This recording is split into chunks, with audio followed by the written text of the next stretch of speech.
Chapter 237. Yang Feng was slightly taken aback. He didn't expect the mechanical black dragon to ask him for a name. Yang Feng thought for a while, and then said unhurriedly, "Your name is Aesop." The mechanical black dragon grinned, and its voice revealed indescribable carefreeness. "Yes, Master, from today on, I am Aesop." Yang Feng asked curiously, "What do you need now, magic stones, flesh and blood of life forms, or high-energy crystals?" Prior to this, Yang Feng had been providing the mechanical black dragon Aesop with high-energy crystals. But now, thanks to the strange power of the Soul Stone, the mechanical black dragon had unexpectedly turned into a half-mechanical, half-flesh and blood life form. Yang Feng didn't have the experience of raising this kind of black dragon. Aesop said, "Anything is fine. I can eat anything now. Of course, I can also eat nothing. Now, I can absorb the free energy in space to survive. Unless my energy is constantly extracted, or I am sealed in a place without spatial energy, then I will need to replenish my energy. Because of the divinity of blood energy, if I absorb enough blood of experts, I can continue to evolve. Of course, if I want to continue to evolve, then I can only absorb the blood of demigods or gods." Kindred were a race that relied on absorbing the blood of experts to evolve.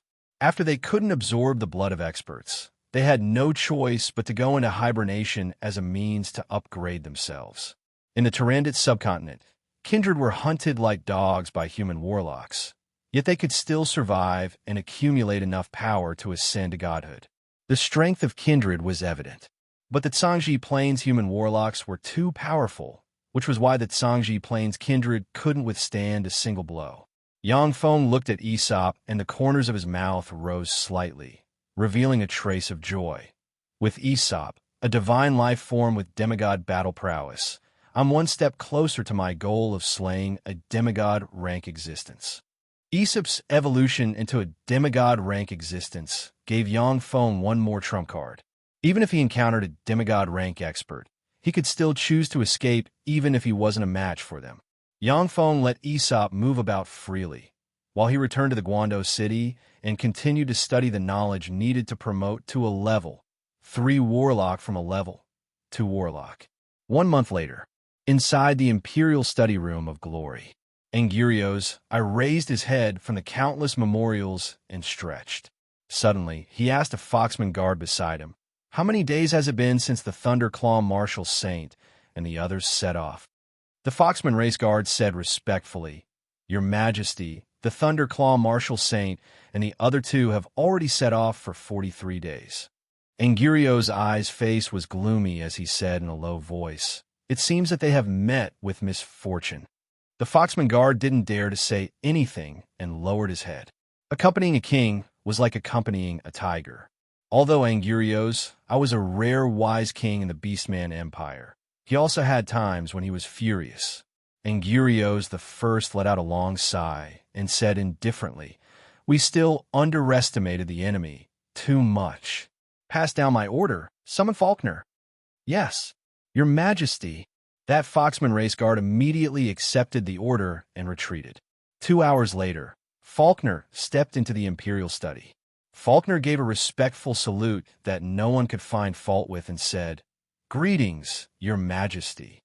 "Angurios," I said faintly, "Thunderclaw and the other 2 have been to the Red Earth Wasteland for 43 days.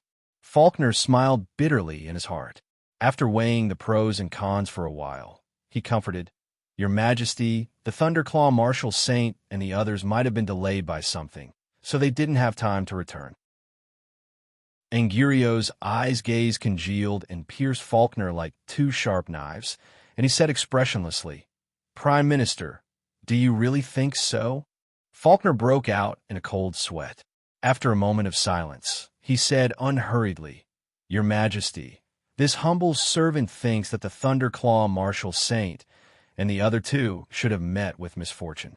Although the 3 of them are somewhat unruly, but they are still willing to do their best to complete the Empire's orders. If everything went well, they should have returned 13 days ago, for there to be no news of them for so long, and at the same time, they were either killed or captured by the Red Earth Wasteland."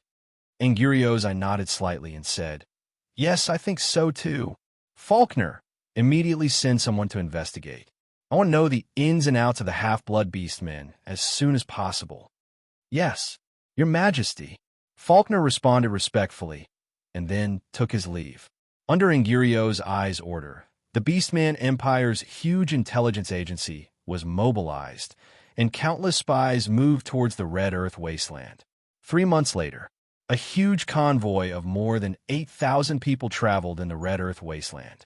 Ever since the news that there was a miracle city in the Red Earth wasteland spread, merchants from various states went to the miracle city after confirming the news.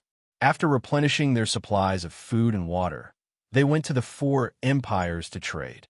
With the increase of merchants, the number of bandits also increased. Although Yang Feng sent troops to wipe out a dozen bandits, cut off their heads, and planted them on both sides of the road, but he still couldn't stop the bandits that kept appearing. Forced to do so, the merchant groups could only unite and form a huge escort team. In this way, the bandits wouldn't dare to attack such an escort team. Here we are, the Miracle City. But compared to the last time I came, the Miracle City looks more prosperous and beautiful. Jim rode to the front of the caravan, looked into the distance, and revealed a smile. At this time, purification trees were planted everywhere outside the Miracle City. Due to the purification of the purification trees, large tracts of black land appeared. An extremely spacious cement road that could accommodate 10 carriages side by side extended from the Miracle City to the outside, making the merchants who suffered from the bumpy road feel very gratified. Walking on such a cement road was a kind of enjoyment. On both sides of the cement road, a large number of purification trees were planted. Behind the purification trees, there were plots of farmland in which breadfruit trees and various edible foods that could grow at the same time as breadfruit trees were planted. Flowers bloomed one after another. They were bright purple and red, extremely beautiful. Furthermore, they exuded bursts of fragrance, making people feel refreshed and relaxed. How beautiful! So this is the Miracle City established by Master Ian. It's really beautiful.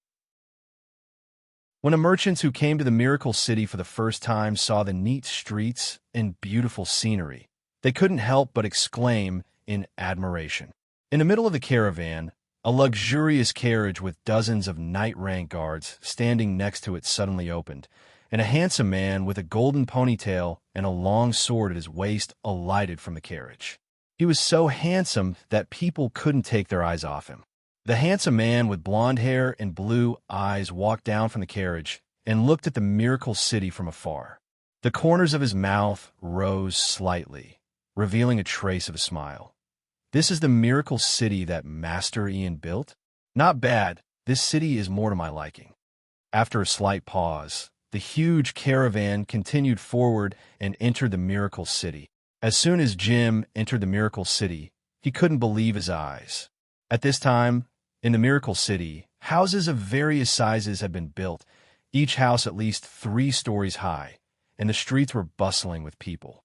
It was far from being as desolate as it was when Jim first came here, with only slaves.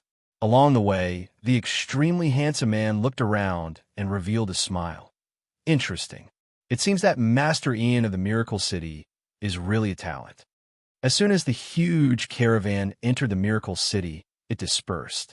Jim came to the handsome man and asked respectfully, "Sir Edith, can we go to the city master's mansion now?" Edith said faintly, "I still want to stroll around. Let's talk about it later." Jim responded and quickly retreated to the side. "Yes, sir." When Edith arrived at the center of the Miracle City, he looked at the lake from afar and exclaimed sincerely, "A lake. To be able to create such a lake in the Red Earth wasteland, he really has some skill." After strolling around the Miracle City, Edith was satisfied. He followed Jim to the city master's mansion. The city master's mansion, inside the conference hall. "Jim, my good friend, what surprise did you bring me this time?" As soon as Yang Feng arrived at the conference hall, he greeted Jim enthusiastically. In the past few months, although Jim didn't come in person, but he still worked very hard to organize the supply of more than 5,000 slaves for Yang Feng's Miracle City. Yang Feng had to give such a big merchant some face. Jim smiled bitterly and made the introductions. Master Ian, let me introduce you.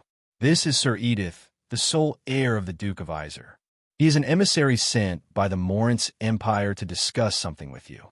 Whether it was the Duke of Iser or the Morance Empire's imperial court, they weren't existences that Jim, the manager of the Ridgex City branch of the Rose Merchant Group, could contend against. In the end, it still came.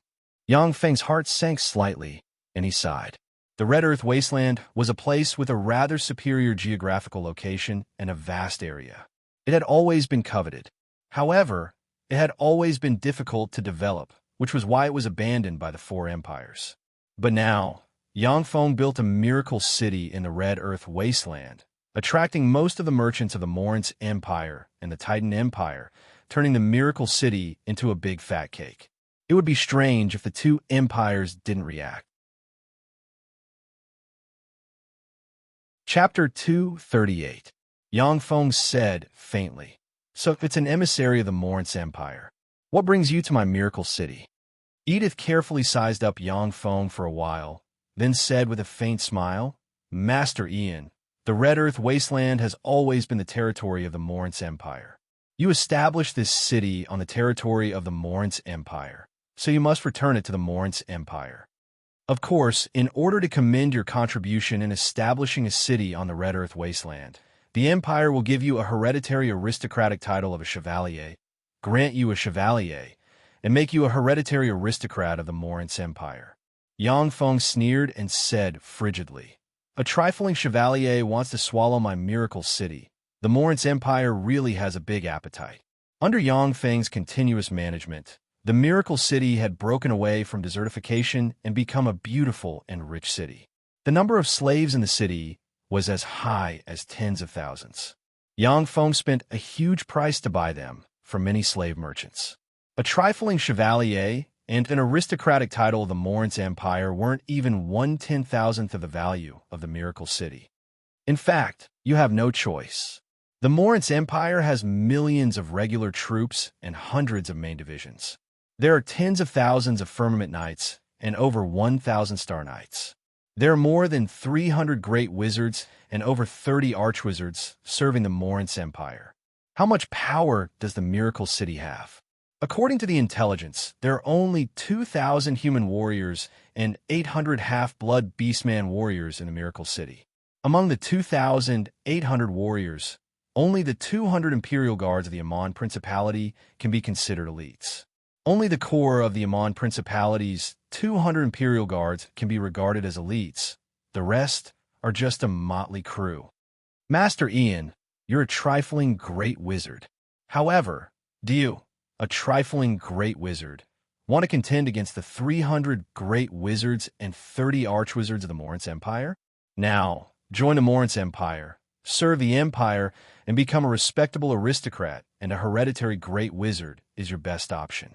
Otherwise, once the army of the Morance Empire arrives, you'll only have two choices: flee for your life or become a prisoner. Edith smiled gracefully and threatened Yang Feng flatly. The powerful Morance Empire was Edith's backer.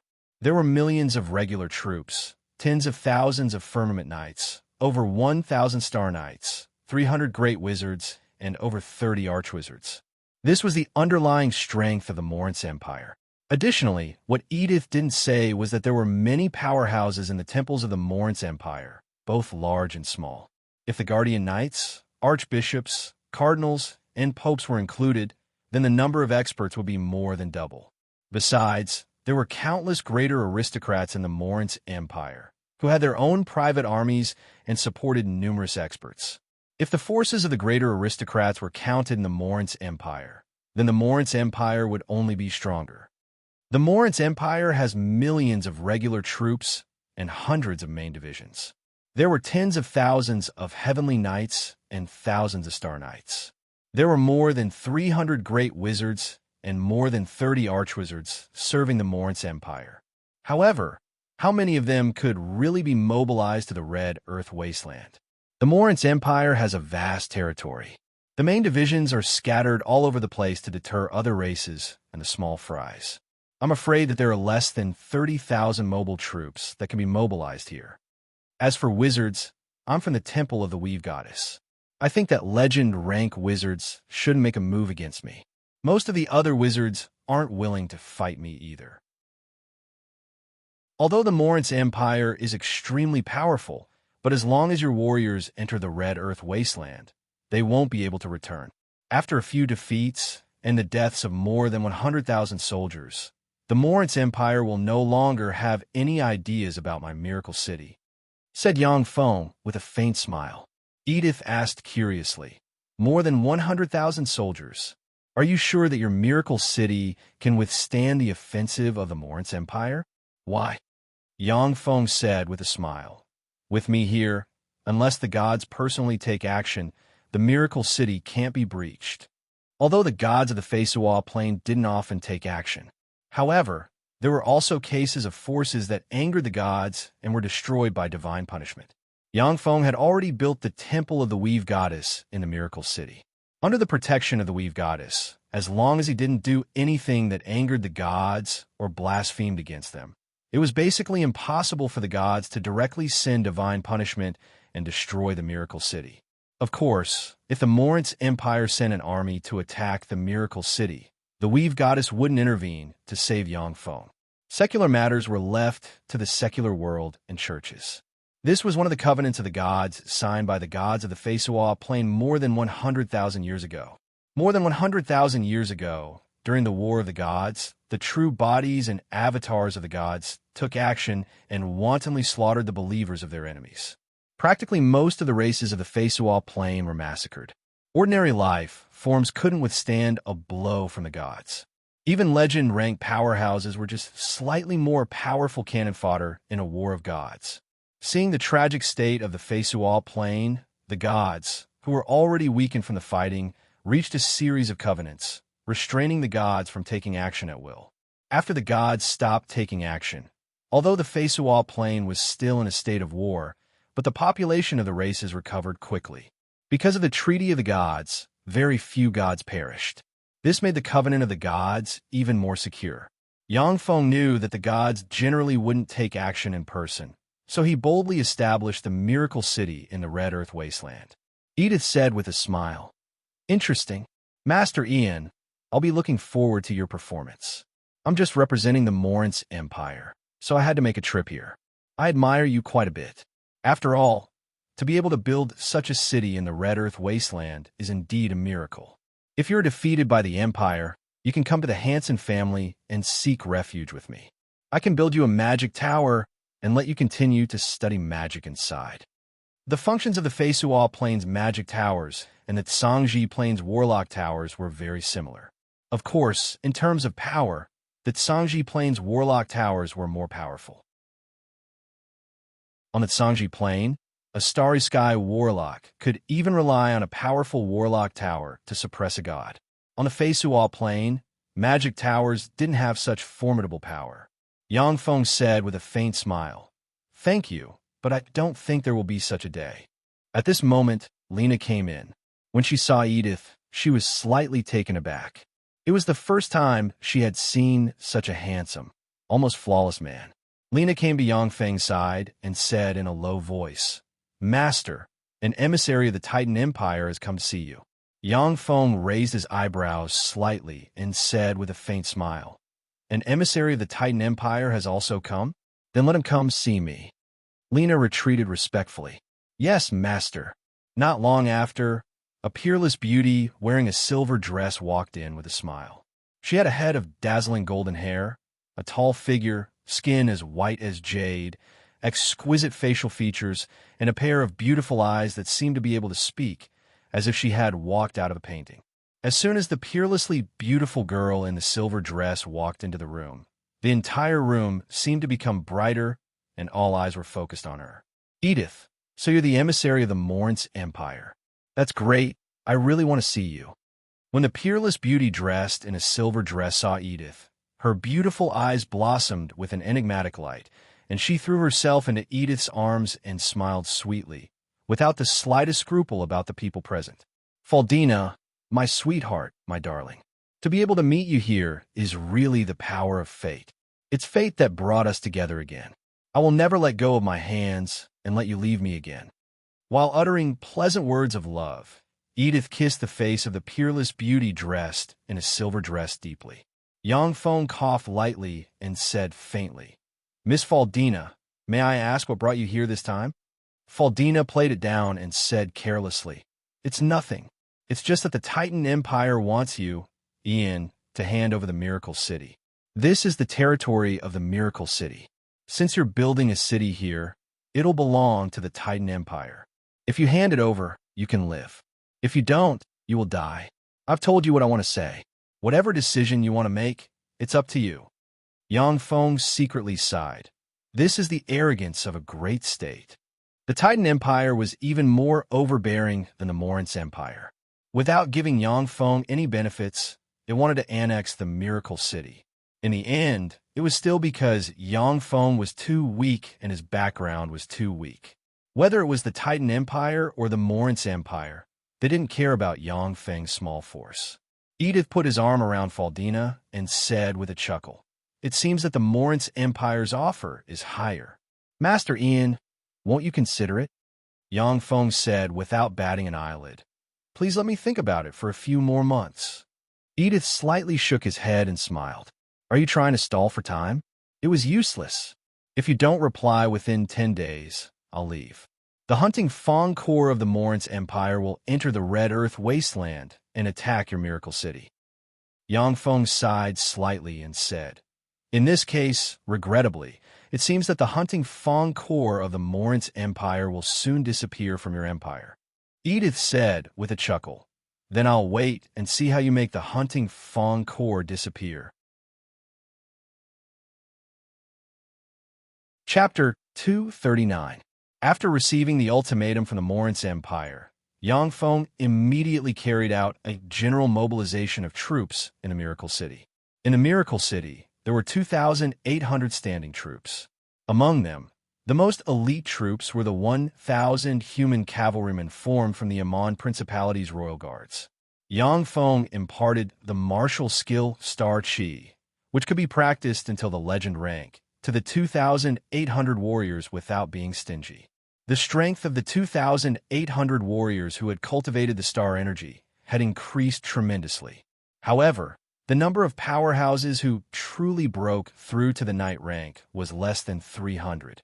In addition to the 2,800 warriors, Yangfeng also recruited 10,000 slave warriors, who were responsible for some auxiliary work, completely liberating the 2,800 warriors. The Morince Empire claimed to have millions of regular troops, but in fact, auxiliary troops accounted for at least half of them. The true warriors were only about 2 million. The 2 million warriors were to be distributed everywhere to deter the greater aristocrats. The army that could be used in a certain aspect was only tens of thousands of warriors. The preparations are done. Now it's time to take care of the wizards of the hunting Fong Corps. After Yangfeng finished his preparations for war, he stood atop the city wall of the Miracle City, took a deep look in the direction of the Morince Empire, and then blurred into motion and disappeared. The Red Earth City was located at the junction of the Morince Empire and the Red Earth Wasteland. It was a city established by the Morince Empire to defend against the goblin bandits, bugbears, ogres, and other bandits that came out of the Red Earth Wasteland. Originally, there were only 3,000 troops garrisoned in the city, but now it had become a huge fortress with 20,000 warriors and 40,000 auxiliary troops. Because of the 60,000 human warriors garrisoned in the city, the Red Earth City became bustling almost overnight. Countless merchants entered the Red Earth City to sell their goods to the warriors. At the same time, many prostitutes gathered here to do business with the warriors. As night fell, darkness enveloped the land. In the Red Earth City, the brothels were brightly lit and bustling with people coming and going. Many high-ranking officers of the hunting Fong Corps began to linger in the brothels and indulge in debauchery. In the Red Earth Wasteland's Miracle City, there were only 2,800 warriors and only one great wizard. The hunting Fong Legion had more than 20,000 regular soldiers, 10 great mages, and even a magic shooter. With such a powerful legion attacking Miracle City, it was impossible for them to fail. My Miracle City is really being looked down upon by others. But this is also good. The Red Earth City, in a hotel room, Yang Feng leaned against the window, looked at the bustling brothel street, and revealed a faint smile. Under the cover of darkness, no one noticed that mechanical ants easily climbed into the logistics office of the Hunting Fawn Corps, bit through the wooden barrels filled with water, and climbed in directly. The corners of Yang Feng's mouth rose slightly. The defense is really lax. Unfortunately, such a move can't be used casually. Otherwise, once someone sees through me, I'll have one less trump card. Poisoning couldn't be used frequently. Otherwise, once it was seen through, it would be very easy to defend against it. As long as a few wizards were sent to guard the rations and water and set up layers upon layers of defensive magic arrays, the rations and water could be completely defended. After all the preparations were completed, Yang Feng looked deeply in the direction of the Morin's empire for a while, and a chill flashed past the abyss of his eyes. 10 days passed in a flash. Without receiving a reply from Yang Feng, the Hunting Fawn Corps stationed in the Red Earth City brazenly set out and advanced into the Red Earth Wasteland. Numerous merchants with large and small convoys followed along to supply the army with rations and water. In the Red Earth Wasteland, what was most lacking was rations and water. The amount of water and food consumed by tens of thousands of people in the Red Earth Wasteland every day was astronomical. After the Hunting Fawn Corps marched in the Red Earth Wasteland for 15 days, they finally saw the Miracle City hidden in the depths of the Red Earth Wasteland. The climate in the Red Earth Wasteland is really dry. My skin is dry from the sun. It's really uncomfortable. Surrounded by many high-ranking officers of the Hunting Fawn Corps, a handsome young man with rosy lips, white teeth, and more enchanting than a woman, dressed in the uniform of an imperial major general, looked at his hands and complained. The many high-ranking officers of the Hunting Fawn Corps looked at the man who was more beautiful than a woman, and disgust streaked past the abyss of their eyes. The man who was more beautiful than a woman was called Amadeo. He was the new commander of the Hunting Fawn Corps and the most favored man of the Emperor of the Morin's Empire. This time, His Majesty the Emperor specially appointed his favorite man as the commander of the Hunting Fawn Legion. He wanted Amadeo to make a great contribution so that he could legitimately promote this beautiful man. Amadeo wiped his lips with a moist white towel, making his lips moist and beautiful, and ordered gracefully, "Fredo, I'll give you 3 days. If you don't capture the city within 3 days, then come see me with your head." Fredo was the previous commander of the Hunting Fawn Corps. Because of a small mistake, he was demoted by the Emperor to deputy commander, responsible for assisting Amadeo. He was the true backbone of the Hunting Fawn Corps. Amadeo was very cunning. He knew that he wasn't good at military affairs, let alone head-on combat. Therefore, he very cleverly handed over military command to Fredo. In this way, if Fredo won, it would be his credit, and if he lost, the blame could be shifted to Fredo. Fredo stepped forward and responded, "Yes." Fredo came to an old mage with white hair and beard and said respectfully, "Master Pagos, I'll leave it to your group of mages to suppress Master Ian later." Master Pagos was the leader of a wizard squad that commanded 10 great wizards and 100 official wizards. He was a very powerful archwizard. The destructive power of archwizards on the battlefield was extremely terrifying. The power of the spells they cast was comparable to the power of spells cast by level 3 warlocks. On the battlefield, even level 3 warlocks could be killed by the spells of archwizards if they weren't careful. On the Feisual Plain, such experts would be respected no matter where they went. Pagos said, full of arrogance, "If a trifling great wizard dares to show his face, then he'll die." They left the city. They actually left the city. Do they want to throw away their lives? Suddenly, there was a commotion in the Hunting Fawn Corps.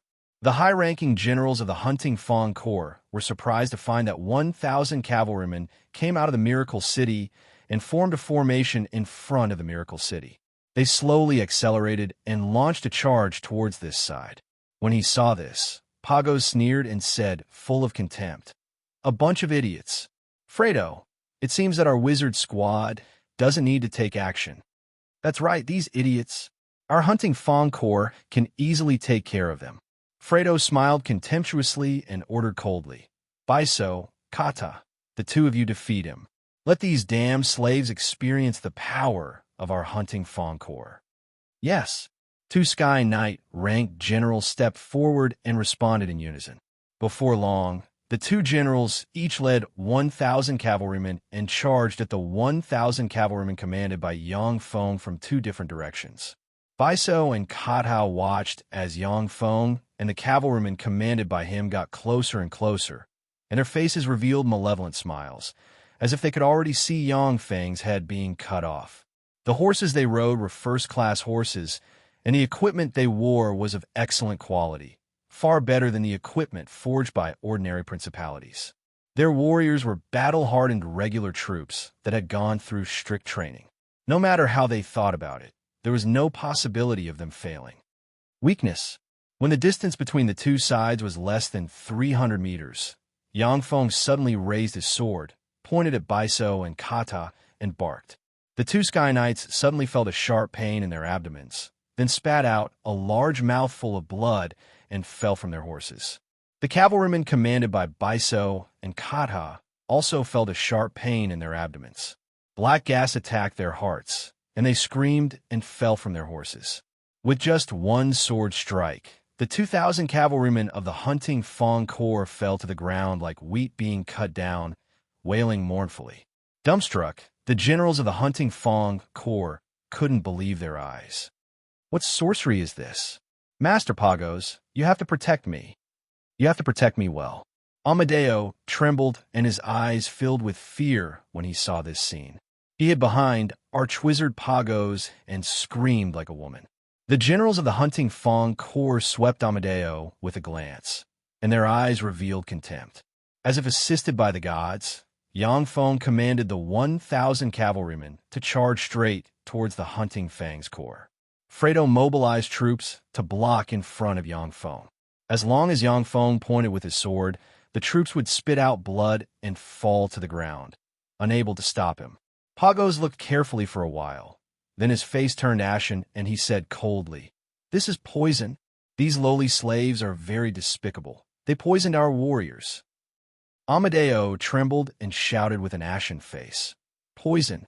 Damn it, am I poisoned? Master Pagos, you have to save me. I don't want to die. I really don't want to die." Pagos silently recited an incantation and cast the spell Detect Poison, and a gray magic light enveloped the many generals of the hunting fawn corps. Chapter 240. Clouds of black gas appeared on the faces of the hunting fawn corps' high-ranking officers and wizards. Everyone was horrified when they saw this scene. "Fuck, I'm poisoned. We're poisoned. When did this happen? Damn it, when did this happen? When were we poisoned?" The high-ranking officers of the hunting fawn corps looked at each other. Their eyes flashed with fear, and they discussed animatedly. Amadeo took out a bronze mirror, looked at it for a while, and screamed, "My face, no, don't. How did my face become like this?" Amadeo won His Majesty's favor with his peerlessly beautiful face. If his face was no longer beautiful, then His Majesty's favor would leave him. Amadeo grabbed one of Grandmaster Pagos' arms and implored loudly, "Grandmaster Pagos, save me! Save me! When I return to the imperial capital, I'll have His Majesty give you a lot of rewards. Don't panic. This poison was not an incurable poison. Before Pagos finished speaking, he vaguely felt Yang Feng look at him with an enigmatic smile. A sharp pain welled up inside Pagos, and he couldn't help but spit out a big mouthful of blood and collapse to the ground, unable to budge. Although wizards had strong spirits, but their fleshly bodies were too frail. After being poisoned by Yang Feng, as long as Yang Feng didn't give them time to cast a spell, they had no way to resist. The high-ranking officers of the hunting fawn core spat out blood and collapsed to the ground. The flag representing the marshal's flag also fell to the ground with a loud rumble. The hunting Fang core collapsed, and tens of thousands of warriors fled in all directions. Many warriors spat out blood and collapsed to the ground, unable to budge.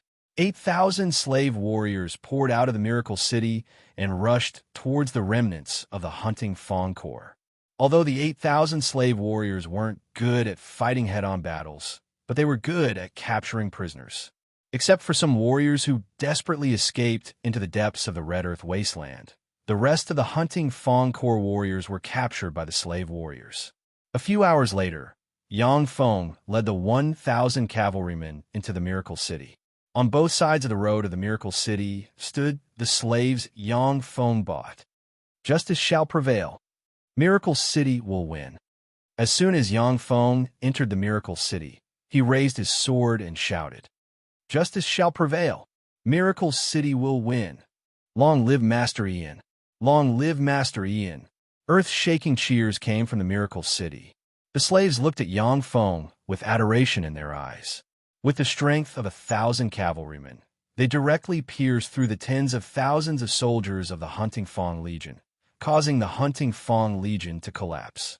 This kind of thing could only be done by legendary heroes who were blessed by the gods and possessed peerless bravery.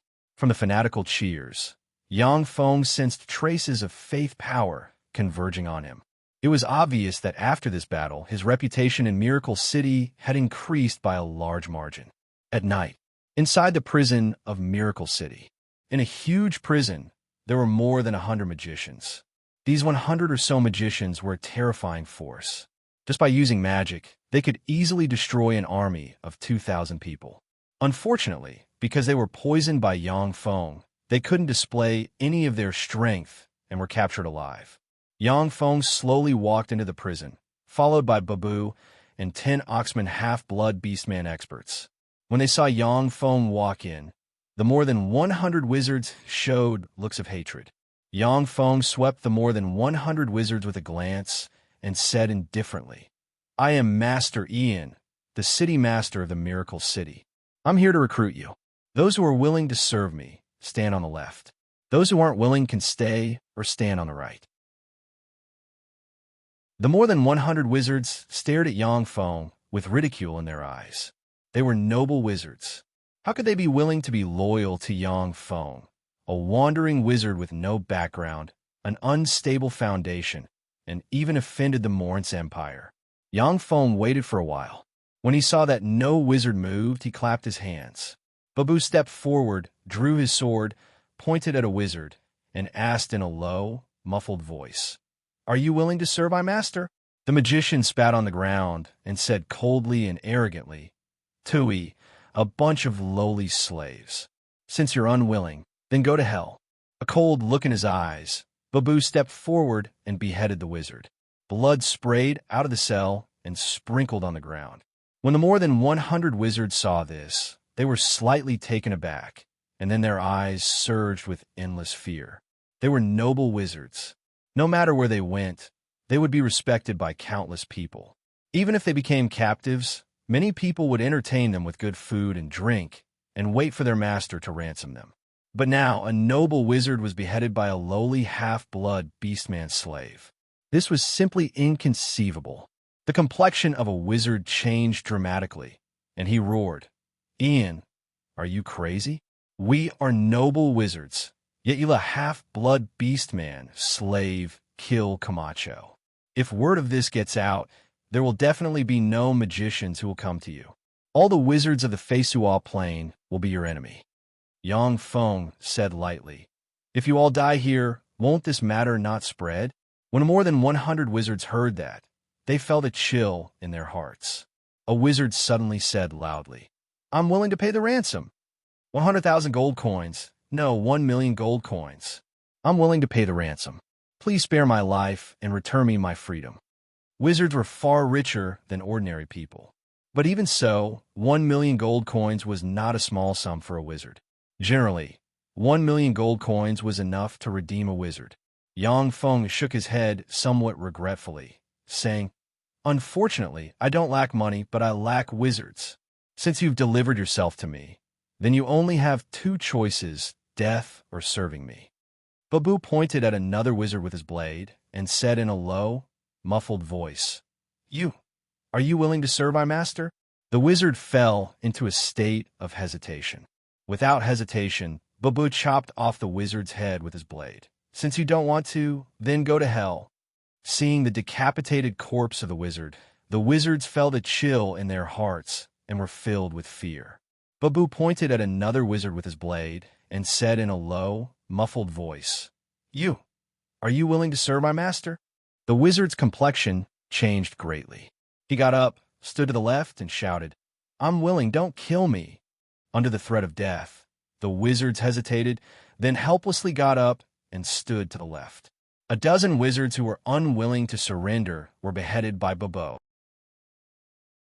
Soon, Bags was the only one left in the prison. Pagos said solemnly, Ian, if I'm not willing to serve you, are you going to kill me as well? Yangfeng replied decisively, That's right. Pagos enunciated each syllable. We are believers of the Weave Goddess. Aren't you afraid of the wrath of the Weave Goddess for killing us like this?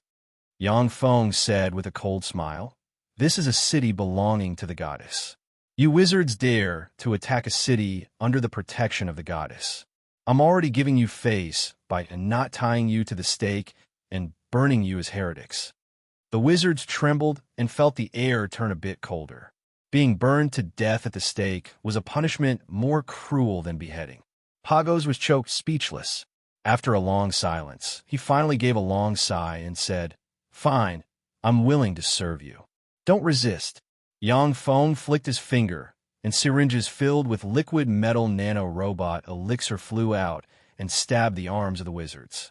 The complexions of the wizards changed slightly, but after seeing the corpses, they fell silent and let the syringes stab their arms. After the liquid metal nano-robot elixir was injected into the wizards, Yangfeng snapped his fingers, and the wizards felt pain in their bodies.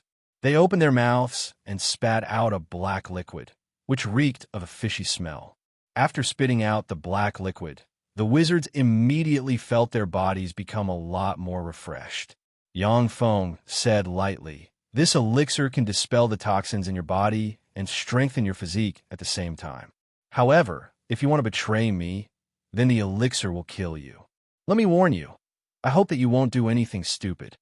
When the wizards heard that, their complexions suddenly changed and they fell silent. There were endless mysteries in magic, and many elixirs had mystical abilities. It wasn't strange for an elixir that could control others to appear. Yangfeng clapped his hands. Immediately after, Lena came in with a dozen maids, saluted Yangfeng, and said, Master, what are your orders? Yangfeng pointed at the nearly 100 official wizards and said lightly, Take these honorable wizards away and make arrangements. After Lena saluted Yangfeng, she turned to the wizards and said, Yes, master. Sir wizards, please come with me. The wizards looked at each other, sighed helplessly, got up, and followed Lena outside. Yangfeng turned and walked towards the depths of the prison, before pushing open a door. Inside the room sat a man, a very beautiful man, Amadeo. Truly a man who is more feminine than a woman. When Yangfeng entered the room and saw Amadeo, his eyes lit up slightly, and he praised him. When Amadeo saw Yangfeng, his complexion changed slightly, and he asked, Who are you? Yangfeng said with a smile, I am Ian, the master of this city. General Amadeo, are you used to living here? As if a woman, Amadeo growled somewhat nervously, I'm not used to it. It's too dirty and smelly here. There are no carpets, no red wine, and no incense. I don't want to stay here for a moment. Let me go. I'll pay the ransom. Is 1,000,000 gold coins enough? Yangfeng said straightforwardly, Okay, I'll let you go. I hope that after you leave, you can send me the ransom of 1,000,000 gold coins. Amadeo was slightly taken aback, saying, You're letting me go just like that? Yangfeng replied, That's right. There are too many bandits outside. It might not be safe for you to go alone. You can choose 10 of your most trusted guards to escort you out of here. We'll prepare enough water and food for you. I'm going to command an army to attack the Red Earth City. Please detour as much as possible." Amadeo asked suspiciously, "What are you trying to do?" Yang Feng said lightly, "The Moritz Empire is powerful. The Miracle City can only win and not lose. Maybe one day, Sir Amadeo, I'll need you to put in a good word for me in front of His Majesty the Emperor." Amadeo's eyes flickered and he revealed a smile. "Okay, I still have some weight in front of His Majesty the Emperor. At that time, I'll definitely put in a good word for you." After the discussion, Yang Feng immediately released Amadeo and the dozen guards selected by Amadeo and gave Amadeo enough water and food. Clive looked at Amadeo's departing back, hesitated for a moment, and then asked Yang Feng, "Sir, there's something I don't understand. Amadeo is the commander of the hunting fawn corps that we caught with great difficulty, yet we let him go just like that. Isn't it too easy for him?" Yang Feng suddenly asked, "What do you think of Amadeo?" Clive said contemptuously, "He's a good-for-nothing. Emperor Moritz was blind to let him be the commander of the legion." Yang Feng said with a faint smile, "He's not a good-for-nothing. A total of 13 men were fancied by His Majesty the Emperor along with him. In the end, he was the only one who survived. Within 5 years, the courtiers who attacked him fell one by one.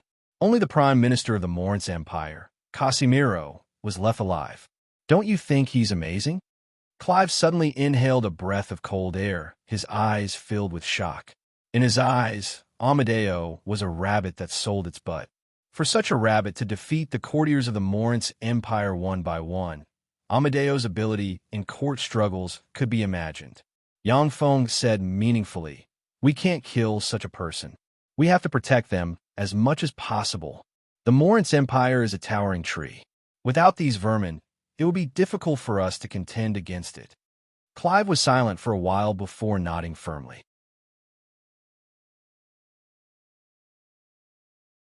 Chapter 241. The Red Earth City. Ever since the main force of the hunting fawn corps left, the city lost its bustle and liveliness not long ago. However, the prostitutes and the merchants didn't leave. They were looking forward to the hunting fawn corps' triumphant return, so that they could once again make a big profit. Outside the Red Earth City, smoke and dust billowed, and a 2,000-strong cavalry galloped towards the Red Earth City like a sharp arrow. Enemy attack! Enemy attack! When a patrolling warrior saw the 2,000-strong cavalry above the Red Earth City wall, his complexion suddenly changed greatly, and he screamed. Hearing the scream, the Red Earth City suddenly fell into a panic, and teams of warriors were driven to the city wall by the high-ranking officers.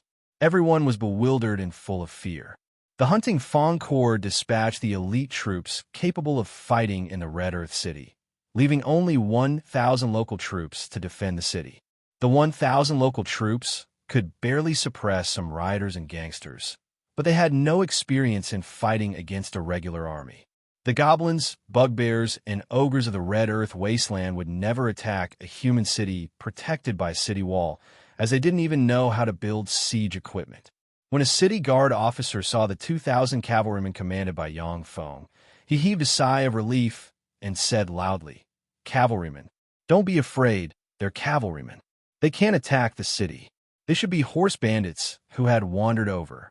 As long as we close the city gate, there won't be any problems."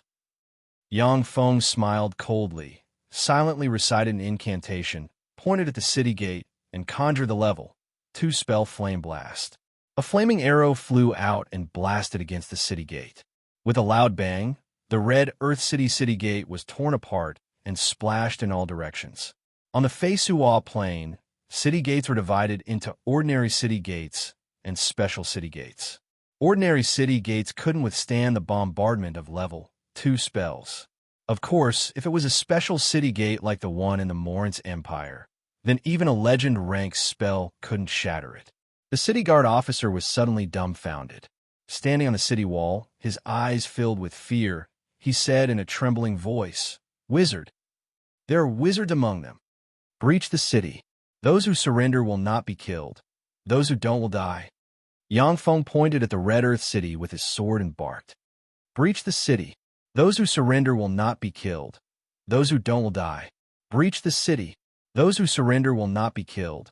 Those who don't will die. Behind Yangfeng, the uniform roars of the 2,000 cavalrymen soared into the sky, frightening the Red Earth city guards. Follow me. Yangfeng pulled the reins, barked, and took the lead to rush towards the Red Earth City. The 2,000 cavalrymen surged towards Red Soil City like a torrent. Awed by the momentum of Yangfeng and his party, the defenders atop the Red Earth City didn't react at all. They watched helplessly as Yangfeng led the 2,000 cavalrymen into the city. Once Yangfeng's 2,000 cavalrymen broke into the city, they quickly took over everything in the city.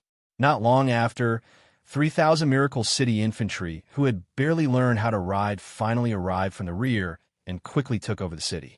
When the follow-up troops arrived, Yangfeng continued to command the 2,000 cavalrymen to stab straight into the hinterland of the Morin's Empire. The Hunting Fang Corps was the most powerful corps of the Morin's Empire in this region. Now that it was completely wiped out, a huge hole was torn in the Red Earth wasteland. Yangfeng led the 2,000 cavalrymen to charge through the huge hole. Within 13 days, they breached 10 cities in succession and looted a large amount of people, goods, and wealth, which were then transported to the Miracle City. The Malinsan province had a total of 44 cities. After the 10 cities were captured, nearly a quarter of the Malinsan province fell into Yangfeng's hands. The entire Morin's Empire was shaken. The governor of the Malinsan province sent 10 letters in blood in a row, asking for help from the center of the empire. The Malinsan province wasn't a border city to begin with. The strongest force in the province was the Hunting Fang Corps. Now that the Hunting Fang Corps was wiped out, the Malinsan province was very empty, with only 100,000 local troops scattered in various cities. The 100,000 local troops were specially used to maintain law and order and suppress rebellions in the Malinsan province. Their fighting strength couldn't be mentioned in the same breath as that of a field corps like the Hunting Fang Corps. Coupled with the fact that the Malinsan province had been at peace for a long time, the 100,000 local troops were completely rotten. In fact, there were less than 60,000 local troops. Besides, most of them were relatives and friends of military officers, so they had no fighting strength to speak of. Under such circumstances, the Malinsan province was like an undefended cake.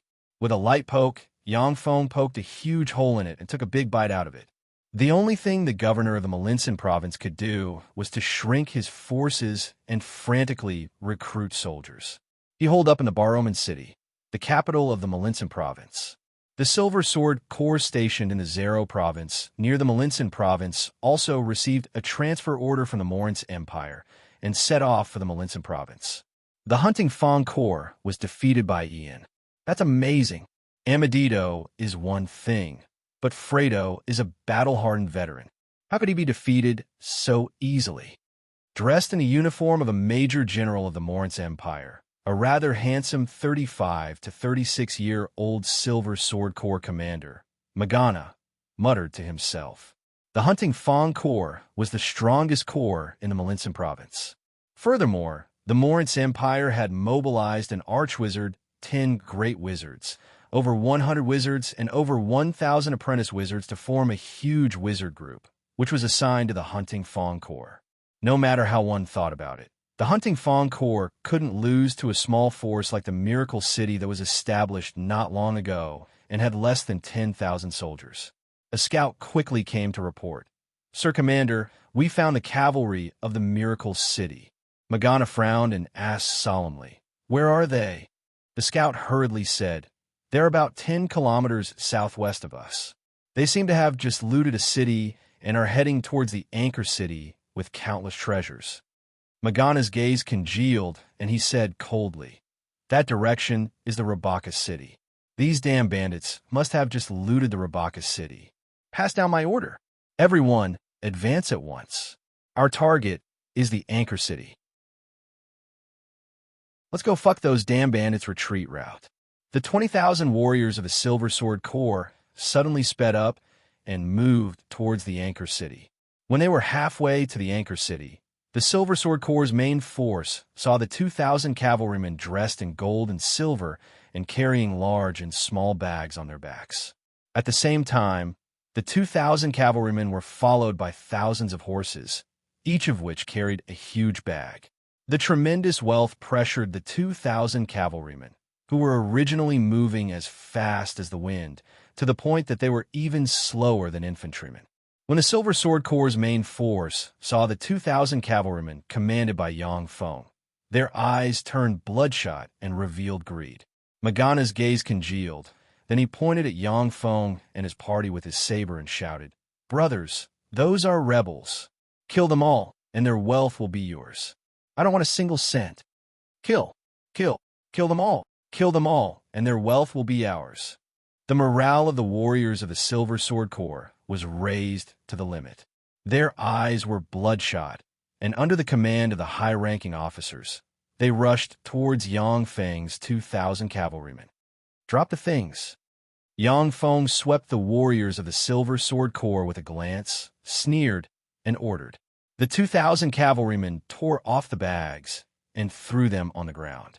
Countless gold, silver, and jewelry scattered on the ground from the bags, dazzling everyone. When the 2,000 cavalrymen pulled the ropes, the gold, silver, and jewelry tied to the horses also scattered on the ground, making the area look as if it was covered in gold, silver, and jewelry. Retreat. After discarding all the treasures, Yang Feng smiled coldly, turned around, and retreated towards the anchor city with the 2,000 cavalrymen. "Mine! These treasures are mine. Fuck! I'll kill anyone who dares to rob me of my gold." When the warriors of the Silver Sword Corps rushed to the area full of gold, silver, and jewelry, they no longer moved. Instead, they scrambled for the jewelry, their eyes bloodshot. For the sake of the jewelry, many warriors even drew their swords. The monthly salary of the warriors of the Moritz Empire was only 1 gold coin. Many of the gems on the ground could be sold for hundreds of gold coins, or even 1,000 gold coins. As long as they grabbed a gem, it was equivalent to decades or even 100 years of their salary. Naturally, it made them crazy. In particular, Morgana had promised that the wealth would belong to whoever grabbed it, which made the situation even more chaotic. No one had the will to fight, only thinking about grabbing the gold, silver, and jewelry. Even many high-ranking officers of the Silver Sword Corps joined in the scramble for the gold, silver, and jewelry. Morgana shouted anxiously, "Get up, all of you! Stop grabbing! Stop grabbing! It's very dangerous now. The cavalry of the Miracle City may be waiting for us to fall into chaos." Apart from Morgana's personal guards, no one listened to him. Everyone's attention was attracted by the gold, silver, and jewelry, and they scrambled endlessly. "It's time. Charge with me." When Yang Feng saw the chaotic scene through the magic eyes, he sneered and urged his horse to charge towards the Silver Sword Corps.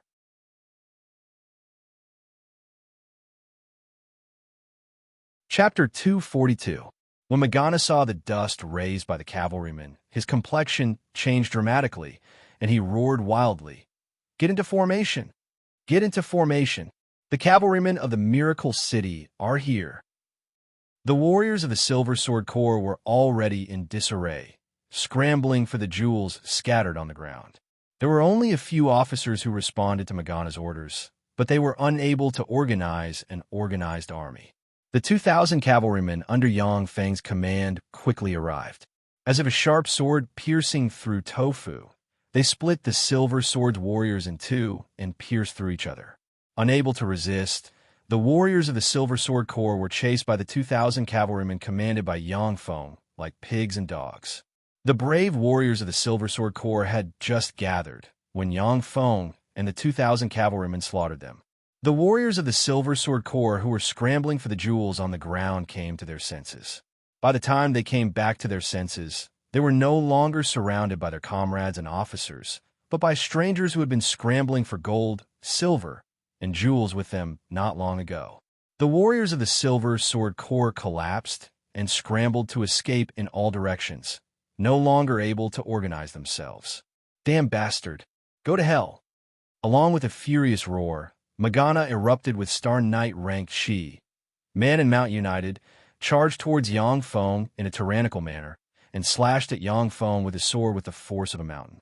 Under such circumstances, the only way to reverse the situation was to kill Yang Feng with a sword strike. Morgana was a martial arts genius of the Moritz Empire. At the age of 45, he had already cultivated Star Knight ranked Shi. With his frightening Star Knight ranked Shi, he had slain countless powerhouses and assessed numerous rebellions. In desperate situations, Morgana relied on his peerless courage to slay the enemy's generals and reverse the situation. Step by step, he climbed to the high position of a legion commander. Yang Feng raised his eyebrows. Without dodging, he slashed at Morgana with the magic sword forged from divine blood steel. Ding!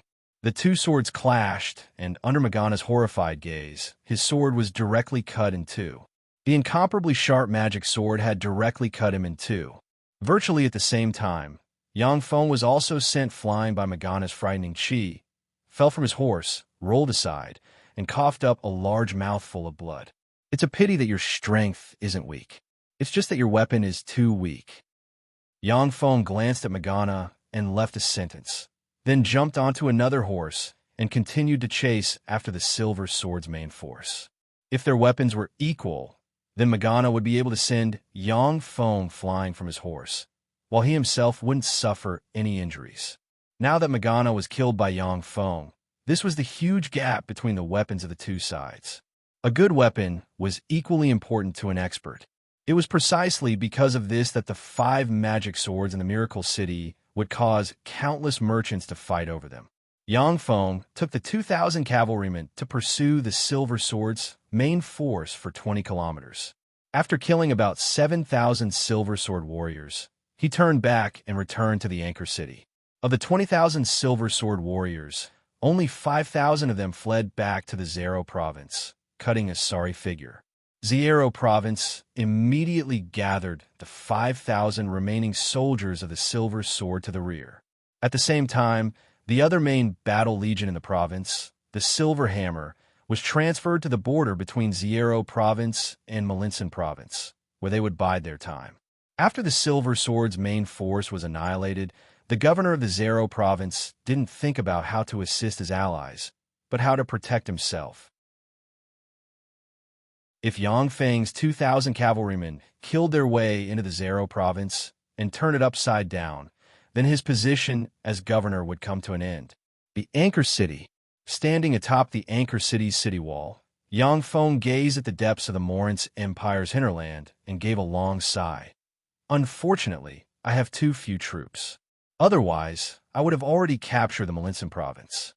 Yang Feng had the 2,000 cavalrymen carefully trained by Clive break through 10 cities within 13 days, and then set up an ambush to defeat the Silver Sword's main force. After days of fierce fighting, the 2,000 cavalrymen were exhausted, and Yang Feng had no choice but to stop advancing. After all, humans weren't like robots, who could fight 24/7. If Yang Feng commanded the Shizu robot army, he would have seized the opportunity when the hunting Feng Corps was wiped out to capture the entire Malinsan province. As for the 10,000 slave warriors behind Yang Feng, their fighting strength wasn't even as good as that of the Malinsan province's local guards. Driving them to the battlefield would just be sending them to their deaths in vain. In such a large-scale war, the weakness of the Miracle City's shallow foundation was exposed. Even if the Moritz Empire was defeated a dozen times, its vitality wouldn't be affected. As long as Yang Feng was defeated once, the entire Miracle City would be easily swallowed up. This was the absolute gap in the strength of both sides. Amazing, Master Ian. You're really amazing. To have defeated the hunting Feng Corps and the Silver Sword Corps in succession, you're really an outstanding talent. Along with a chuckle, Edith slowly walked out from a corner of the Anchor City's city wall. Smiling like a flower, Faldina followed beside Edith. Every step she took was in sync with Edith's, as if she was a shadow. 3 burly warriors exuding frightening auras and armed with rapiers flanked Yang Feng, cutting off his path of retreat. Behind the 3 warriors stood 2 great wizards, who stared at Yang Feng with ice-cold expressions. Yang Feng frowned slightly and said solemnly, "How did you get in?" Yang Feng had been very cautious all his life. He had also set up many micro-monitoring devices in the anchor city with no blind spots. He didn't understand how Edith and them could sneak up to him. Edith said with a smile, "Master Ian, your magic ability is really strong. However, you're not the only wizard in the world. My dearest sweetheart, Faldina, is also a genius archwizard. There's no problem in deceiving the perception of a great wizard like you." Yang Feng frowned slightly, saying, "Miss Faldina, I heard that the Titan Empire and the Morance Empire are enemies. Why did you join forces with Edith to ambush me? Isn't the more damage I cause to the Morance Empire, the better it is for the Titan Empire? What you said makes sense." Faldina blinked her big, beautiful eyes and then said with a light smile, "But I love Edith. Since he wants to ambush you, I'll help him. As for the rest, I don't care." Yang Feng's thousands of excuses were blocked by Faldina. He was speechless at a woman who was blinded by love and an archwizard rank powerhouse to boot. Such a peerlessly beautiful girl who was dead set on love was simply a goddess in the eyes of many men. Yang Feng couldn't help but feel a trace of jealousy towards Edith. Edith said with a light smile, "Master Ian, the Hanson family is in great need of a talent like you. Please join our Hanson family. Only then will you have the space to display your outstanding abilities." Yang Feng frowned slightly and said faintly, "What if I don't join?" Still very elegant, Edith said without a trace of anger, "If you don't join, then regrettably, this will be your burial place. His Majesty has offered a sky-high bounty for your head. Even I'm tempted by such a bounty. In that case, then please go to hell with me." A cold glint flashed past Yang Feng's eyes. He operated a secret method, and countless black dragon scales suddenly covered his body. He silently recited an incantation and waved his hand, and 30 vampiric rattan seeds suddenly flew out. Under the effect of the spell, the 30 vampiric rattan seeds suddenly erupted and grew frantically into freaks with countless sharp barbs and tendrils. "Master Ian, the magic sword you made is very sharp. I like it very much." Edith smiled faintly and took a step forward. Frightening Star Knight rank chi erupted in a flash, and the magic sword strapped to his waist was unsheathed in a flash. It turned into star-like sword rays that tore apart the defenses of the 30 vampiric rattan seeds and chopped the cores of the 30 vampiric rattan seeds. When the cores of the 30 vampiric rattan seeds were broken, just like a human brain being minced, the vines withered and scattered on the ground, emitting black smoke, and gradually collapsed. "Mind Hammer." Faldina smiled sweetly, then silently recited an incantation and took out a dark green legend rank magic staff. She pointed at Yang Feng, and a white magic radiance shot towards Yang Feng. Psychic spells were the most difficult to resist, and it was very difficult for defensive spells to resist psychic spells. Only by strengthening one's willpower was the best way to resist psychic spells. When the mind hammer hit Yang Feng, his mind shook, his head felt like it was splitting, his eyes glazed over, and his body stiffened. In a flash, the 3 warriors erupted with Firmament Knight, rank chi, and 3 swords slashed at Yang Feng from different directions. At the moment of imminent peril, the divinity of fear in Yang Feng's spirit sea trembled, and a demonic energy of fear covered his whole body in a flash, pulling him out of the shock of his mind. Yang Feng's eyes congealed in an instant. Divine energy of fear erupted, and he issued a heaven-shaking roar. Under the eruption of divine energy of fear, everyone on the scene seemed to come to a standstill for a moment. A sword was unsheathed, and a resplendent sword ray turned into a mysterious arc that twisted around the 3 Firmament Knights.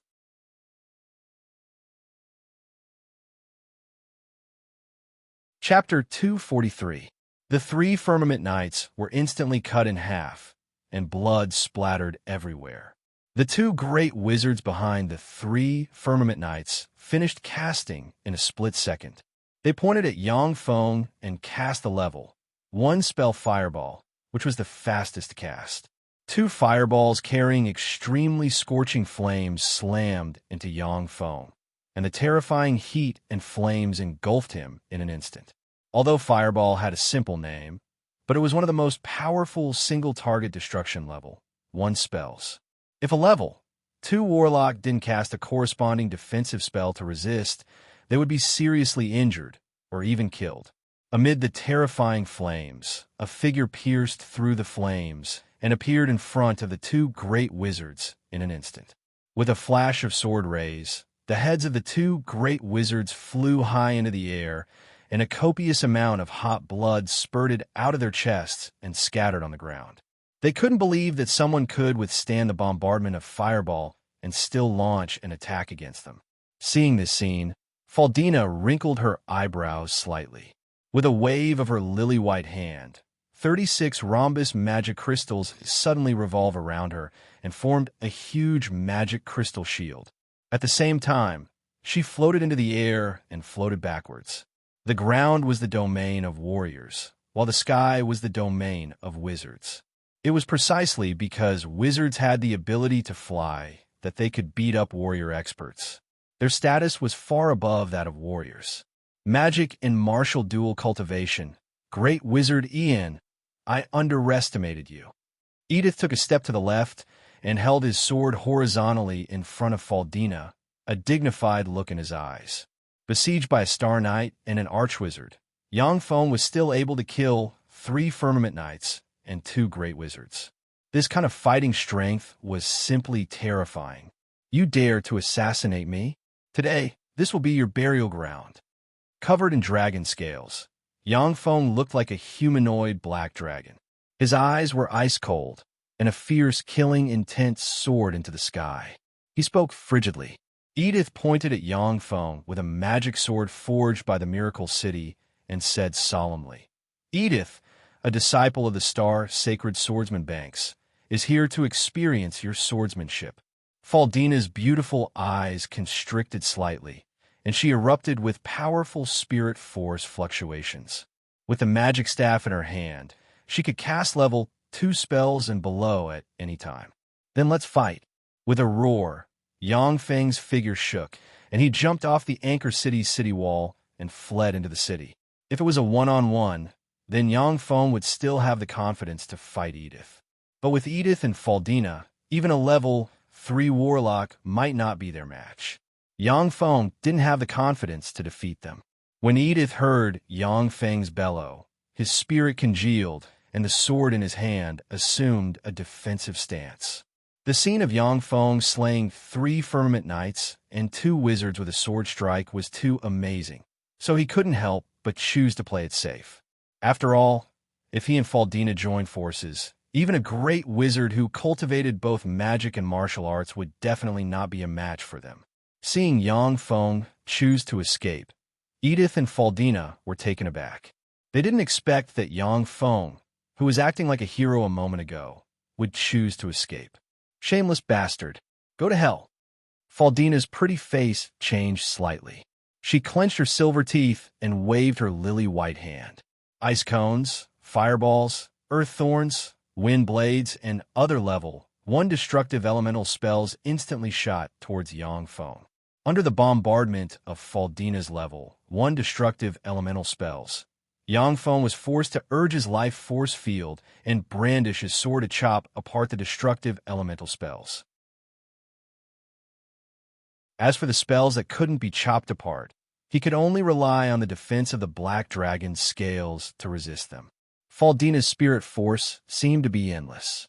The densely packed level 1 spells bombarded Yang Feng.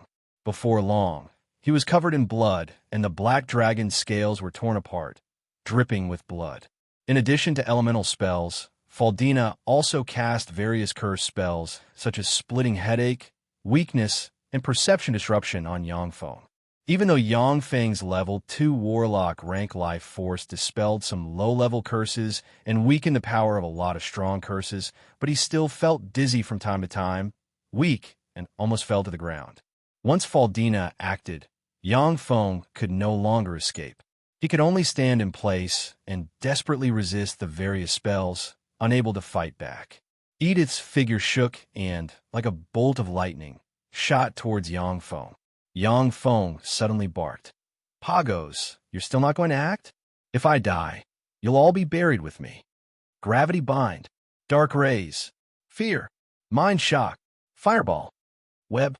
In a room, more than 100 spells were suddenly cast and bombarded towards Edith in a frenzy. The more than 100 spells covered all fields of magic. Even if it was a star night, only death awaited them. Level 3 warlocks didn't dare to resist the bombardment of more than 100 spells. No. Faldina let out an incomparably mournful shriek, then watched in despair as the 100 spells completely swallowed Edith. With a flash of white light, Edith strangely escaped from the bombardment of more than 100 spells and appeared atop the city wall, his face pale and his back drenched in cold sweat. If he hadn't had a one-time life-saving magic item, he would have been blasted to pieces by the more than 100 spells. Edith watched the more than 100 wizards slowly walk out of the room with shock in his eyes. Master Pagos, how come it's you? How come you're working for him? Yang Feng ordered coldly, kill them. Yes, sir. Pagos smiled bitterly, raised his magic staff, pointed at Edith, and silently recited the incantation of a level 3 spell. The 20 mages quickly chanted incantations and cast all kinds of powerful defensive spells on the group of mages. Offensive wizards were responsible for offense, and defensive wizards were responsible for defense. Wizard squads that combined offense and defense were the most powerful fighting force of the human race. Retreat. Edith's complexion changed. His figure blurred, and he quickly fled outside the anchor city. Faldina, who was in the air, also cast all kinds of spells and turned into a stream of light that fell from the sky and escaped with Edith. For a magic shooter and a star knight to fight against a team of mages with a magic shooter was simply courting death. Yang Feng frowned slightly as he watched Edith and Faldina escape. How troublesome. It really isn't that easy to kill these top powerhouses. There were many level 4 extraordinary life form rank mechanical battle beasts in Yang Feng's dimensional crest. If he released those mechanical battle beasts, he might be able to kill Edith and Faldina. However, in that case, the Moritz Empire would once again attach more importance to Yang Feng. The next time they came to kill him, it would probably be a large group of legend rank powerhouses. Yang Feng suddenly said, Pagos. Pagos responded, I'm here. Yang Feng said lightly, since your wizard squad is here, then attack the Toes city with the second corps. The first corps was composed of 2,000 cavalrymen carefully trained by Clive. Most of the experts of the Miracle City were gathered in the first corps. The second corps was a new corps composed of 5,000 slaves. The fighting strength of the second corps was extremely low. Even though it was equipped with a large number of weapons and equipment seized from the Hunting Fawn Corps, its fighting strength was still much worse than that of the local garrison forces of the Malinsan province. No matter how inferior the Second Corps was, with the support of the formidable fighting strength of the human wizard squad, there was basically no force in the Malinsan province that could contend against it. If the tactics of more than 100 official wizards, led by an archwizard, were proper, they might even be able to kill a legend-ranked sacred swordsman. This was the terror of human wizard squads. Of course, if a legend-ranked sacred swordsman closed in on them, then the wizard squad would likely be wiped out in less than a minute. Pagos hesitated for a moment before saying, Master Ian, the strength of the Moritz Empire is beyond your imagination. It has the favor of the gods. Even if you capture the Malinsan province, you won't be able to hold it. The Moritz Empire was one of the 4 most fertile empires of the Feisual Plain. It was supported by the Zalia divine system. In the history of the Feisual Plain, there was no lack of geniuses who established their own states and threatened the rule of the Moritz Empire. Then, divine chosen, divine descendants, and demigod-rank heroes appeared in the Moritz Empire. Under the guidance of the gods, they destroyed the geniuses and the states they established. The Moritz Empire and the Titan Empire were almost impossible to destroy. Pagos had no choice but to remind Yang Feng of this cruel fact. Yang Feng said with a faint smile, "It doesn't matter. Anyway, I don't intend to hold the Malinsan province. I just have to plunder the Malinsan province and sell the population to the Titan Empire, and then I can withdraw." Pagos felt a chill in his heart. Only now did he understand why Yang Feng would plunder the population of a city and transport them to the Miracle City every time he captured it. If Yang Feng did this to the Malinsan province, it would take at least 10 years to recover its vitality. It would be even more difficult for the Morin's Empire to attack Yang Feng from the Malinsan province. Pagos hesitated for a moment, then gritted his teeth and said, "Sir, isn't this too cruel?" "Cruel?" Yang Feng was taken aback, and then smiled lightly and said coldly, "If I had been the one defeated in the Red Earth Wasteland, Master Pagos, you should know what would have happened to the tens of thousands of people of the Miracle City, right? Why didn't you think of the word cruel at that time?" Pagos was speechless at once. If the Miracle City was defeated, everyone inside would be captured by the Hunting Fawn Corps, reduced to slaves, and sold to other people.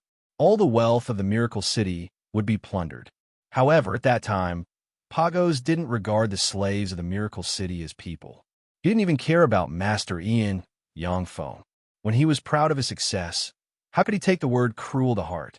Yang Feng said lightly, "Okay, Master Pagos, you are now a member of the Miracle City. Your life, death, honor, and disgrace are linked to the Miracle City. If you perform well in the future, I can tell you the method to promote to a Legend Wizard and let you become a powerful Legend Wizard." Legend Wizard. When Pagos heard that, his eyes blossomed with the light of expectation. On the Feisual Plain, the ultimate goal of all wizards was to promote to a Legend Wizard. Once a wizard promoted to a Legend Wizard, they could master legend spells, level for spells. Among legend spells, there were many spells that could strengthen one's physique and prolong one's lifespan. On the Feisual Plain, only after advancing to a Legend Wizard would a wizard's lifespan reach more than 200 years. This was one of the biggest weaknesses of wizards on the Feisual Plain. It should be noted that on the Tsangji Plain, an official level, one warlock had a lifespan of 200 years. If they collected some lifespan prolonging elixirs, living to 300 years wouldn't be an issue. On the Feisual Plain, the lifespan of an official wizard was no different from that of an ordinary person. With a flick of his wrist, Yang Feng threw a stack of magic notes towards Pagos. When Pagos received the stack of magic notes, his expression trembled and his eyes flashed with excitement. The stack of magic notes in his hands described how a magic shooter could advance to a legendary mage. This kind of magic notes about a magic shooter becoming a legendary mage was priceless.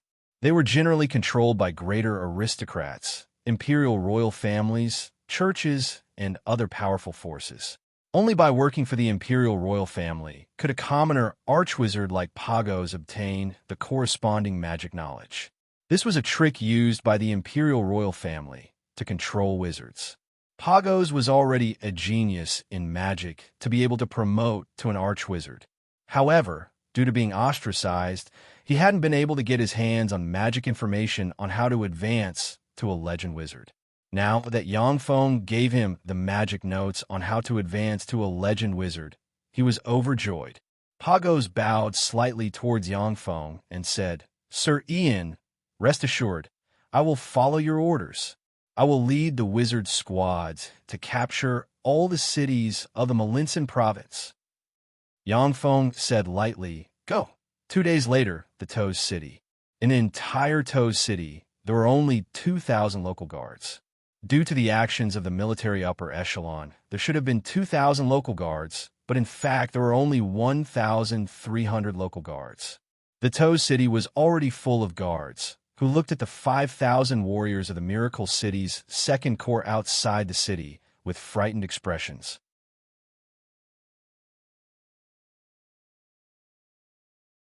Chapter 244.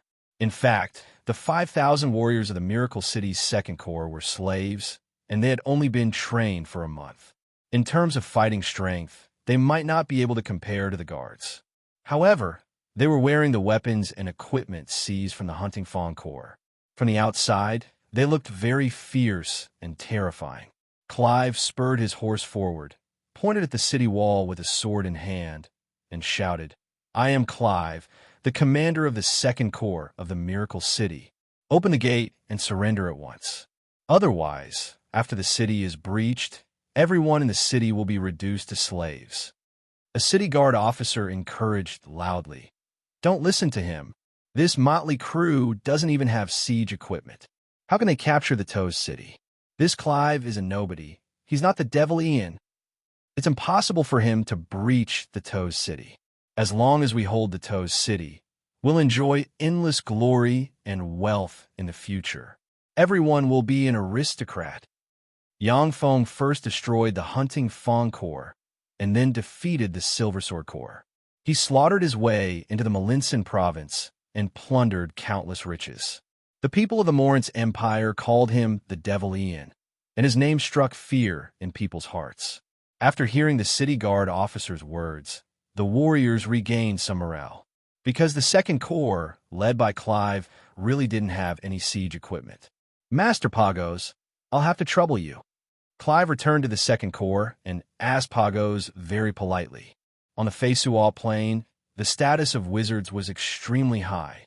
Even if Pagos was forced to surrender to Yang Feng, he didn't want to offend Pagos, who was an archwizard.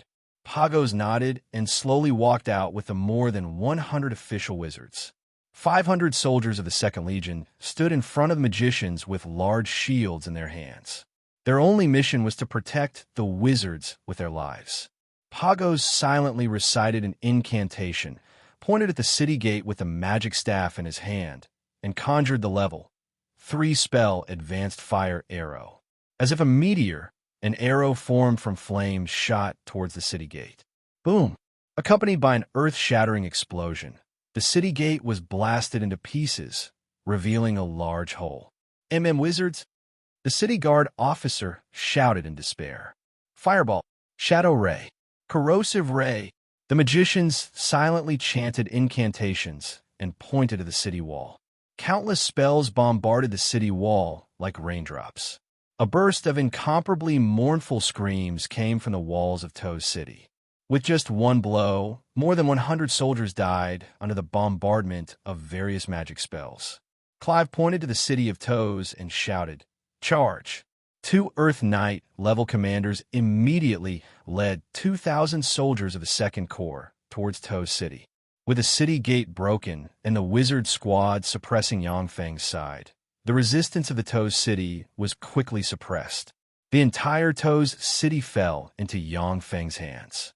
As soon as the Toes City fell into Yang Feng's hands, Lena organized a slave transport team to loot the Toes City in an orderly manner like worker ants, looting everything of value in the Toes City, and then transporting everything in the direction of a Miracle City. These days, Yang Feng has obtained tens of thousands of slaves from other places through various means in order to deal with this sudden war. 10,000 slaves had already been organized into the Second and Third Corps. Another 10,000 slaves had been organized into a transport team under the command of Lena, which was responsible for transporting supplies. The entire Miracle City was mobilized. As if a clockwork war machine, it operated frantically. If it went all the time, this machine could continue to operate. But once it failed, this clockwork war machine would completely collapse. After capturing the Toes City, the Second Corps rested for several days before setting out to attack another city, the Jia City. Without any suspense, the powerful wizard squad destroyed the resistance of the Jia City, allowing the Second Corps to occupy the city. On the other side, Yang Feng, who had rested, continued to attack the Malinsin province with the 2,000 cavalrymen of the First Corps. Wherever the cavalrymen went, one city after another fell into his hands without any room for resistance. The governor of the Malinsin province sent letters in blood to the imperial capital and the governor of the nearby Zierro province, begging for support. The governor of the Zierro province firmly implemented the principle of remaining unmoved in the face of difficulties for friendly forces. Instead of dispatching a single soldier, he constantly recruited soldiers from the province to fill the Silver Sword Corps, training them and restoring the strength of the Silver Sword Corps. The Moritz Empire didn't expect that the Silver Sword Corps would be defeated by Yang Feng. It greatly increased the importance it attached to Yang Feng and began to mobilize the main corps of the several provinces behind the Malinsan province, and then slowly advanced towards the Malinsan province. When an army moved, it needed a lot of provisions. The Moritz Empire wasn't ready to fight a war and couldn't coordinate in such a hurry. According to the original plan of the Moritz Empire, the hunting Fong Corps was enough to take care of the Miracle City. It never thought of the possibility of failure. The stockpiling of provisions was simply insufficient. Now that Yang Feng defeated the hunting Fong Corps and the Silver Sword Corps, the predicament of the Moritz Empire's lack of preparation was exposed. The huge empire had countless provisions and elite soldiers. But because it wasn't prepared in advance, it was very difficult to mobilize provisions. Due to logistical issues, the movement speed of the main army that was transferred from the major provinces was also very slow. 10 days later, the 1st and 2nd Corps of the Miracle City finally met in the Baroman City. Yang Feng urged his horse forward and looked at the Baroman City from afar with a dignified look in his eyes. The Baroman City's city wall was 20 meters tall and made of mysterious steel rock. It could even resist some legend rank spells. The city gate of the Baroman City was made of the magic metal star magic iron and blessed by legend wizards. It could completely withstand the bombardment of legend rank spells. Inside the Baroman City, there was a great temple dedicated to the sun god Dragoni. The Malinsan province was one of the main preaching places of the sun god Dragoni. The sun god Dragoni was a powerful intermediate divine power rank existence of the Xalia divine system, second only to the 9 primary gods of the Xalia divine system. His fighting strength was terrifying, and reportedly, he wasn't inferior to the primary gods of some weak divine systems. If the Sun Temple in the Baroman City fully supported the governor of the Baroman City in defending the city, then with Yang Feng's current strength, he might not be able to capture the Baroman City. With the support of the Sun Temple's priests, then with my current strength, unless I use legend rank mechanical battle beasts, it will be difficult to capture such a huge city. Yang Feng stared at the Baroman City. His eyes flickered, and plans emerged in his mind, only to be rejected one by one. Unless he used poison or mechanical battle beasts, he had no hope of capturing the Baroman City. Just the siege equipment alone was enough to stump Yang Feng. Of the 2 armies under Yang Feng's command, one was a cavalry legion, the other was a slave legion. Neither of the 2 legions had much experience in sieging a city. Basically, it was Yang Feng or the Bags Wizard Legion who smashed the city gate with magic and then easily broke into the city.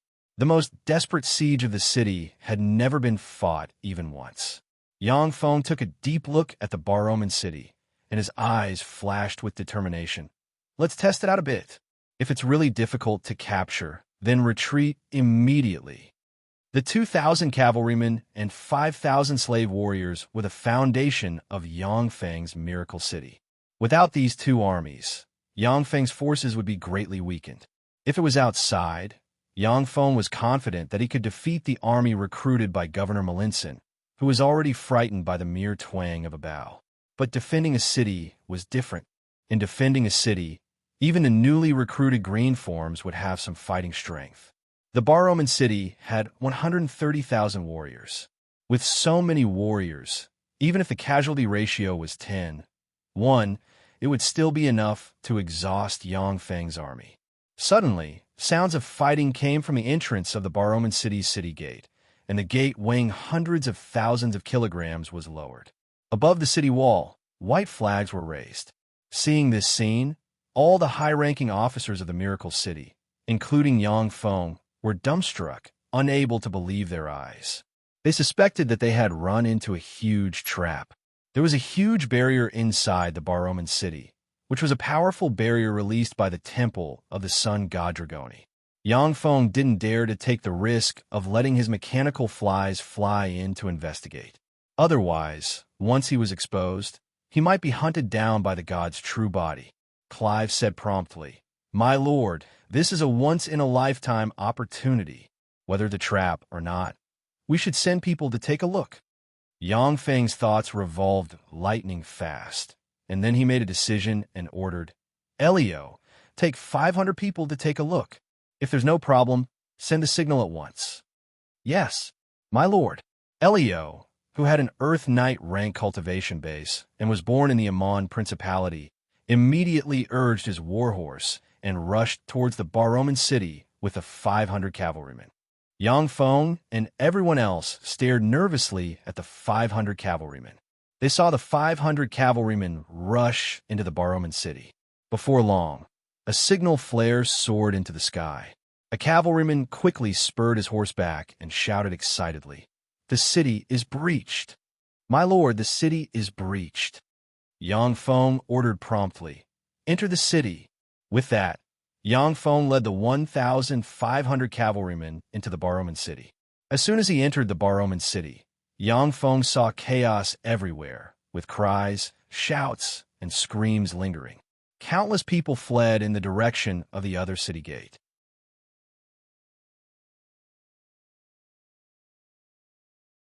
Chapter 245.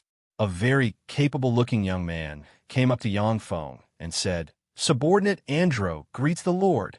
Yang Feng looked at the young man and said faintly, "Andro, you're Artai's man."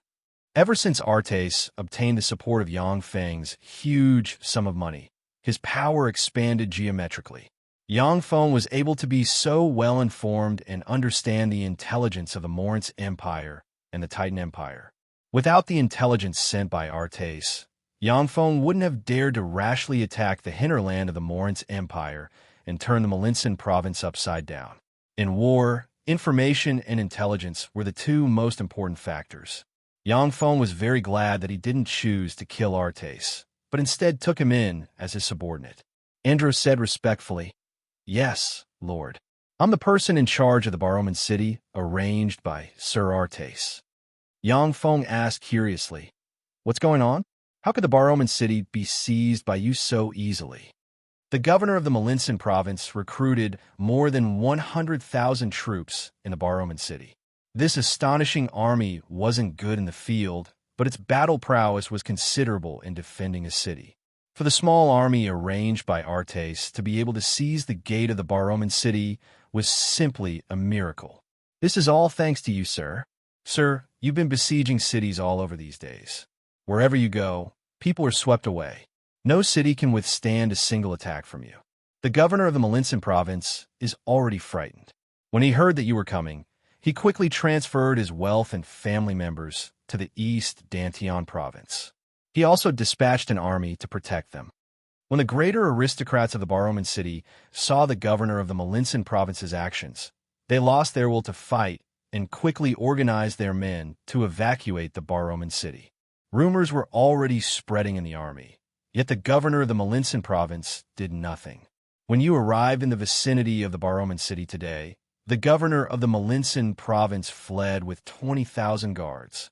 When they saw the governor of the Melinsan province flee, the warriors he recruited scattered in confusion. No one was willing to defend the city. When I saw this situation, I was afraid that a long delay would bring trouble, so I led my men to seize the city gate and welcome the arrival of my lord." Andro said methodically. Yang Feng couldn't help but ask, "The governor of the Melinsan province is such a waste. How did he become the governor?" Andro said, "The governor of the Melinsan province has a younger sister, who is the most favored concubine of the south, the emperor of the Moritz Empire. It was the southern concubine who begged his majesty to make her brother the governor of Melinsan province. In the Fesual Plains Moritz Empire, every adult was allowed to marry 6 wives, 2 official wives and 4 secondary wives. As for concubines, he could marry countless of them. The Moritz Empire had 2 empresses and 4 imperial concubines, which are the 6 most distinguished women in the imperial harem. The status of the other concubines was not as high as these 6 women. The reason for this rule was that the first emperor of the Morince Empire was followed by 6 women of noble status. The 6 women were either the most beloved women of the emperor or demigods with great forces backing them and noble divine blood flowing in their veins. In order to show that the 6 women were different from the other women, the emperor concubines conferred the title of 2 empresses and 4 imperial concubines. The status of the other concubines was far inferior to that of the 6 women. In the Morince Empire, unless the 2 empresses and 4 imperial concubines had no children, the children of the other concubines had no right to inherit the empire. Yang Feng's eyes flashed with a peculiar glint, and he said slowly, "The emperor of the Morince Empire is so muddle-headed." Andro's eyes flashed with disdain, and he said, "The emperor of the Morince Empire is a good-for-nothing.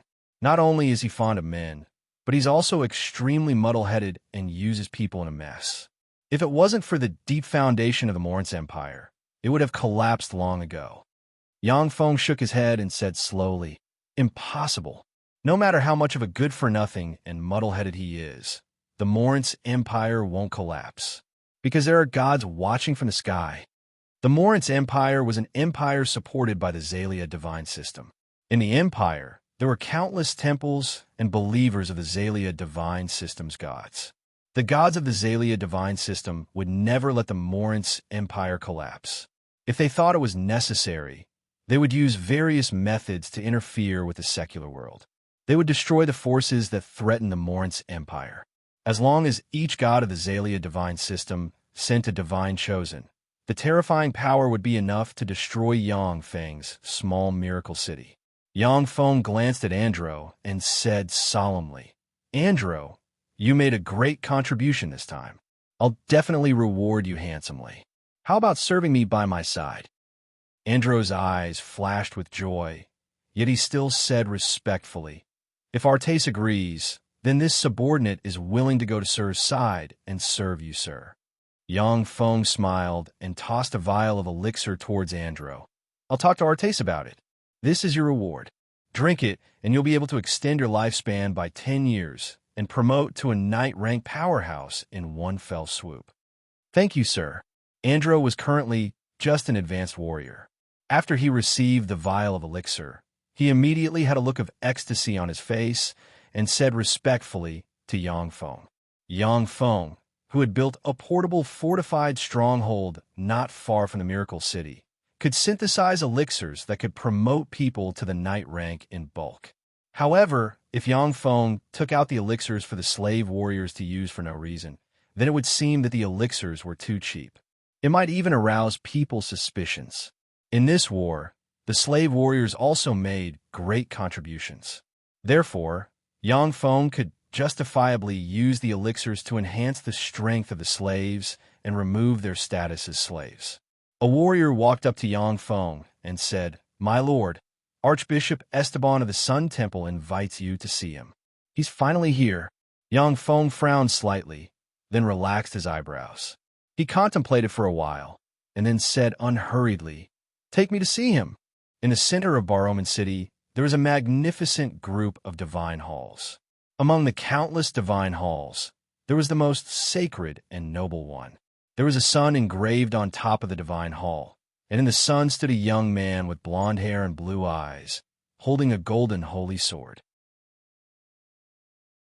The huge temple released formidable fluctuations of power at all times, shrouding and guarding the entire Baroman City. This huge temple was the Sun Temple of the Baroman City. When Yang Feng arrived in front of the Sun Temple, he operated a secret method and looked at the temple. He saw a layer of extremely rich faith power shrouding the Sun Temple and exuding formidable fluctuations of power. On the Feisual Plain, basically every city had a temple. However, the size of the temples varied, and the power they possessed varied as well. Along the way, Yang Feng didn't encounter any decent resistance because the clergymen of the temples in the cities didn't put up any resistance. Of course, in exchange, Yang Feng didn't touch any of the clergymen in the cities. On the Feisual Plain, Every clergyman was a servant of a god. If it wasn't necessary, Yang Feng wouldn't lightly touch the clergyman. A middle-aged bishop dressed in a bishop's robe with an arrogant expression walked out of the Sun Temple. Behind the middle-aged bishop were a dozen or so beautiful nuns dressed in nun robes.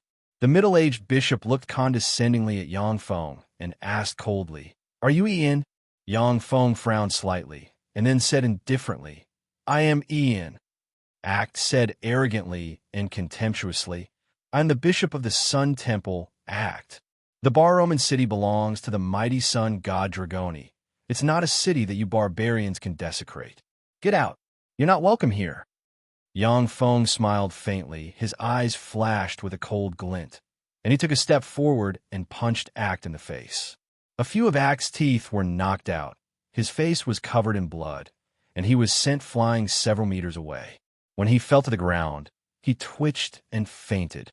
As a bishop rank expert, the might of Act's offensive divine spells was comparable to that of level 2 warlocks. However, his fleshly body was also extremely frail, unable to withstand a single blow. "What are you doing? Barbarian, do you want to blaspheme the mighty sun god Dragoni?" The complexions of the dozen nuns following behind Act changed dramatically, and they issued shrill screams. The Sun Temple had always been aloof in the Bar-Roman city. Even the governor of the Melinson province had to be polite when he saw the nuns, not daring to act recklessly. Now a bishop-rank bigwig was punched to the ground by Yang Feng like a dead dog, which was simply unimaginable. Yang Feng swept the dozen chattering nuns with a glance. His gaze turned cold. He unsheathed the sword at his waist and barked coldly, "Shut up, all of you. Now, I am the master of the Bar-Roman city. I can decide your fate with a word. I can let you live, but I can also let you die. I can let you go to heaven, but I can also let you taste the pain of hell." The more than 30 guards next to Yang Feng unsheathed the swords at their waist and pointed at the dozen nuns. So long as Yang Feng gave the order, they would rush into the Sun Temple and kill all the nuns. The pretty complexions of the dozen beautiful nuns changed. They felt a chill in their hearts, and their delicate bodies trembled.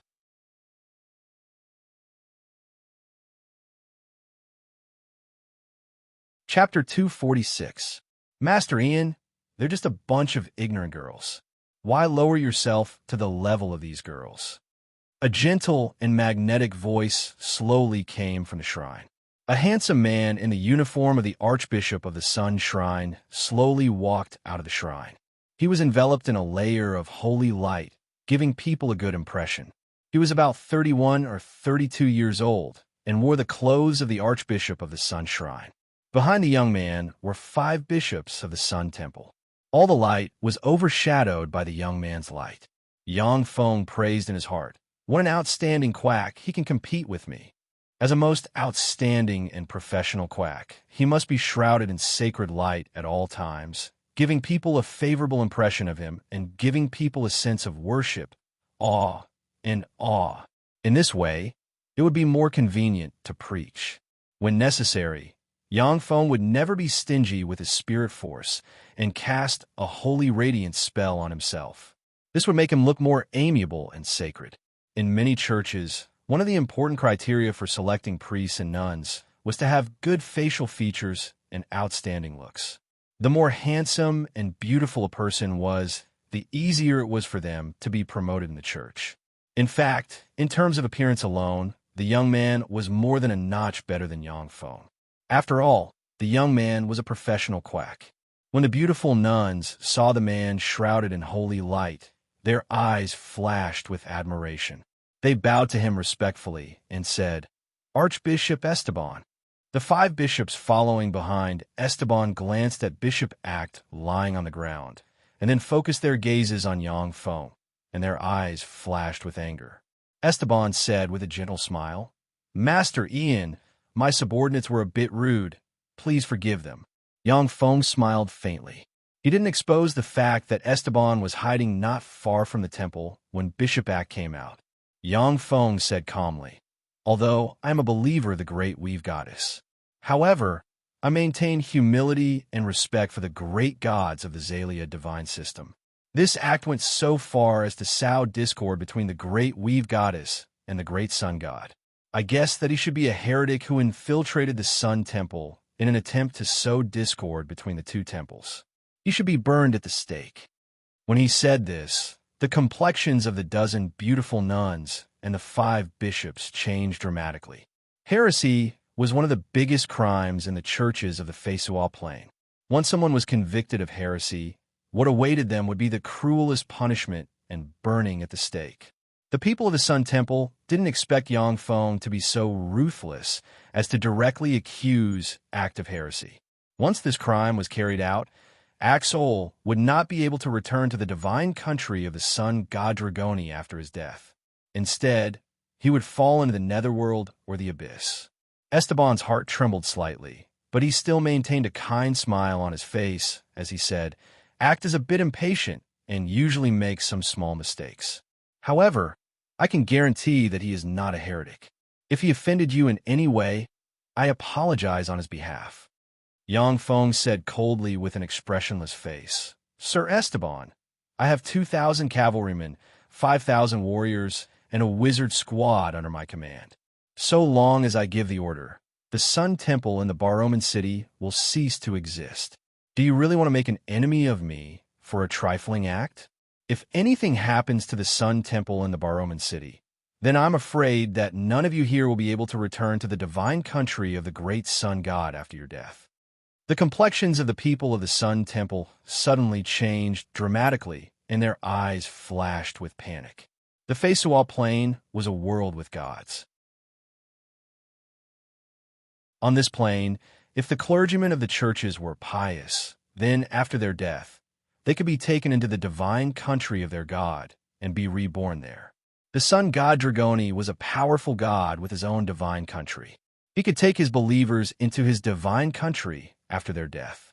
Many of the clergymen of the Sun Temple were willing to die on the battlefield so that they could return to their divine country. But if the Sun Temple was destroyed, then they would be unable to return to their divine country after their death after committing such a great crime. This would be the greatest punishment for them. Esteban still had a refreshing smile on his face. After a few words, he took a few steps back and said, Master Ian, the Sun Temple has no intention of getting involved in secular disputes. As long as you don't offend the believers of the Sun Church, then the Sun Temple can remain neutral. Originally, Esteban intended to have Yang Feng not attack the believers of the gods of the Zalia divine system. However, under Yang Feng's aggressiveness, he could only choose to protect the believers of the Sun Temple. Yang Feng asked, How do I distinguish which believers of the Sun Church are? Esteban said unhurriedly, Every devout believer has a temple badge bestowed upon them by the Sun Temple in front of their house. Please don't harass them. Yang Feng waved his hand. A silencing spell shrouded him and Esteban, and said with a light smile, 50,000 gold coins for a badge. Every time I find a badge, I have to collect 50,000 gold coins from the Sun Temple. Esteban frowned and said, The Sun Temple doesn't have that much gold coins. Yang Feng said in a tempting tone, You can say that the Miracle City forced you to collect it. There are so many greater aristocrats in the Bearman City. What's 50,000 gold coins for a badge? You can directly collect 100,000 gold coins from them. Didn't the 50,000 gold coins fall directly into the hands of the Sun Temple? The culprit of all this is the Miracle City, while the Sun Temple has no other choice. You really are a fiend. Esteban sighed slowly, revealed a smile, and said faintly, In order to spread the glory of the great sun god, I can only be forced to cooperate with a fiend. Gods didn't need gold coins, only faith. However, churches in the secular world didn't lack gold coins. Without gold coins, the influence of churches couldn't expand. Esteban only weighed the pros and cons for a moment, and then made a wise choice. In any case, with Yang Feng as a scapegoat, no matter how high the badge sales fee he collected was, the greater aristocrats would only be grateful to him and hate Yang Feng. Yang Feng and Esteban looked at each other and smiled, and their relationship became a bit closer. Yang Feng said, Esteban, I need proof of identity as a bishop of the Sun Temple. Esteban frowned slightly and asked vigilantly, What do you want that for? I want to meet the governor of the Malinsan province, preferably in a peaceful manner. What do you want to do with him? Yang Feng said with a light smile, I think that the Malinsan province needs a great hero who can defeat the Fiendian. I hope that this great hero will be the governor of the Malinsan province. Esteban was silent for a good while, before revealing a smile and exclaiming in admiration, You're really a smart man. The governor of the Malinsan province was a good-for-nothing among good-for-nothings. Esteban originally planned to take the experts of the Sun Temple to defend the Barraman city. As a result, not only did the governor of the Malinsan province run away, but he also caused the collapse of more than 100,000 soldiers. Esteban's Sun Temple did nothing. If the governor of the Malinsan province was the great hero who subdued the Malinsan province, then it would be the best choice for Yang Feng. In this way, Yang Feng wouldn't have to face the experts of the Morin's Empire and could calmly return to the Miracle City to recuperate and strengthen himself. After all, the Morin's Empire was one of the most powerful empires on the Feisual Plain, and its comprehensive strength was more than 10,000 times that of the Miracle City.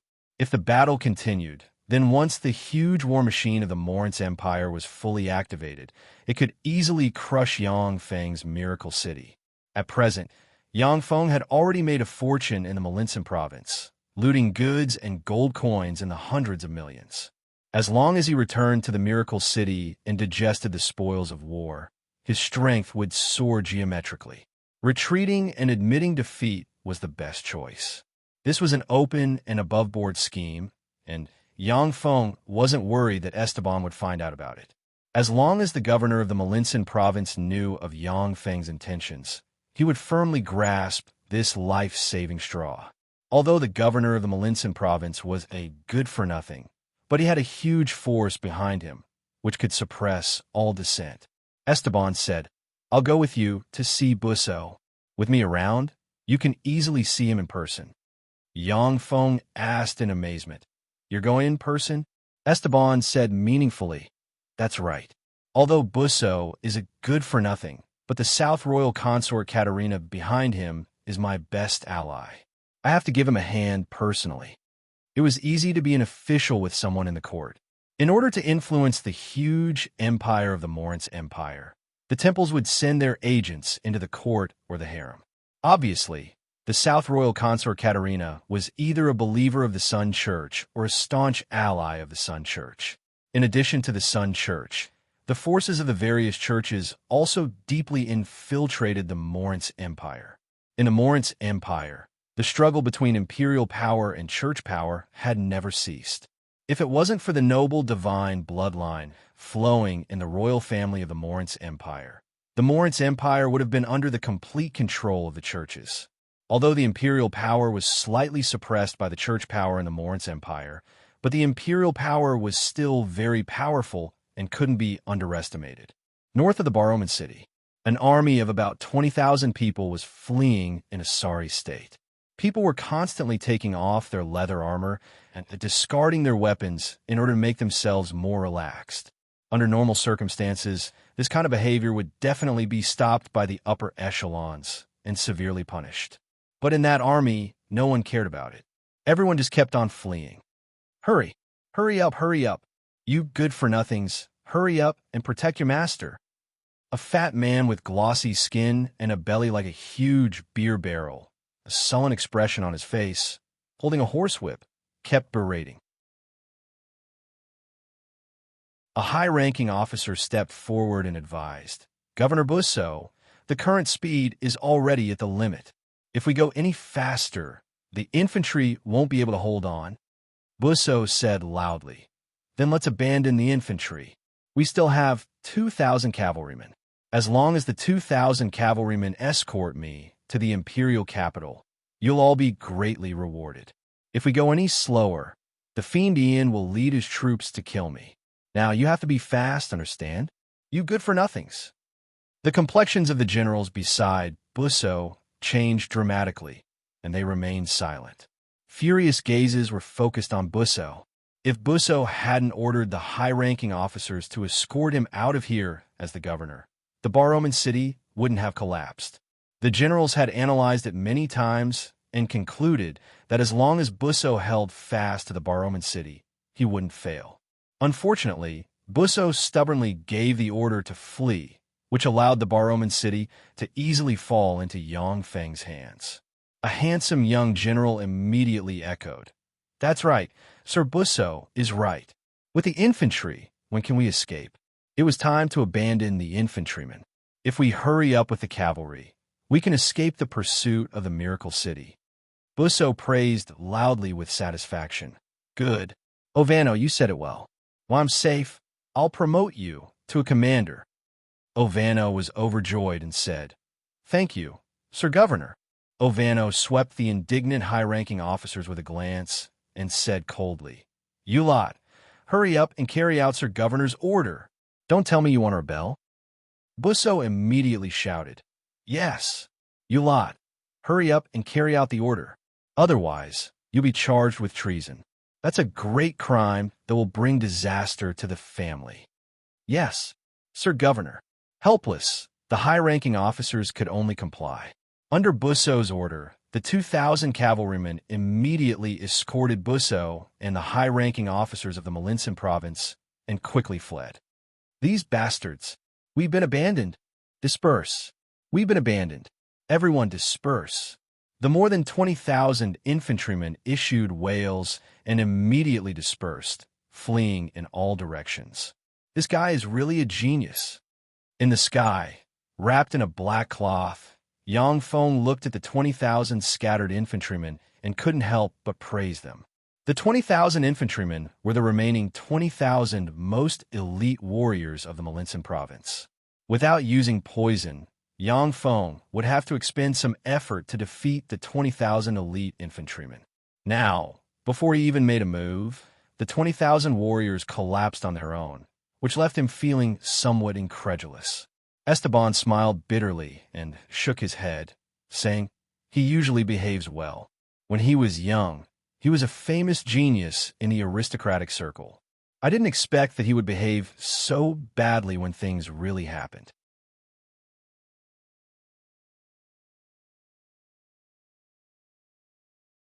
Chapter 247. Riding the Magic Carpet. Yang Feng's group of two smoothly circled to in front of Busso's 2,000 cavalrymen. "I am Archbishop Esteban of the Sun Temple. Tell Governor Busso to come see me." Esteban jumped off the magic carpet, landed on the ground, and blocked in front of Busso's troops. A dazzling sun slowly rose behind him, radiating endless light, indicating his identity as the Archbishop of the Sun Temple. When the 2,000 cavalrymen saw the sun and heard Esteban's words, their hearts shook, and they spurred their horses to a halt. On the Feisual plain, the people that couldn't be provoked the most were churches. Once they were judged to be heretics by the church, their entire family would be burned at the stake. Even aristocrats, once judged to be heretics, would be burned to death and have their titles confiscated. Their entire family would be implicated. Moreover, this was a world with gods. Gods held high in their star-divine countries, and from time to time, they would descend miracles in the secular world. Everyone knew of the existence of gods, and they were full of reverence for the churches that worshiped gods. "Greetings, Archbishop." A dozen high-ranking officers escorted Busso out. After seeing Esteban, they bowed slightly in salute and said respectfully. Esteban was recognized as a genius of the Sun Temple, a powerhouse most likely to promote to a legend-rank archbishop. The high-ranking officers naturally didn't dare to slight him. When Busso came out, he saw the magic carpet behind Esteban. His eyes lit up, and he asked full of expectation, "Esteban, are you here to take me with you?" On the Feisual plain, there were no secret treasures refined by the Tsangji Plains human warlocks. However, there were still some magic items circulating in the world. As a greater aristocrat, Busso wasn't surprised by magic items such as magic carpets. He had a few life-saving magic items, but he didn't have a high-grade flight secret treasure such as a magic carpet. Esteban swept Busso with a dignified glance and said in an indisputable tone, I brought someone who wants to have a good talk with you. Let's go over there and have a good talk. Yes. Awed by Esteban's imposing manner, Busso obediently followed Esteban and Busso away from the 2,000 cavalrymen. Yang Feng silently recited an incantation, pointed at the surroundings, a magic radiance flickered, and a silent spell was cast, shrouding the three people. Esteban said lightly, "This person who wants to see you is Master Ian of the Miracle City." "Greetings, Master Ian. A friend of Archbishop Esteban is also a friend of mine." "No, Master Ian, you are Demon Ian." Busso spoke straightforwardly at first. Suddenly, he reacted, and his face changed dramatically. He took a few steps back and looked at Yang Feng with fear in his eyes. Yang Feng pulled away the black cloth covering his face, revealed his true face, and said with a smile to Busso, "That's right. I am Master Ian, the fiend Ian you speak of. Master Ian, please spare my life. I beg you, spare my life. I'll give you a lot of money. I'll give you a lot of ransom. Spare my life. I don't want to die yet." Busso knelt on the ground and cried loudly. Snot and tears flowed down his face as he begged bitterly. This guy is really of the highest quality. Yang Feng found it funny, but he strengthened his resolve. Yang Feng said with a smile, "Governor Busso, I didn't come here to kill you. Instead, I came here to give you a great credit. Under the leadership of Governor Busso, the army of the Miracle City suffered successive defeats and eventually retreated back to the Miracle City. What do you think of this credit? You didn't come here to kill me?" Busso was taken aback. He wiped the snot and tears off his face, got up, and his eyes lit up, saying, "You want to fake a war and lose to me on purpose? What do you want in return?" Yang Feng was slightly surprised. He thought that Busso was a good-for-nothing, but he didn't expect Busso to react so quickly and grasp the crux of the matter. Yang Feng said lightly, "Governor Busso, with such a great credit, can you keep the position of governor of the Malinsan province in peace?" Busso's eyes lit up, and he said with a beaming smile, "If it was someone else, even if they made such a great contribution, they would still be demoted to a commoner. However, with the strength of our family, I can atone for my crimes by making such a great contribution and firmly sit on the position of governor of the Malinsan province." It was easy to be an official in the court. In the Morince Empire, the Busso family had great power. His younger sister, the southern royal consort Katerina, was one of the 4 consorts favored by the emperor of the Morince Empire.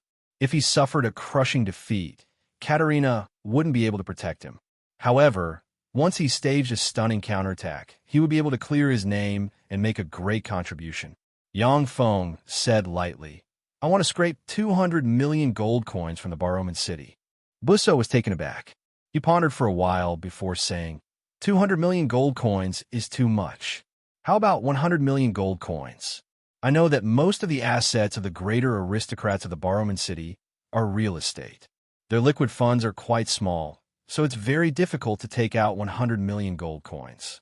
However, if antiques, gems, and the like are included, then you can get 200 million gold coins. Yang Feng suddenly said, "What kind of title can I get from the Morince Empire if I request to be attached to it?" Busso's eyes lit up, and he said enthusiastically, "Good, good, good. Master Ian, please leave this matter to me. I'll help you get it done properly. Don't worry, a hereditary peer title of Earl is out of the question. As long as you leave this matter to me, we'll be best friends." The Morince Empire sent troops to attack the Miracle City, but suffered a crushing defeat. The entire Morince Empire lost a lot of face. At this time, Busso came forward and summoned the Miracle City to surrender, expanding the territory of the Morince Empire. The Morince Empire also gained a lot of face. Busso definitely made a great contribution that gave him a lot of political capital and laid a solid foundation for climbing to a higher position. Yang Feng said, "However, I don't want others to interfere with the operation of the Miracle City. What should I do?" He could surrender to the Morince Empire in name, but Yang Feng didn't want the Miracle City he built to be annexed. Busso laughed and said carelessly, "Haha, that's easy. There are so many bandits in the Red Earth Wasteland. It's very common for officials to accidentally die at the hands of bandits. Everyone does it. As long as you do it cleanly, no one will find out about it. With the Cayman family covering up for you in the imperial court, you won't be able to stir up any waves. Although Busso was timid and afraid of death, but he was very clear about the various ways of the Morance Empire. When it came to killing people, he played it down and didn't seem to care. Clearly, his hands were stained with who knows how much blood. The corners of Yang Feng's mouth rose slightly, revealing a smile. The behemoth Morance Empire was so chaotic that he could fish in troubled waters. Archbishop Esteban watched with a smile as Yang Feng and Busso discussed how to cooperate and how to plunder the Malinsan province. For Busso, Yang Feng's attack on the Malinsan province was a great opportunity. He could take the opportunity to eradicate his political enemies. He could borrow Yang Feng's hands to get rid of all his enemies and make a big profit. Yang Feng and Esteban could make a fortune out of it.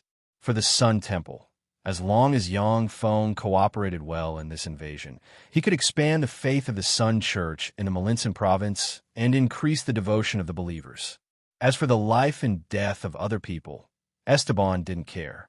3 days later, Busso suddenly led 2,000 cavalrymen to counterattack the Barroman city. The troops of the Miracle City were defeated and withdrew from the Barroman city in an orderly manner. A day later, Busso personally led 2,000 cavalrymen in pursuit and once again defeated the main force of the Miracle City in the Talon City. Within 10 days, the main force of the Miracle City was defeated 10 times in 10 battles. Reports of their victories were sent to the capital of the Morance Empire like raindrops. A peerless general of the Morance Empire, named Busso, gradually rose to prominence. Under Busso's frantic pursuit, the main force of the Miracle City finally returned in defeat. Carrying treasures and goods dozens of kilometers long, they happily escorted countless slaves back to their base in the Red Earth Wasteland. The capital of the Morance Empire, the St. Talon City. As one of the 2 imperial capitals of the Morance Empire on the Feisual Plain, this city wasn't something that could be built by mortals. It was a divine city personally built by the gods in a miraculous manner. The city wall of the St. Talon City was 200 meters tall and made of the highest grade of mysterious steel rock. Besides, it was blessed by the gods of the Zalia divine system. The city wall of the St. Talon City was enchanted with numerous defensive divine spells. Even a demigod-rank powerhouse with a divine armament would find it difficult to destroy the city wall. In the center of the St. Talon City, there were magnificent, sacred, and noble temples. Formidable fluctuations of power emanated from the temples and formed powerful boundaries that enveloped the entire St. Talon City. Any dark or evil life form that entered the St. Talon City blessed by the gods would be purified. Any spiritual type or control type spells that entered this barrier would be weakened and revealed. It was practically impossible for anyone to control the upper echelon of the St. Talon City through evil spells. Within the St. Talon City, there were only temples of the gods of the Zalia divine system. Even a powerful god like the Weave Goddess couldn't have her own temple in the St. Talon City and preach openly.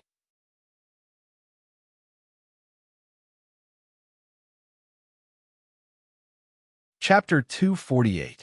About 10 kilometers away from the magnificent temple complex, there was an exquisite and luxurious imperial palace with a 50-meter-tall city wall.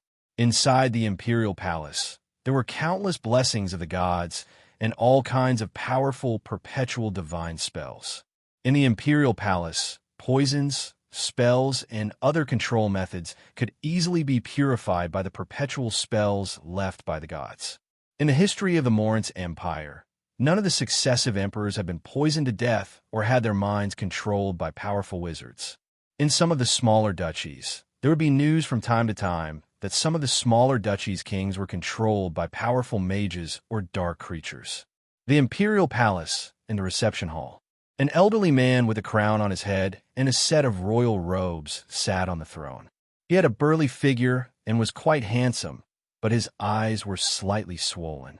He gave off a dignified aura, but at the same time, he gave off an aura of decay.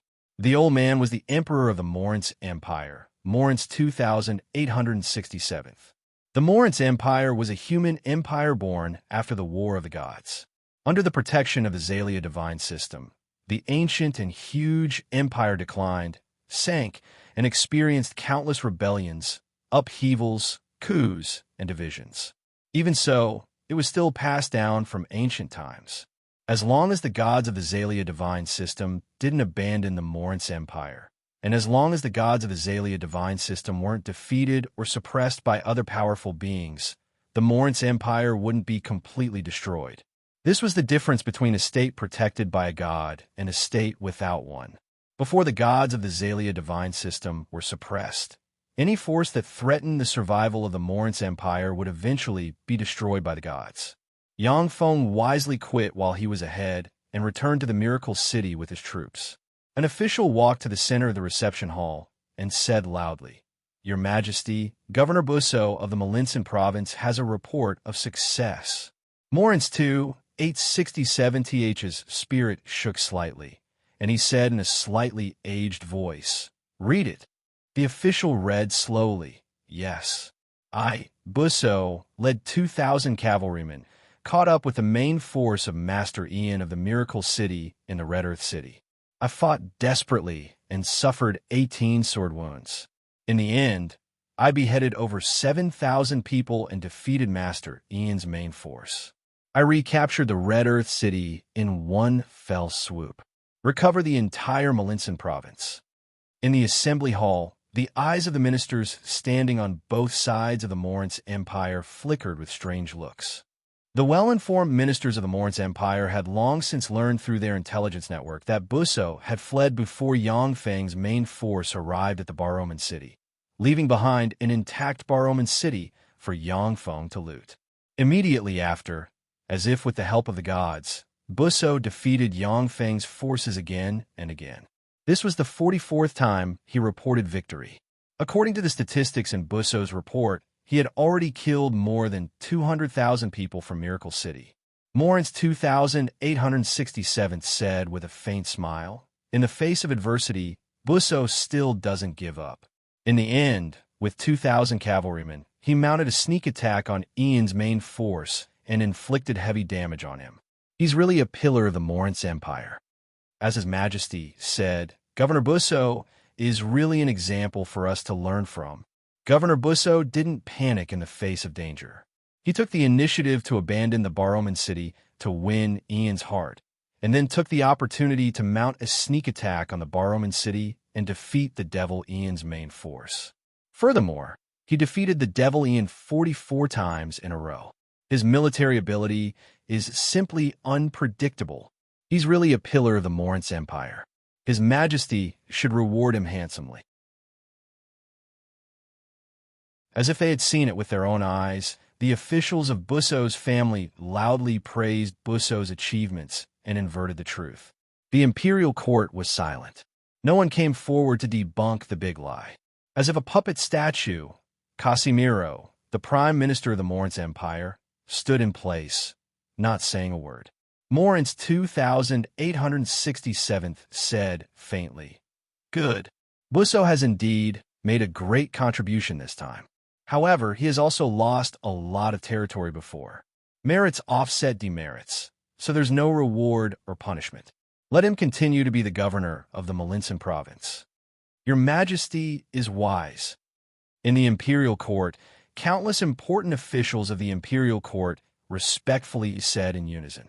An official came forward respectfully and said, "Your Majesty, Governor Busso is a man of great talent and bold vision.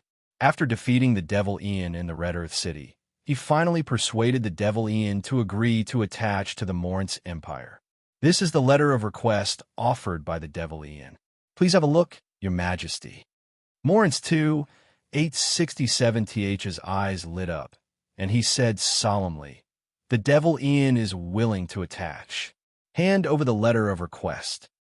The official respectfully handed the letter of request to Morince 2867.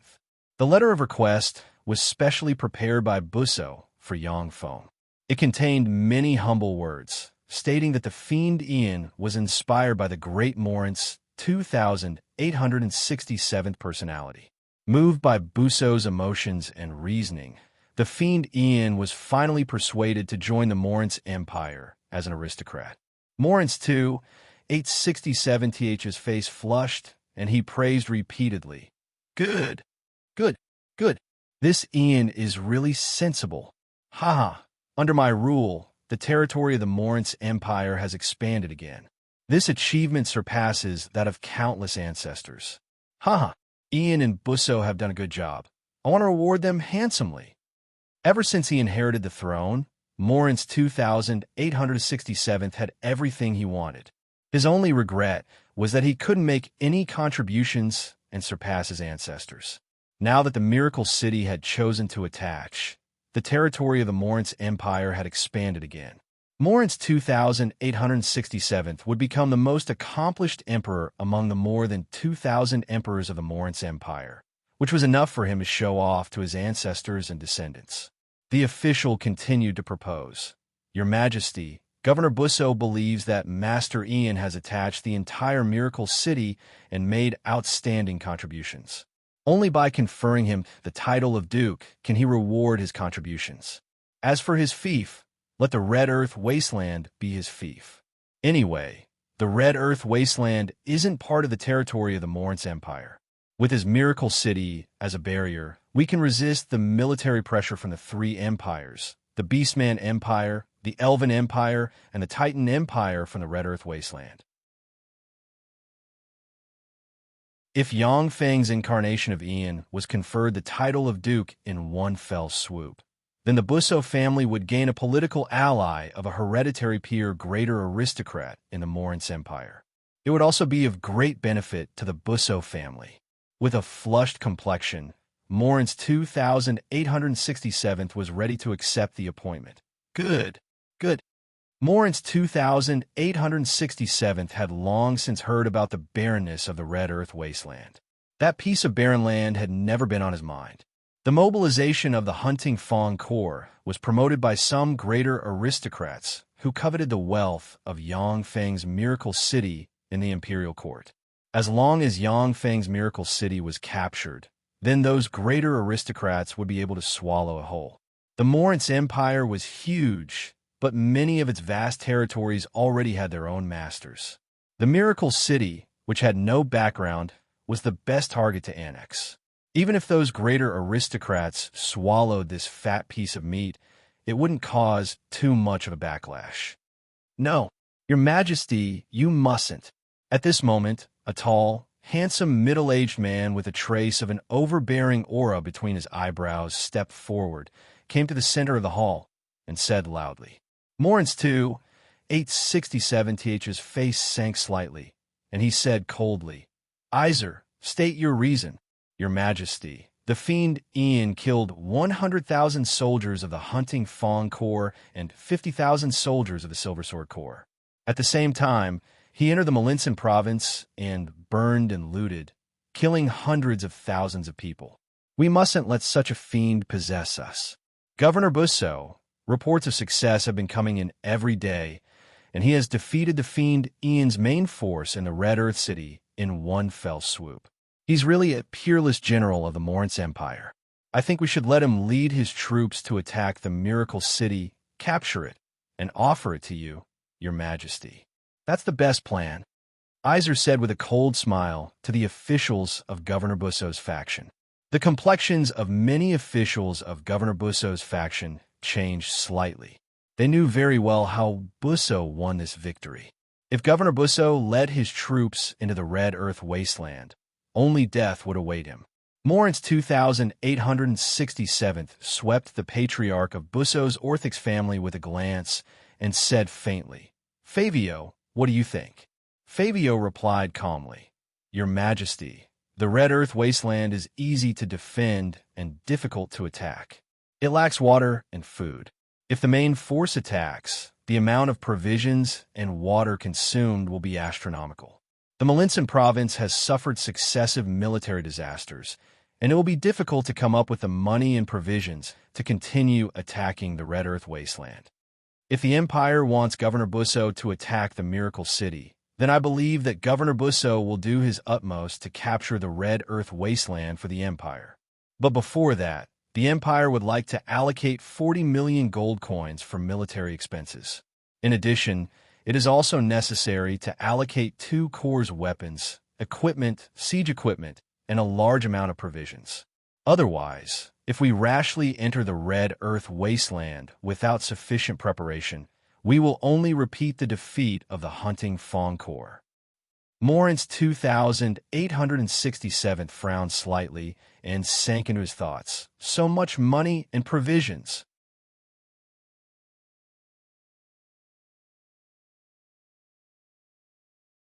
Chapter 249. Cold sweat trickled down Duke Iser's back. His mind revolved lightning fast, and he immediately said loudly, "Your Majesty, it's not that I'm unwilling to serve you. It's just that after rashly attacking the Amon Principality, I lost more than 50% of my private troops. I can't collect the required 30 million gold coins of compensation for the time being. If you want me to send troops, I won't hesitate to do so. However, Your Majesty, please allocate 70 million gold coins as well as the provisions needed for a corps to fight for a year. Otherwise, even if I go to the Red Earth Wasteland, it would just be a repeat of the defeat of the Hunting Fawn Corps." Morin's 2,867th wasn't willing to cut down on the gold coins that he enjoyed himself and then spend them on military expenses. An official of the Hanson family stepped forward and barked, "Duke Iser has agreed to send troops, but the provisions are lacking. Sir Favio, your Orthix family also has 15,000 private troops, so why don't you take the initiative to serve His Majesty? Are you the one who wants to strengthen yourself with troops?" The official opened his hand, and an image crystal shone with light. In the hall, a beautiful girl wearing a silver dress appeared. She had a head of dazzling golden hair, a tall figure, skin as white as jade, exquisite facial features, and a pair of beautiful eyes that seemed to speak. She was like a peerless beauty who had walked out of a painting. Morin's 867th's turbid eyes suddenly flashed with a bright light. He looked at the official full of expectation, and a trace of vitality seemed to emerge in his aged body.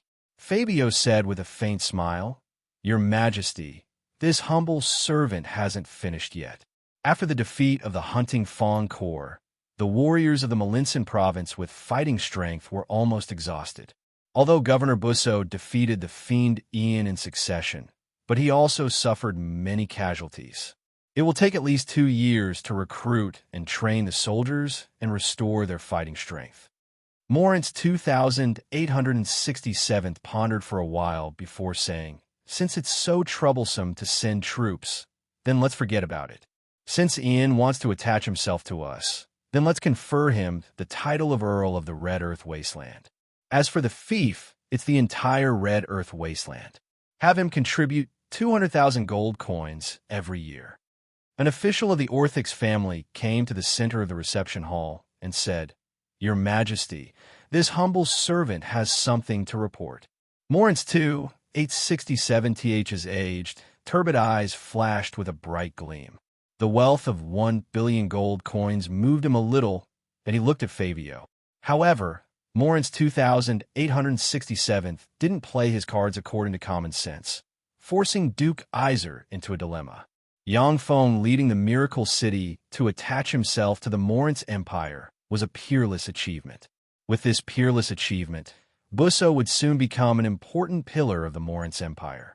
He would soon become an important pillar of the Orthix family in the Morin's Empire. Fabio also showed a smile. Of Ian, accompanying a ruler was like accompanying a tiger, especially an incapable ruler like Morin's 2,867th, who had tremendous power and acted as he pleased. It was even more dangerous. The Isin and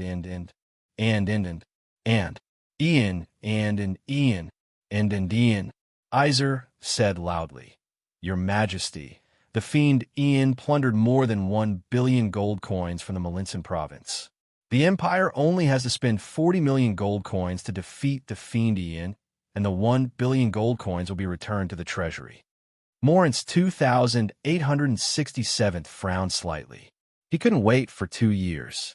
Morin's 2,867th's eyes flashed with a shrewd light, and he said with a loud laugh, "Good, good, good.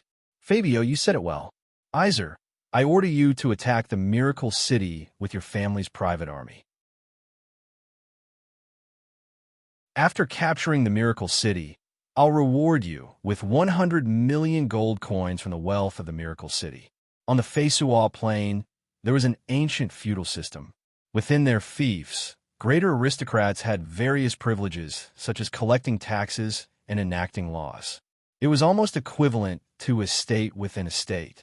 However, every year, aristocrats had to pay a portion of gold coins or materials to the empire according to the size of their fiefs and the richness of their fiefs to show their submission to the empire.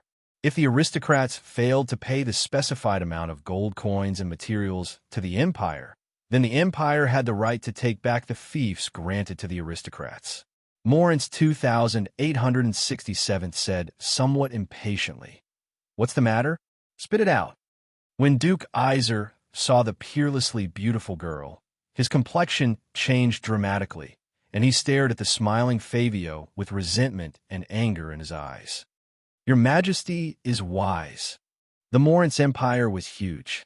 For this huge empire, 40 million gold coins was nothing. However, most of the taxes collected by the huge empire had to be paid for the huge civil service system, as well as the expenditure of millions of troops. Coupled with the fact that Emperor Morin's had always been extravagant, it was very difficult to mobilize 40 million gold coins in a hurry. In the court, all the voices disappeared and everyone quieted down. Although Busso was timid and had almost no ability to command troops, but he had a good political sense and mind. He was one of the highest-ranking members of the younger generation of the Orthics family. Iser said coldly, "The Hanson family is His Majesty's most loyal subject. The Hanson family is absolutely duty-bound to share His Majesty's burdens. But when an army goes to war, provisions come first. Without enough money and provisions, how can a war be supported? Fabio, your family's Governor Busso, has submitted 44 reports of victory in a row. In the reports, the number of people beheaded has exceeded 200,000. I heard that the total population of the Miracle City is no more than 50,000. Where did the 200,000 enemies come from?" When Duke Iser heard that, his complexion suddenly changed dramatically. The Hanson family had 20,000 elite private troops, which were the lifeblood of the Hanson family and the foundation for Duke Iser to run amok in the Morin's empire. Once the 20,000 elite private troops were wiped out, the Hanson family would fall from a top aristocratic family to an ordinary aristocratic family, and its strength would decline greatly. For Morin's 2,867th, 200,000 gold coins was not a small amount. After all, the Red Earth wasteland had always been a desolate place with no special products. With a sharp gaze, Morin's 2,867th stared at Iser. Suddenly, he smiled and said casually, "Iser, what do you think?" The official replied calmly, "Your Majesty, this girl is called Faldina, a personal disciple of the Titan Empire's legend wizard Arvida. Reportedly, she has the bloodline of the Titan goddess of charm and is a legendary divine descendant. According to the information I received, she has a close relationship with Edith, the son of Duke Iser. I suspect that Edith may have sold out a lot of intelligence on the Morin's Empire for this girl, and that he has very likely betrayed the Morin's Empire." Feeling that the Hanson family was about to face a calamity, Iser suddenly broke out in a cold sweat. He knelt on the ground and said respectfully, "Your Majesty, the Hanson family is loyal to Your Majesty, to the Empire, and will never have any disloyal thoughts. After this old official returns to the family, I will immediately use all the power of the family to capture this girl and present her to Your Majesty for interrogation." The officials of the two factions, the Orthics family and the Hanson family, stepped forward and accused each other. Fabio said coldly, Duke Iser, the Hanson family can wage a war to exterminate a principality just for the sake of you, yet you are unwilling to serve His Majesty. You have ulterior motives.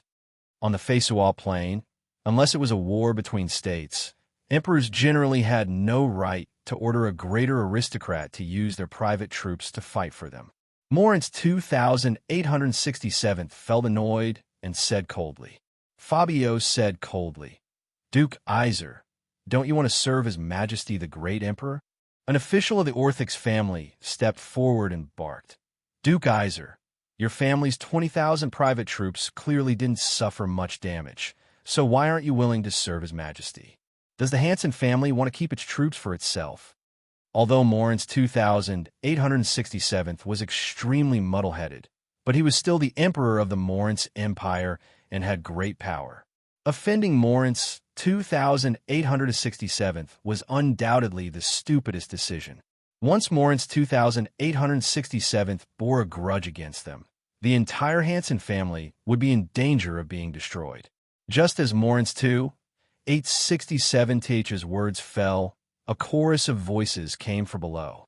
Most importantly, Yang Feng had already withdrawn to the Red Earth wasteland and was no longer a threat to the Morin's Empire. Duke Iser wanted to say something, but then hesitated. Finally, he looked at Fabio, who was watching him coldly, gave a long sigh, and fell silent. He had slightly offended Morin's 2,867th by using delaying tactics.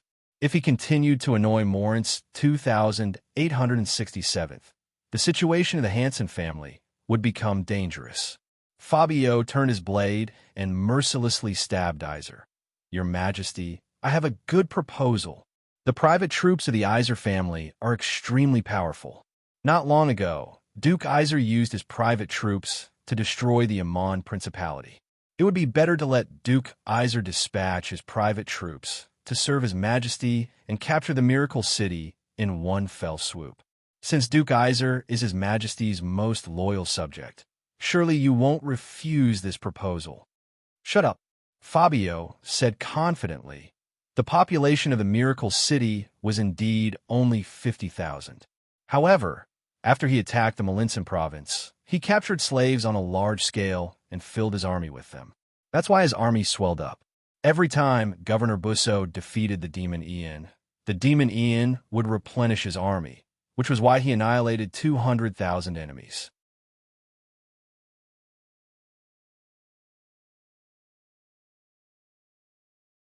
Chapter 250. Morin's 2,867th gave a satisfied smile and nodded, saying, Very well, get up. Remember, I want him alive, not dead. Iser heaved a sigh of relief, got up, and said respectfully, Yes, Your Majesty. After a long while, the court meeting was finally dismissed. About 2 kilometers west of the Imperial Palace, there was a road paved entirely with white marble. From a distance, the street looked like white jade, exuding white light. Therefore, it was called the White Jade Street. On both sides of the White Jade Street, there were many magnificent mansions. These mansions were the mansions of the ministers and greater aristocrats of the Morin's Empire in the imperial capital. Therefore, the White Jade Street was also called the Noble Street. In the middle of the White Jade Street, there was a very ordinary mansion, which was jokingly called the mansion of the puppet prime minister, Casimiro. A rather handsome young man shouted somewhat indignantly at the puppet prime minister, Casimiro, Father, why didn't you stop His Majesty? The Miracle City's master, Ian, and Governor Busso of the Melinson province clearly put on a show. Before Ian's main forces arrived, that good-for-nothing Busso fled. How could he have defeated Ian 44 times in a row and beheaded over 200,000 people? Casimiro stared at his son and suddenly gave a long sigh, saying, Amber, you're really not suited to be an official. Or rather, you're really not suited to be an official of the Morin's Empire. There are so many smart people in the imperial court. Don't tell me you can't see that something is fishy? Apart from some good-for-nothings, at least 60% of the people understood that it was a show put on by Ian and Busso. However, His Majesty wanted to save face and needed this victory, so this victory was real. Governor Busso made a great contribution. Anyone who brought this up at this juncture would make His Majesty unhappy and the Orthics family bear a grudge. I was able to hold the position of Prime Minister for so many years because I didn't block the path of others. I was just a puppet. His Majesty needed a puppet Prime Minister, and the greater aristocrats also needed a puppet Prime Minister. Only then could I sit in this position. Puppets don't make their own voices. Do you understand? Once a puppet makes a sound, it will either be thrown away or destroyed. Casimiro said slowly. Amber felt a chill run down his spine. He somewhat understood how deep and cold the waters in the court of the Morance Empire were. Casimiro looked deeply at Amber and said meaningfully, "As long as His Majesty is on the throne, I can only be a puppet Prime Minister. Only then will I be able to die a good death, and only then will my family be able to live a life of glory and wealth." Amber said indignantly, "Damn it, how could someone like him become the emperor of an empire? Are the gods in the starry sky blind?" Casimiro's complexion suddenly changed greatly, and he crushed a magic crystal. A silencing spell immediately enveloped the entire hall, and he berated sternly with a solemn expression, "Amber, don't say such words a second time. The gods were extremely powerful. As long as you silently recited their names, they would be able to sense it. Once he notices that you speak ill of him, our family will be directly destroyed." Amber said loudly with the hot-bloodedness of a young man, "Father, I know that. However, as long as I don't say the true names of the gods, they won't sense our conversation.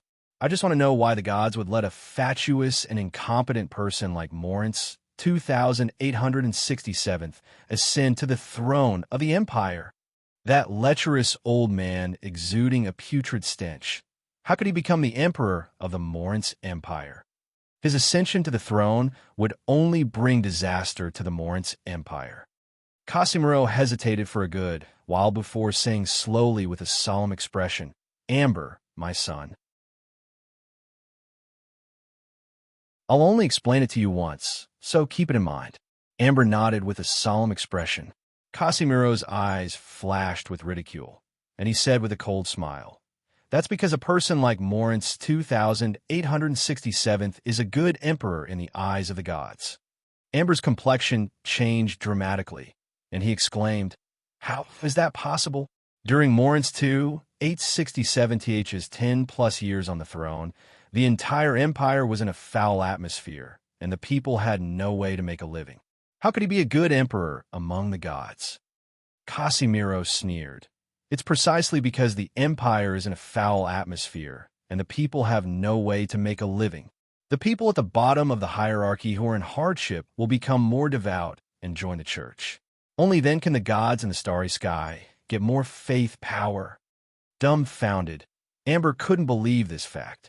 After the War of the gods needed a large number of believers to recuperate, and then chose one wise ruler after another. They let them rule the land and multiply.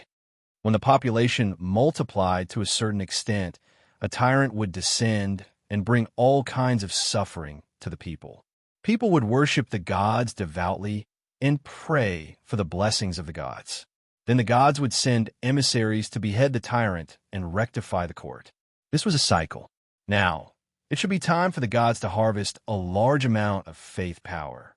Morance 2867th played the role of a tyrant. He was the good emperor that the gods liked to see the most. Before his role was completed, any action against him would be an act against the gods. "Do you understand?" said Casimiro meaningfully. When Amber heard those cruel words, his blood turned cold. "I understand." The corners of Casimiro's mouth curved into a smile of ridicule, and he said faintly, "For us, the Morance Empire doesn't matter. The most important thing is the interests of the Cunha family. As long as it doesn't harm the interests of the Cunha family, it doesn't matter even if the Morance Empire is destroyed. However, with the gods watching from the starry sky, it will be very difficult to destroy the Morance Empire." Casimiro said slowly, "The family is the foundation of us greater aristocrats. This is the consensus of all greater aristocrats. Our family is the most important thing. not the Morin's empire. Amber, my son, do you understand? I hope you can become a little more mature in the future and not be so impulsive. I'm old, and the future heir of the Cunha family is you. The lives of over 100,000 members of the Cunha family are on you. Amber was silent for a long time, then nodded slightly. As if he had matured a lot overnight, he said slowly, I understand, Father. Casimiro showed a gratified smile. He pondered for a while before saying, Ian is a very smart man. He didn't let victory get to his head. After reaping enough benefits, he immediately chose to attach himself to the Morin's empire. This man isn't simple.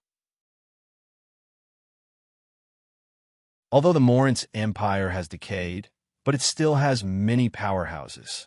It's not something that his little miracle city can contend with. Amber, if this man comes to the St. Talon city, you can get in touch with him. Amber replied, Yes, Father.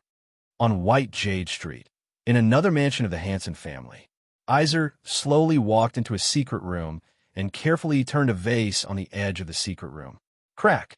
Along with the sound of mechanisms, a dark passageway appeared in the secret room. At the same time, a blank scroll appeared above the secret room. A mysterious magic fluctuation enveloped Iser and scanned him for a while. Then, a black ray of light swept towards him and pulled him into the blank scroll.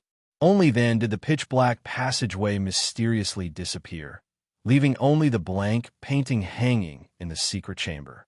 Iser only felt his vision blur, and very strangely appeared in a gloomy temple that was filled with mystery, terror, darkness, and coldness, inscribed with countless profound runes. Iser, what business do you have with us? A priest covered in a black robe, his face indistinguishable and exuding a mysterious aura, appeared from the void and said in a hoarse voice. Iser said coldly, Do you know the master of the miracle city, Ian? The priest replied with a smile and a low voice, I do. He's one of our next targets. Iser frowned and said, I want him dead. Iser not only pushed the hunting Fong Corps to attack the miracle city, but also obstructed Yang Feng's promotion to a duke in the imperial court. It was conceivable that once Yang Feng's embodiment of Ian joined the Morin's empire, the Hanson family would gain a powerful mortal enemy. The priest said with a gloomy smile, What price are you willing to pay? He's our target. Iser said solemnly, 10 million gold coins, a complete martial art for promoting to a legend knight, and 10 intelligence reports. The priest said with a gloomy smile, Well, think about it. Okay, time's up. The barrier set up by the gods of the Zalia divine system is very annoying. We won't be able to appear for long. If we succeed, we'll contact you. A black light enveloped Iser's body, and he felt his vision blur for a moment before he appeared in the black chamber again. Iser's complexion changed, and he said coldly, A bunch of stinking dark walkers destined to live in the dark. If it weren't for me, how could you lowly things enter the St. Talon city? A powerful barrier was set up in the St. Talon city. Once dark life forms and dark forces appeared, they would be purified. However, the divine power of the gods wasn't omnipotent after all. For countless years, the dark races still relied on the bigwigs of the St. Talon city to sneak into the god-bestowed city.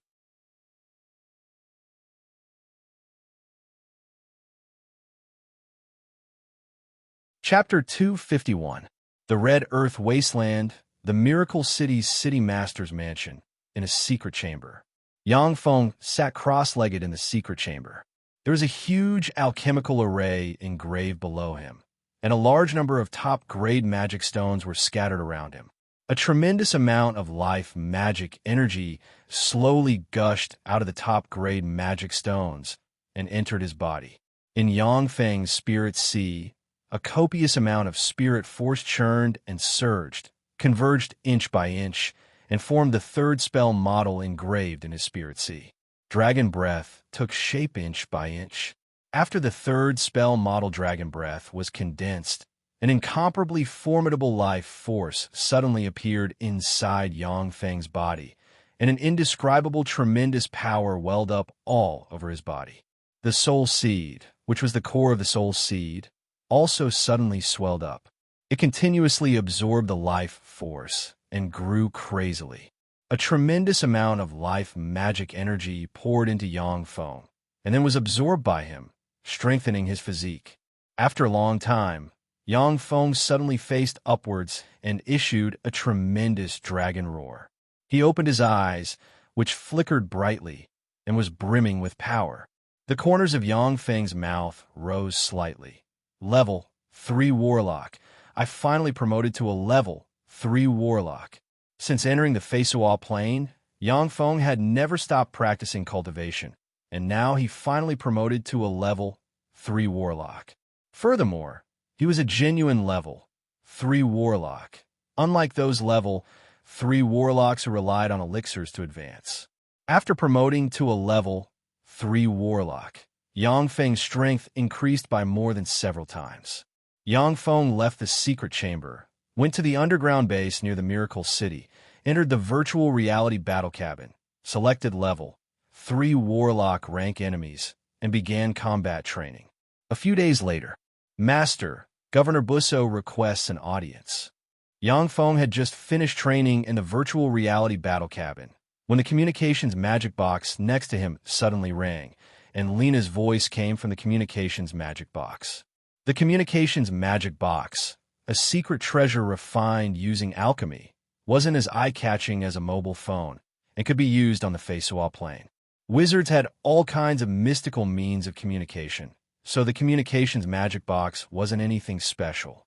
Yang Feng said lightly, "Take him to the meeting hall and wait for me." Lena replied, "Yes, master." After taking a bath, Yang Feng left the underground base and went to the Miracle City's meeting hall. When Busso saw Yang Feng, he greeted him enthusiastically. "Master Ian, good news. You are now a hereditary peer earl of the Morance Empire. The Red Earth Wasteland is your fief." Busso regretfully said, "Our Orthix family has spent a great deal of effort for you to become a hereditary earl.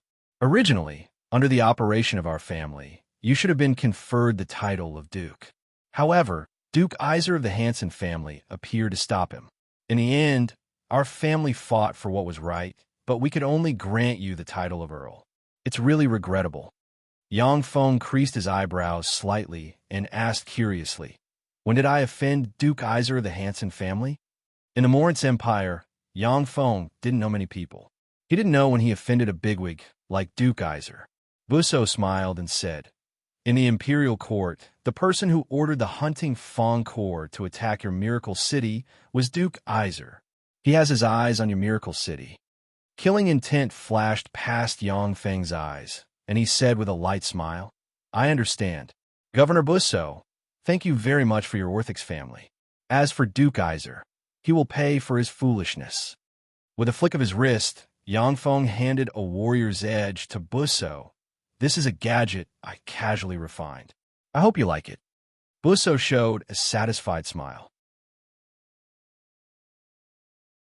He took the warrior's edge, carefully sized it up for a while, and praised, "Good sword. What a good sword. Master Ian, do you know how much this warrior's edge is sold for in the Imperial capital?" Yang Feng replied, "I don't know. 2 million gold coins.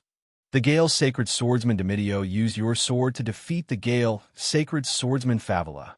In the most critical battle between the two Sacred Swordsmen, the Gale Sacred Swordsman Favela's sword was cut off by the Gale Sacred Swordsman Domitio's warrior's edge, resulting in his defeat.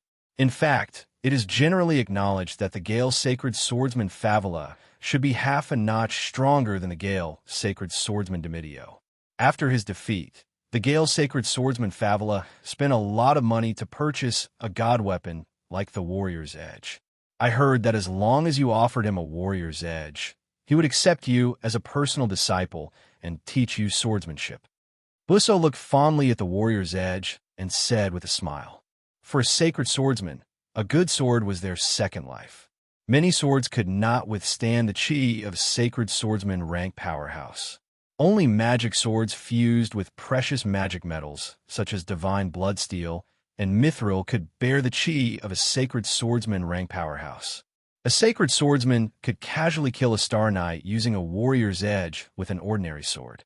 However, in a life and death battle between two Sacred Swordsmen, one using an ordinary sword and the other using a god weapon like the warrior's edge. The one to die would definitely be the sacred swordsman using the ordinary sword. Yang Feng said with a smile. In this case, with this sword, Governor Busso, you can also become a personal disciple of the Gale, sacred swordsman Favela. Busso replied with a smile. I'm well aware that I'm not cut out to practice martial arts. Besides, after practicing cultivation to the sacred swordsman realm, I'm not a martial artist. I have to obey the orders of the court.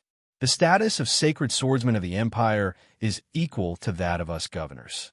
In terms of power and status, they may not be a match for us. Besides, martial arts cannot be passed down to the next generation. However, the fiefs and territories of aristocrats can be passed down from generation to generation. Being an aristocrat is much more cost-effective than being a martial artist. Martial artists are nothing more than the lackeys of nobles. Yang Feng was taken aback and couldn't help but have a whole new level of respect for Busso. He had always looked down on Busso, who fled at the mere sight of him. Now that he got to know him carefully, he realized that Busso wasn't a pure waste. Yang Feng obtained a lot of first-hand information about the Morince Empire from Artai's side. In the Morince Empire, there were dozens of human sacred swordsmen. Many human sacred swordsmen served the empire or became enshrined by greater aristocrats. There were very few sacred swordsmen who had a transcendent status. The ultimate goal of the human sacred swordsmen who served the empire was to become an aristocrat, preferably a hereditary peer greater aristocrat with a fief. Since Busso was already a greater aristocrat, he naturally wouldn't abandon his current foundation to learn martial arts. Busso hesitated for a while before saying, Master Ian, you are now an aristocrat of the empire. I have brought you the appointment document. However, you have to prepare to go to the imperial capital to have an audience with His Majesty in the near future. This is a necessary procedure. Any hereditary peer, aristocrat, baron, and above must go to the imperial capital to have an audience with His Majesty within 2 months from the date of being conferred the title. Otherwise, your appointment will lose its legitimacy. Yang Feng's eyes narrowed slightly. To the imperial capital. The Morince Empire was one of the 2 human empires of the Feisoal Plain. In the imperial capital of the Morince Empire, experts were as common as clouds, and there were more than 30 sacred swordsmen. The legendary sorcerers and the legendary priests of the major temples were all gathered there. Yang Feng had just promoted to a level 3 warlock. In a place like the Red Earth Wasteland, which was far away from the Emperor, his strength was enough to dominate. Once he went to the Saint Talon city, he would only be regarded as a first-rate expert. In a divine city like the Saint Talon city, even Starry Sky Warlock and Moonlight Warlock rank powerhouses would be suppressed and killed by the gods if they behaved atrociously there. Busso said with a smile, Master Ian, you don't have to worry. This is just a necessary measure for His Majesty to meet you. It's not to lure you to the imperial capital and then ambush you. The news that you were conferred the title of an earl has spread throughout the aristocratic class, and your appointment as an aristocrat has already been approved by the aristocratic senate. If His Majesty set up an ambush to kill you, it would only chill the hearts of the aristocratic class. With all due respect, you don't have the qualifications to make His Majesty do this. Yang Feng thought carefully for a while, then revealed a smile and said, In that case, I'll make some preparations to go to the imperial capital to have an audience with His Majesty.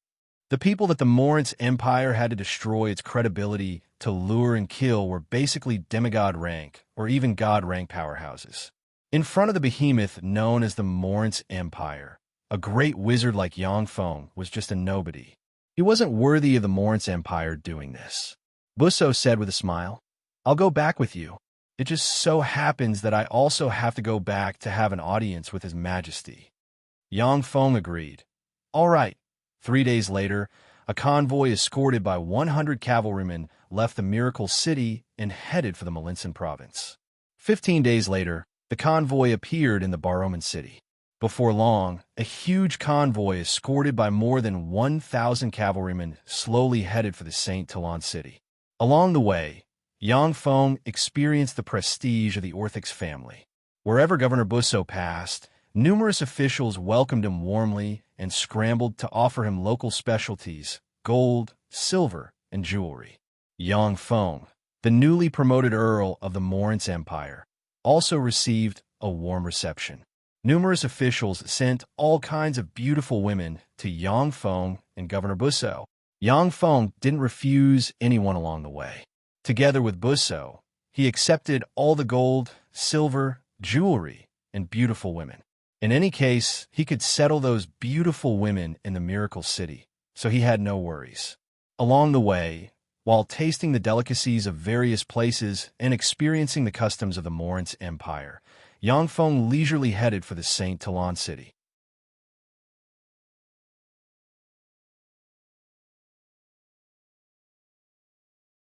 Chapter 252. In a carriage brimming with fragrance, Yang Feng was carefully studying a book on level 3 extraordinary plants.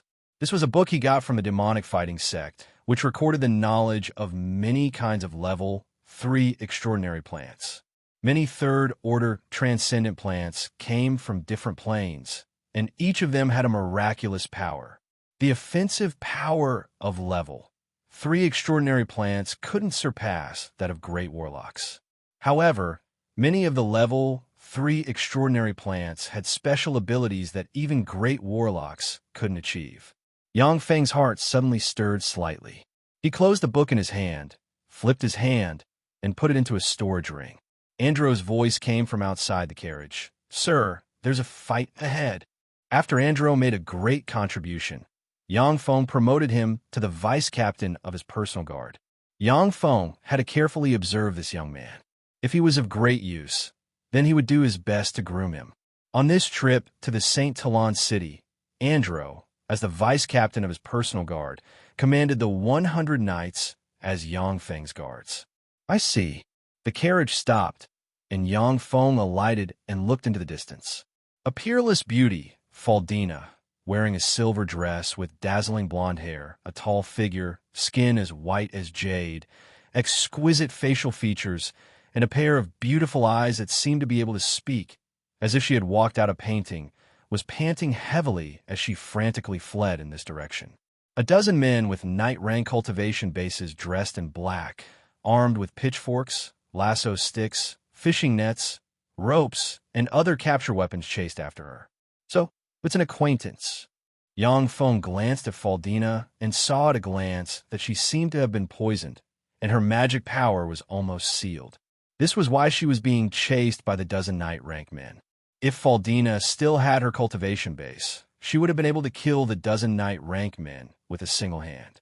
Busso alighted from the carriage. When he saw Faldina, his eyes lit up, and he said with an excited smile, "What a beautiful girl! How about we grab her and enjoy her?" Yang Feng was speechless. Busso beside him was clearly not a good person. As soon as he saw Beauty, his first reaction was to grab her. Busso's expression suddenly changed, and he said in a deep voice, "No, this is Faldina, the personal disciple of the legendary wizard Alvida of the Titan Empire. Master Ian, she was a forbidden descendant of His Majesty the Emperor. You can't kidnap her." Although Busso was a bit lecherous, he also knew that there were some women he could touch, and some women he absolutely could not. Yang Feng nodded slightly, then turned and walked towards his carriage. "Let's go." Although Faldina was a beautiful woman, but she and Edith ambushed Yang Feng. Yang Feng didn't have a favorable impression of Faldina, a stunning beauty from the Titan Empire. He had no interest in her life or death. Busso heaved a sigh of relief. He was afraid that Yang Feng would take Faldina for himself. At that time, he would be in a dilemma. Few people in the entire Moritz Empire could withstand the wrath of Moritz 2867th. "Master Ian, save me. Save me. As long as you save me, I'll tell you the location of a god armament." Faldina's mournful pleading voice came from behind Yang Feng. God armament. Yang Feng's heart palpitated with eagerness when he heard that. The so-called god armament was a mystical treasure forged by the gods of the Feisua plane and contained a certain law power. Every god armament had a strange and formidable power. If converted to the secret treasure grades of the Tsangji Plain, then every god armament would be a level 6 secret treasure at the very least. At present, Yangfeng didn't even have a level 6 secret treasure. There were a few level 6 secret treasures in the Tyrannid subcontinent, but they were all secret treasures used to enhance people's soul aptitude or warlock rank strength. There was no level 6 secret treasure that could be used for combat. A god armament. If Yangfeng could get a god armament on the Feisuo Plain, then his trip to the Feisuo Plain would be a huge gain. Even the main continent's Great Cloud Dynasty, a divine artifact, was absolutely a rare treasure. It was a secret treasure that could only be made by alchemists who were rated as divine craftsmen. Every divine craftsman rank alchemist was a terrifying existence above the Moonlight Warlock rank. Each of them had a distinguished status and formidable strength. In the Great Cloud Imperial Court, even Moonlight Warlock rank experts might not have a god armament. Go save her. Yangfeng turned around and ordered Andro faintly. Yes, sir. Andro turned around, drew his sword, pointed at the dozen-plus men in black, and barked, "Charge!" The 50 knights instantly burst forth with powerful combat aura and followed behind Andro as they charged at the dozen black-clothed men. The dozen black-clothed men were also shocked. Chi erupted from their bodies, and they hastily resisted the attack. Under the charge of the 50 knights, the dozen-plus men in black only resisted for a while before they were killed. Andro escorted Faldina to in front of Yangfeng. With a wave of Yangfeng's hand, a vial of liquid metal nano-robot elixir flew out, pierced Faldina's delicate arm, and injected the elixir into her. Faldina's pretty face flushed slightly, and a mysterious force erupted from her in a flash, killing the liquid metal nano-robots in a flash. Yangfeng's complexion flickered. The liquid metal nano-robot elixir could even be easily controlled by great warlock rank experts. Faldina was just an archwizard, and her physical constitution couldn't even compare to that of many level 3 warlocks, yet she was able to kill all the liquid metal nanorobots. This was simply heaven-defying. Faldina smiled sweetly. I was blessed by the gods when I was born. Mind-enslaving spells, control-type spells, control-type poisons, and control-type magic medicines are completely ineffective against me. Yangfeng said lightly. Are you mocking me? I'm a wizard proficient in pharmacology.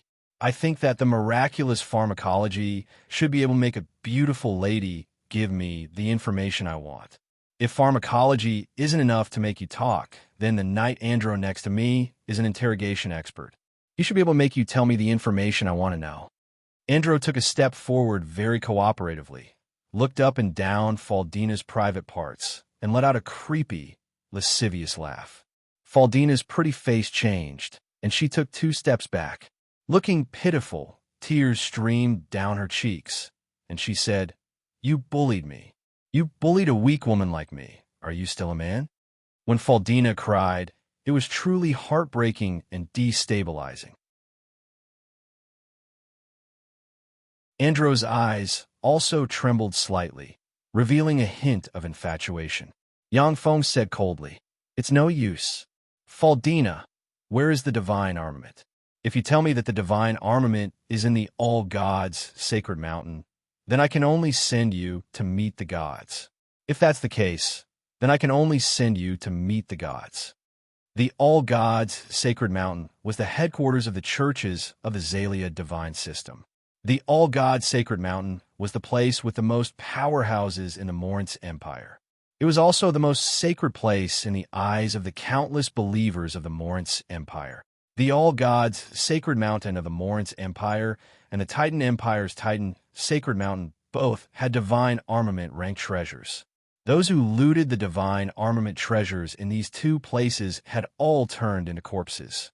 Even Moonlight Warlock rank powerhouses could die in these 2 places if they were careless. Yangfeng wouldn't go to such places to court death. Faldina's tears stopped. Her face turned serious, and a trace of misery appeared on her dignified face. She sighed faintly. Of course not. I can tell you the location of the divine armament. However, there's a condition. I need you to escort me to the St. Talon city to meet Edith. I want to ask him personally why he poisoned me. Yang Feng was shocked. Edith poisoned you? That's impossible, right? For Edith, Faldina even gave up her duty as an emissary of the Titan Empire. She was even willing to follow Edith to assassinate Yang Feng. For Edith to poison Faldina, that was somewhat cruel and unscrupulous. Faldina said faintly, "I'm tired." Yang Feng pointed at a carriage and said, "You take that carriage." Faldina nodded silently and stepped into the carriage with graceful steps. Yang Feng took a deep look at Faldina's carriage, then turned around and entered his own carriage. "Let's set off." The huge convoy started moving towards the St. Talon city again. At the same time as the convoy started moving, Faldina's carriage suddenly shook. Along with the shaking, a grain-sized mechanical flying ant flew to the edge of Faldina's skirt, attached to it, melted, and transformed into a part of the skirt. 5 days later, the magnificent and huge St. Talon city finally appeared in front of Yang Feng and company. The St. Talon city, this city looks like it can contend with the Tsangji Plain. Yang Feng looked at the huge St. Talon city through the carriage, and his eyes flashed with admiration. In front of this St. Talon city, a huge convoy lined up in an orderly manner, waiting for permission to enter the city. The huge convoy stretched for more than a dozen kilometers. Yang Feng's convoy barged through and sped towards the passage reserved for greater aristocrats. Along the way, the complexions of the people in the convoy changed dramatically when they saw the crest of the Orthix family on the carriages, and they consciously made way. This was one of the privileges of greater aristocrats. Suddenly, an extremely arrogant and despotic voice came from the front. "Fuck, you lowlifes, you dare to block my way? Do you want to die?"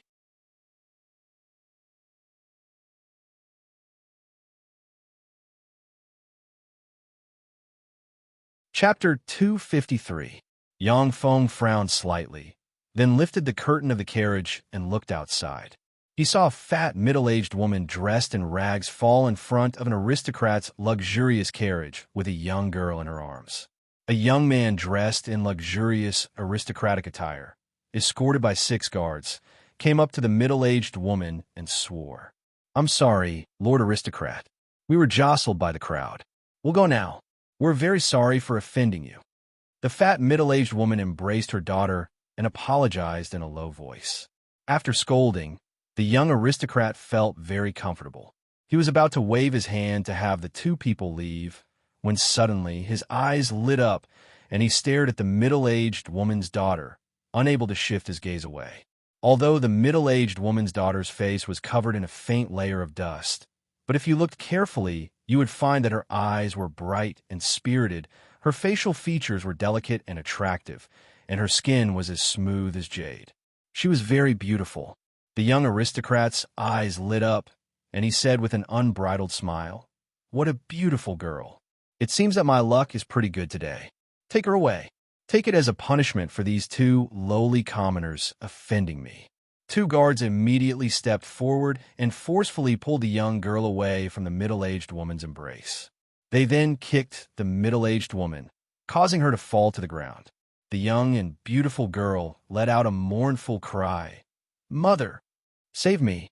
Mama!" Some commoners who still had a conscience couldn't help but turn their heads, unwilling to see this scene. When the warriors of the St. Talon city, standing a dozen meters away, saw the family crest on the young aristocrat's luxurious carriage, they fell silent. "Stop!" At this moment, a stern shout came from the side. Gazes focused on the place where the voice came from. The young aristocrat turned his head and saw Yang Feng alight the carriage. What a beautiful little girl. Busso also alighted from the carriage. As soon as he saw the beautiful and charming girl, his eyes bloomed with excitement. The young aristocrat turned around and asked coldly, "Who are you?" Andro took a step forward and shouted, "How dare you? The distinguished sir in front of you is Sir Earl Ian, the hereditary Earl of the Red Earth Wasteland conferred by His Majesty, the Great Emperor." "Sir Earl? That's a hereditary Earl. When the people near the city gate heard Andro's voice, they immediately revealed a trace of reverence in their eyes. These people mingled in the St. Talon city and were much more knowledgeable than people for small places. The power of a hereditary count was more than 100 times greater than that of a court count. A hereditary earl, even in the imperial capital, was an extraordinary person. The arrogant young noble immediately changed his demeanor. He became courteous and said, "So it's Count Ian of the Redlands. I'm Angelo, the third-in-line heir of the Andino family. What can I do for you?" Yang Feng said lightly, "I've taken a fancy to this woman." Angelo's expression changed slightly, and he hesitated. Busso also came over and said arrogantly, "Angelo, since the Count of the Red Earth Wasteland has taken a fancy to this lowly person, just let him have this lowly commoner. Otherwise, I'll have a talk with your father, Andino." When Angelo saw Busso, his pupils constricted slightly. He revealed a graceful smile and handed 2 invitations to Yang Feng and Busso. "Since you like her, Earl Ian, then you can have these 2 lowly people. Earl Ian, Governor Busso, it's my father's birthday in a few days. Please do me the honor and come for a chat." Yang Feng and Busso took the invitations. "They'll take my leave first." Angelo smiled, turned around, and boarded his carriage. After boarding the carriage, his face darkened and was shrouded in a layer of haze. His eyes flashed with a trace of resentment. Busso's slender eyes had been staring at the beautiful girl. A hint of covetousness appeared on his face as he chuckled and said, "Congratulations, Earl Ian. You got yourself such a top-notch little beauty. Her figure, appearance, and skin are all top-notch. With a little polish, she can become a superb beauty in the future. If you don't want her, can you sell her to me? I can pay 300,000, oh no, 500,000 gold coins to buy this little beauty." Yang Feng said, 500,000 gold coins. That's enough to buy an elven slave. Busso, you're really willing." Busso chuckled and said, "Elven slaves aren't fun to play with. If discovered by the Elven Empire, there's the risk of being assassinated. Besides, this little beauty is even more beautiful than elves. It'll definitely be fun to train her." "Mom, don't go, don't leave me alone. Don't go, please, don't leave me alone. How can I live if you leave me alone? Mom, don't go." Suddenly, a heart-wrenching cry came from the side. Yang Feng looked in the direction of the cry and saw that the very pretty little beauty had thrown herself on top of the middle-aged woman, crying her heart out. 2 streams of tears washed away the dust on her pretty face, looking extremely pitiful. Yang Feng sighed slightly and said, "Forget it. I'll keep this girl for myself." Busso sighed with some regret. "What a pity." Yang Feng came up to the girl and said lightly, "Do you have anywhere else to go?" The girl raised her tear-stained face and continued to sob, "Master, I don't have any relatives other than my mother. My lord, please help me bury my mother. I'm willing to stay by your side and work like a cow or a horse for you to repay your kindness." Yang Feng said, "Andro, go and bury her properly." Andro took a step forward and said respectfully, "Yes, sir." The girl showed a look of gratitude and said, "Thank you, master." Yang Feng said, "My name is Ian. What's your name?" The girl replied, "Master, my name is Alarina. Alarina, come with me. Let's go into the city together." Yang Feng's eyes flashed with a peculiar glint. He grabbed Alarina's little hand and strode towards the gate of the St. Talon city. There was a very powerful barrier at the gate of the St. Talon city, which was blessed by the gods. Anyone who entered the St. Talon city would be subjected to a magic inspection. Fiends, devils, kindred, dark elves, and other dark and evil life forms would be discovered once they entered the St. Talon city. Alarina's pretty face flashed with shyness, and she struggled slightly. Seeing that she couldn't break free from Yang Feng's arm, she let him pull her into the gate of the St. Talon city. As soon as Yang Feng arrived at the gate of the St. Talon city, a resplendent divine light shot out from the gate and shone on him. The nano-robots of blasphemy hidden in Yang Feng's head immediately simulated the spirit fluctuations of a fanatic of the Weave Goddess.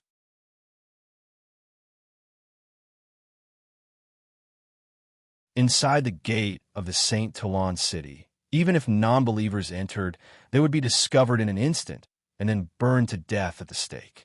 On the Feisual plain, non-believers were unwelcome and regarded as heretics in any country of the human world. They were like stray dogs, unable to be active in the central area of human power. Yang Feng's spirit was taut, his gaze fixed on Alarina, and he was ready to fight. Alarina had a naive look on her face, as if she hadn't sensed anything. She allowed the divine light to shine on her body, but didn't trigger any reaction. Yang Feng's eyebrows creased slightly, and his eyes flashed with a glint of doubt. Did I guess wrong? Was I really lucky to meet such a beautiful girl? A girl of Alarina's level could already be called an absolute beauty. On the Feisual plain, once such a beautiful girl was discovered by an aristocrat in a territory, she would either be pocketed by the aristocrat, offered as a gift to a greater aristocrat, or sold to a slave merchant for a big profit.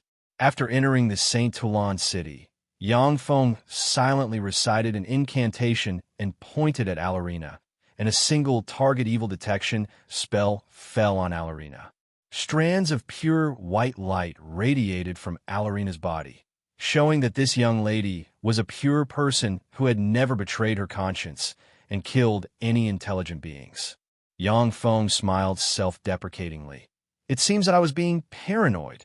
Shortly after entering the city gate, a handsome young aristocrat with short blonde hair, surrounded by a dozen guards, blocked in front of Yang Feng and company. The young aristocrat blocked in front of Yang Feng and company and said with an arrogant expression, "Ian Busso, get out here." Yang Feng frowned slightly and slowly alighted from his carriage. Busso also alighted from his carriage. When he saw the young aristocrat, his complexion couldn't help but change. Yang Feng asked, "Who is this guy?" Busso immediately whispered to Yang Feng, "He is Bell, the eldest son of His Highness the Great Prince Andrew." Bell smiled coldly and ordered, "Sure enough, Busso, you colluded with the fiend Ian to harm the interests of the Empire. Men, capture the fiend Ian." "Yes, Your Highness." The dozen knight-rank guards laughed fiendishly, burst out with tyrannical chi, and rushed at Yang Feng. "You're courting death. Don't interfere." Yang Feng's eyes flashed with killing intent.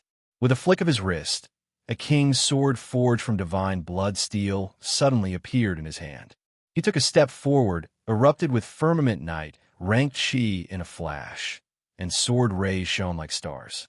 A mist of blood burst out beside Yang Feng and splashed in all directions.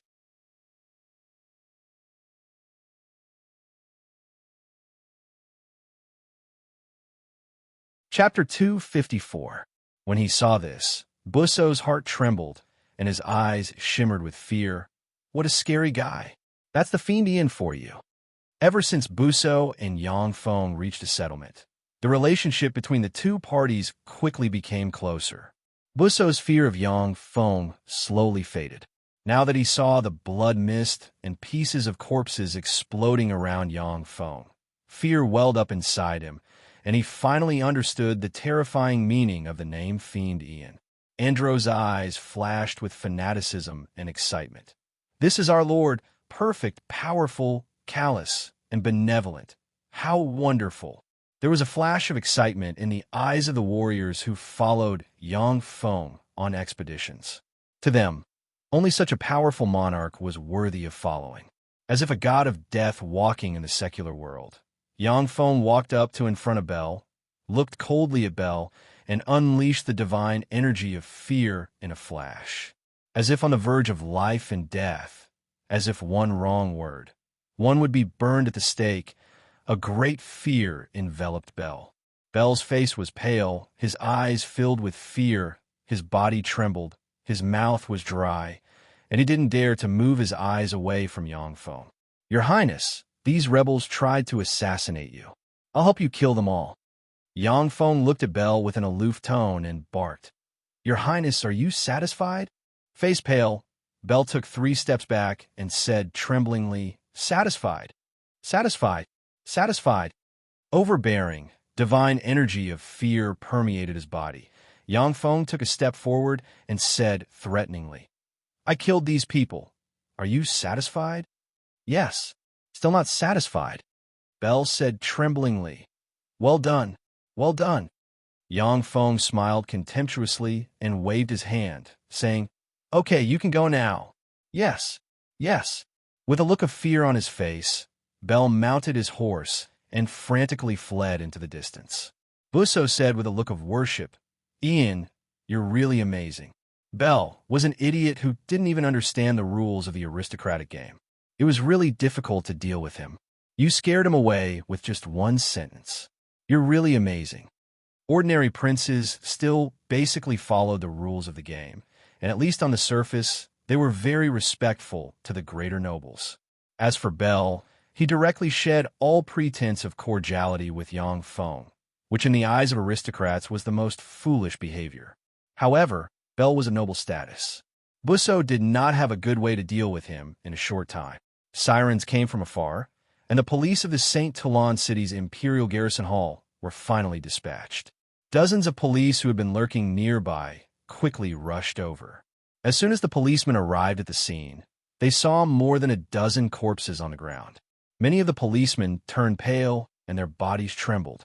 An inspector hesitated for a moment, then took more than a dozen policemen to block in front of Yang Feng and his party, before saying with a gloomy expression, "I am the garrison hall's level. One Inspector Basio, I suspect that you are related to this vicious murder case. Please come with me to the police station." Busso smiled coldly, then pulled out a whip and mercilessly lashed it at Basio's face, leaving a deep whip mark. Busso hugged his face in pain, curled up, and howled in pain. Busso said condescendingly and contemptuously, "I am the governor of the Melinson province, a baron of the Busso Empire. This is the Earl of the Red Earth Wasteland, Earl Ian. We just killed these assassins who tried to assassinate His Highness Belle. This is justice, this is self-defense, understand? You lowlifes." The policemen suddenly turned pale and trembled, realizing that they might have been involved in a struggle between bigwigs. The struggle between bigwigs of the Morince Empire was extremely cruel, so it was normal for the aftermath to kill some nobodies. Busso barked arrogantly. "Everyone here is our witness. If you want to arrest us, wait until you get an order from His Majesty the Emperor or the aristocratic Senate. Get lost. Otherwise, I'll kill you lowlifes." With a brush, the dozens of policemen quickly dispersed, revealing a path for Yang Feng's group to walk on. Yang Feng sighed inside. This is the power of power. If Yang Feng didn't have enough power, then he wouldn't have been a hereditary peer greater aristocrat of the Morince Empire. Even if he was a great wizard, others didn't know that he had promoted to a level 3 warlock. He would have been hunted down and had to flee in a sorry state for killing people in the St. Toulon city. However, with the status of a hereditary peer earl of the Morince Empire, only His Majesty the Emperor, the aristocratic Senate responsible for aristocratic affairs, and the temples of the churches had the right to adjudicate and try Yang Feng. Only after the garrison hall and other authorities had collected sufficient evidence, submitted it to the 3 major forces, and obtained approval, would they have the right to arrest Yang Feng. This was the privilege of greater aristocrats. Countless people in the Morince Empire yearned to become greater aristocrats because of the various privileges greater aristocrats had. Even many sacred swordsmen and legend wizards served bigwigs for the sake of hereditary aristocratic titles and fiefs.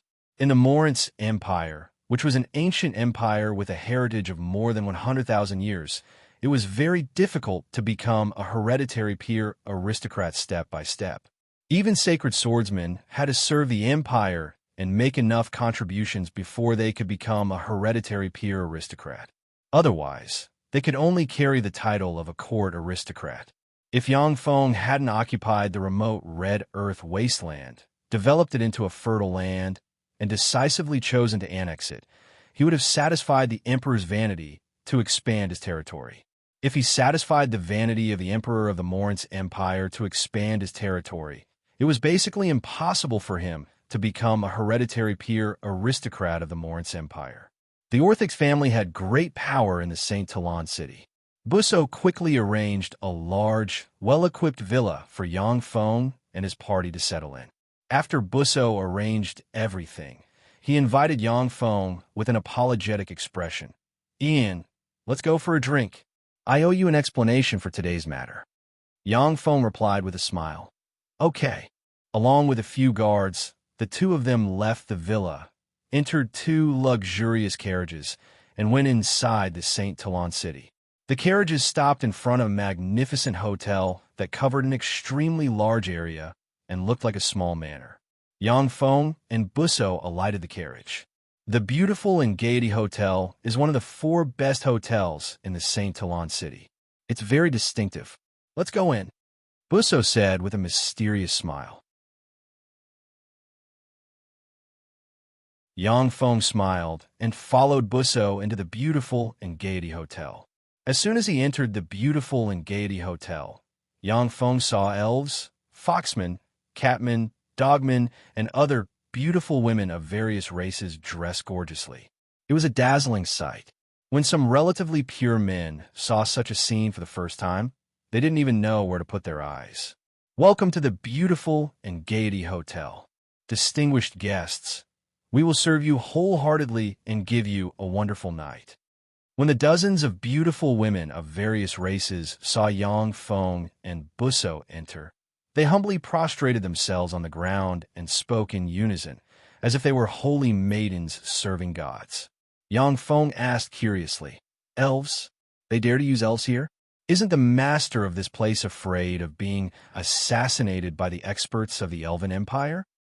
Elven slaves were one of the most precious female slaves on the Feisual plain. The Elven Empire hated people who used Elven slaves the most, as it would bring them decades or even centuries of pain. Once someone was found to be using Elven slaves, the Elven Empire would send experts to assassinate them. Busso said with a smile, "This is the St. Toulon city, not the Elven Woods. If Elven experts dare to come here, they'll just give us a few more playthings." The St. Toulon city was filled with crouching tigers and hidden dragons.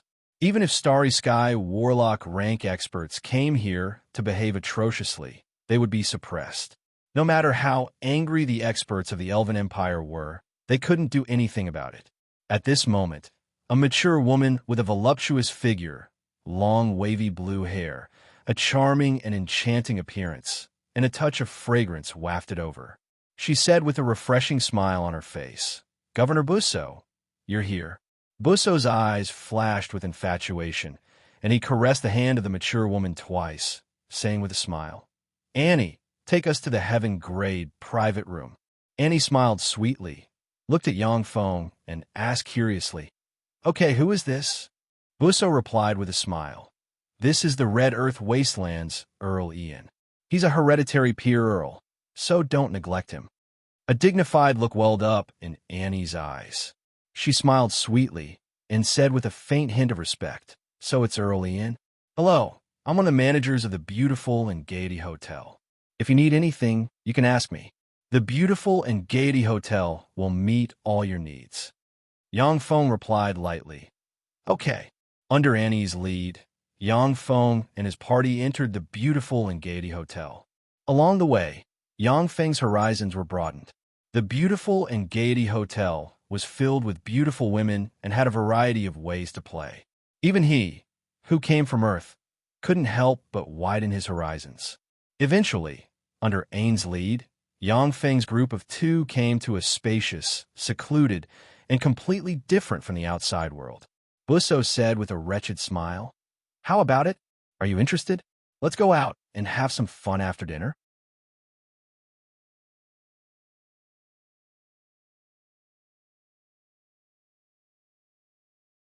Chapter 255. Yang Feng said with a smile, "Sounds good. However, I don't intend to indulge myself before I achieve my goal." Busso asked curiously, "What's your goal? Can I have a listen?" Yang Feng replied with a smile, "The pursuit of truth and eternal life." Busso couldn't help laughing, and his eyes revealed a trace of disapproval, saying, "The pursuit of truth and eternal life? That's the dream of all wizards. Right? You're also a wizard." Even gods didn't dare to say that they could live forever. For a trifling great wizard to set such a goal, it was somewhat unrealistic in Busso's view. Busso said apologetically, "I'm sorry, Ian. Bell should be looking for trouble with me. After all, the Orthix family supports His Highness Garca, the sixth prince of the Empire. Since you came to the St. Talon city with me, they regarded you as one of His Highness Garca's men." Yang Feng was mentally prepared. The Orthix family worked so hard to help Yang Feng get the precious hereditary peer Earl title, making Yang Feng a greater aristocrat of the Moritz Empire. Of course, they also wanted to get something in return. Seeing the expressionless face of Yang Feng, Busso felt uncertain and quickly said, "Ian, the sixth Prince Garca is talented, intelligent, and amiable. If he can ascend to the throne in the future, it will be a great boon for the entire Moritz Empire." Yang Feng said with a faint smile, "I don't care what will happen to the Moritz Empire after he ascends to the throne. I only care about what benefits I can get if he ascends to the throne." At this time, Yang Feng was already a hereditary peer, greater aristocrat. Like Busso, he already had the qualifications to participate in the struggle for the highest power in the Moritz Empire. He would become a behind-the-scenes manipulator, unlike the nobodies who were forced to get involved in their plots. Haha, as long as you support me to ascend to the throne, I'll confer you the title of Duke and give you the Funès province as your fief. Following a hearty laugh, a handsome young man with short, dazzling blonde hair and dressed in white casual clothes walked into the room with a smile on his face. Behind the young man was a beautiful girl with a golden ponytail. She was dressed in men's clothing, but her breasts were bulging, and she exuded a beautiful and noble aura. It was a young man with an ordinary build, short blue hair, and an ordinary appearance. He exuded a capable and experienced aura of a soldier. A tall, handsome, and arrogant young man with a long sword hanging from his waist appeared. He was about 27 or 28 years of age. Busso hurriedly got up and saluted the young man. "Greetings, Your Highness." Yang Feng also got up, gave the young man an aristocratic salute, and said in a neither servile nor overbearing manner, "Greetings, Your Highness." "All right, don't stand on ceremony." Garca wore a smile that gave people a good impression at first sight. He walked directly to the main seat and sat down. The girl exuding a noble temperament sat on the left side of Garca. The tall and handsome young man sat down next to the girl. The man with an ordinary appearance sat on the right side of Garca. Garca enthusiastically praised. "Let me introduce you. These two are Governor Busso, the Earl of the Red Earth Wasteland, the Earl of the Red Earth Wasteland, the Earl of the Red Earth Wasteland, who accomplished what countless legendary heroes wanted to do but failed to do. He built a city of miracles in the desolate and silent Red Earth Wasteland." When Yang Feng heard this, he felt a sense of familiarity towards the sixth prince, who he was most proud of when he heard this. The tall and handsome young man stared at Yang Feng with deep jealousy in the abyss of his eyes. Garca said with a smile, "Earl Ian, this is my sister Elena, this is my good brother Gina, and this is Geron, the chief disciple of the lightning sacred swordsman." Geron, who is less than 30 years old, has cultivated his lightning chi to the Star Knight rank. He is the most promising young martial arts genius in the St. Talon city to promote to a sacred swordsman. Geron, who was sitting next to Elena, showed a proud smile at once.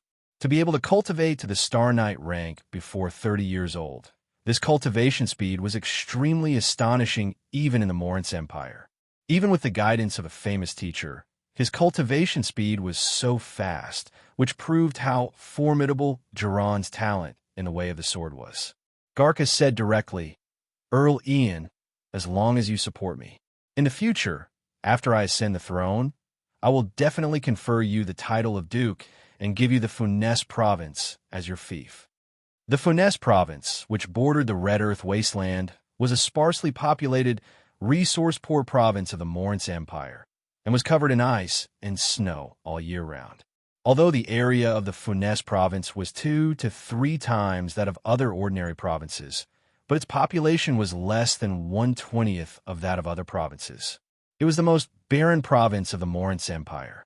This was why Garca was so generous as to confer the Funès province to Yangfeng. Yangfeng frowned slightly and swept Elena, Goina, and Jiran with his gaze. Garca roped in Yangfeng's side in front of these 3 people, which made Yangfeng worry. As if seeing through Yangfeng's thoughts, Garca said with a meaningful smile, "Earl Ian, you don't have to worry. Elena is my half-sister. Goina is my good brother since I was a child. Jiran is my good friend. They won't betray me. Besides, my imperial father is well aware of our affairs. As for you, in the eyes of many people, you're already one of my people." The Orthix family was a hardcore supporter of Garca, because Garca was the biological son of the South Royal Consort Katerina. If he ascended the throne in the future, the Orthix family would be able to become extremely glorious and gain great power. In fact, Busso was Garca's uncle. The Orthix family protected Yangfeng in the court and made him the Earl of the Red Earth Wasteland. In the eyes of many people, Yangfeng was already a member of the Six Princes Party. Once this imprint was made, it was very difficult to remove. Yangfeng pondered for a while, and then said decisively, "I'm willing to serve you, Your Highness." In the Morance Empire, Yangfeng had already offended Duke Iser and the Great Prince's Party. If he didn't find a backer immediately, it might be difficult for him to even leave the Saint Toulon city alive. Garca said with a forthright smile, Good. From today onwards, we're on the same side." With a hereditary peer greater aristocrat with 20,000 private troops, more than 100,000 slaves, and his own fief joining his side, Garca's odds of ascending the throne increased by 2 to 2 points. Garca clapped his hands, and beautiful human top beauties with their own style walked in from outside, a fragrance wafting from them. Yangfeng's eyes lit up slightly. These beauties with light makeup were extremely outstanding. On Earth, they would be the prettiest girls in schools and classes. Garca coquettishly crooked his finger, and a beautiful woman who looked like a ripe peach came to his side and snuggled into his embrace. Garca said with a somewhat unrestrained smile, "Pick whichever you like.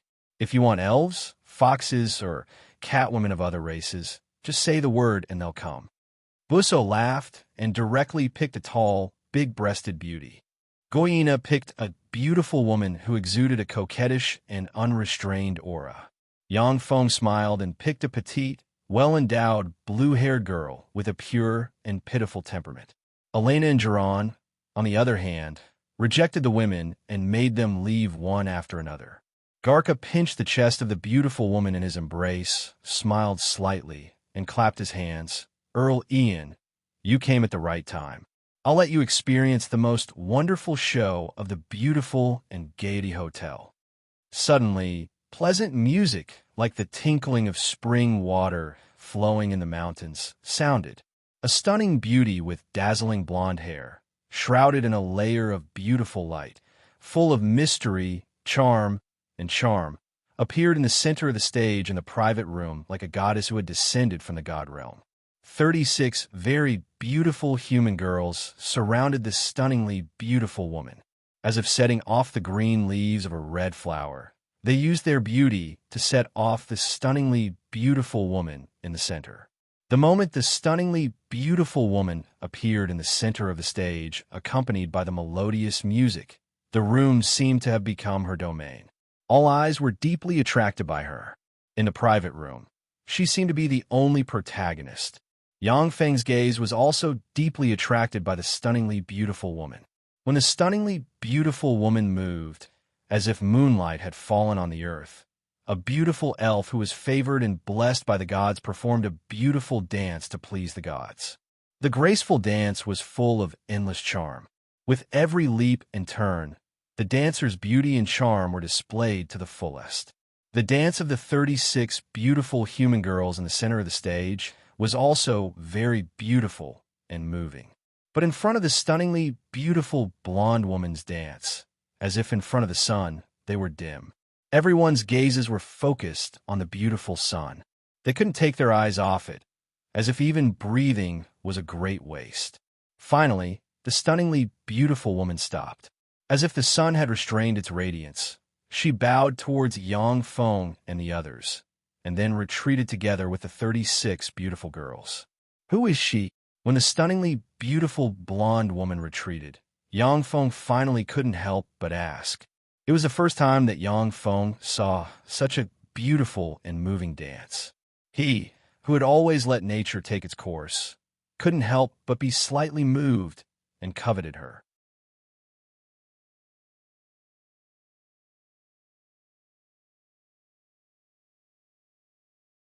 Chapter 256.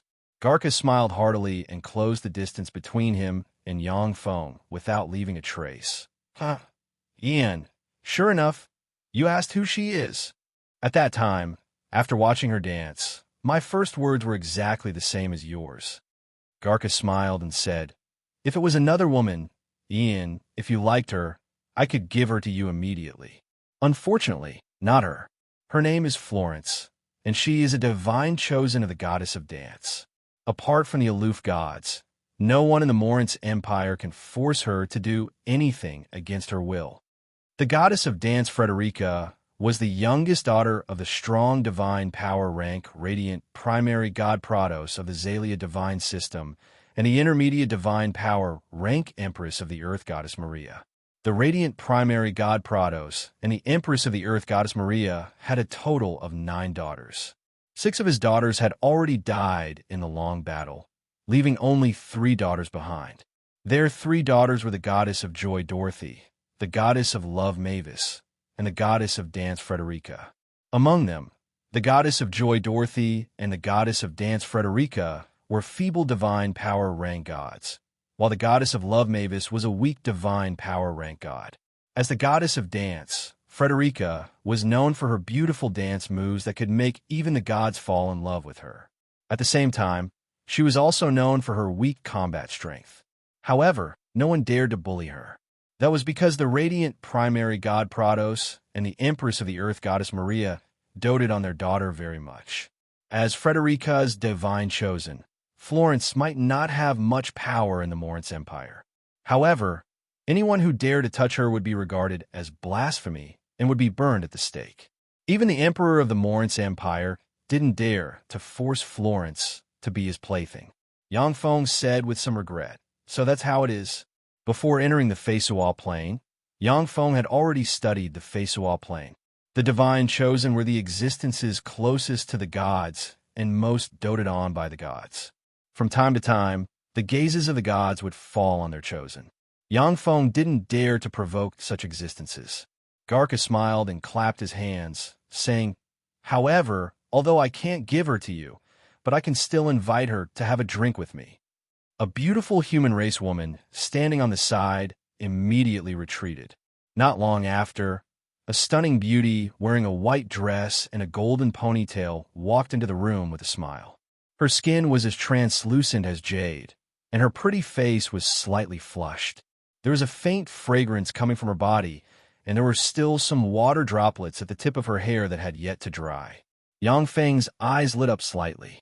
After taking a bath, although Florence wasn't as stunning as she was on the dance floor, but she was still extremely beautiful, with a mix of innocence and sexy charm, extremely enchanting.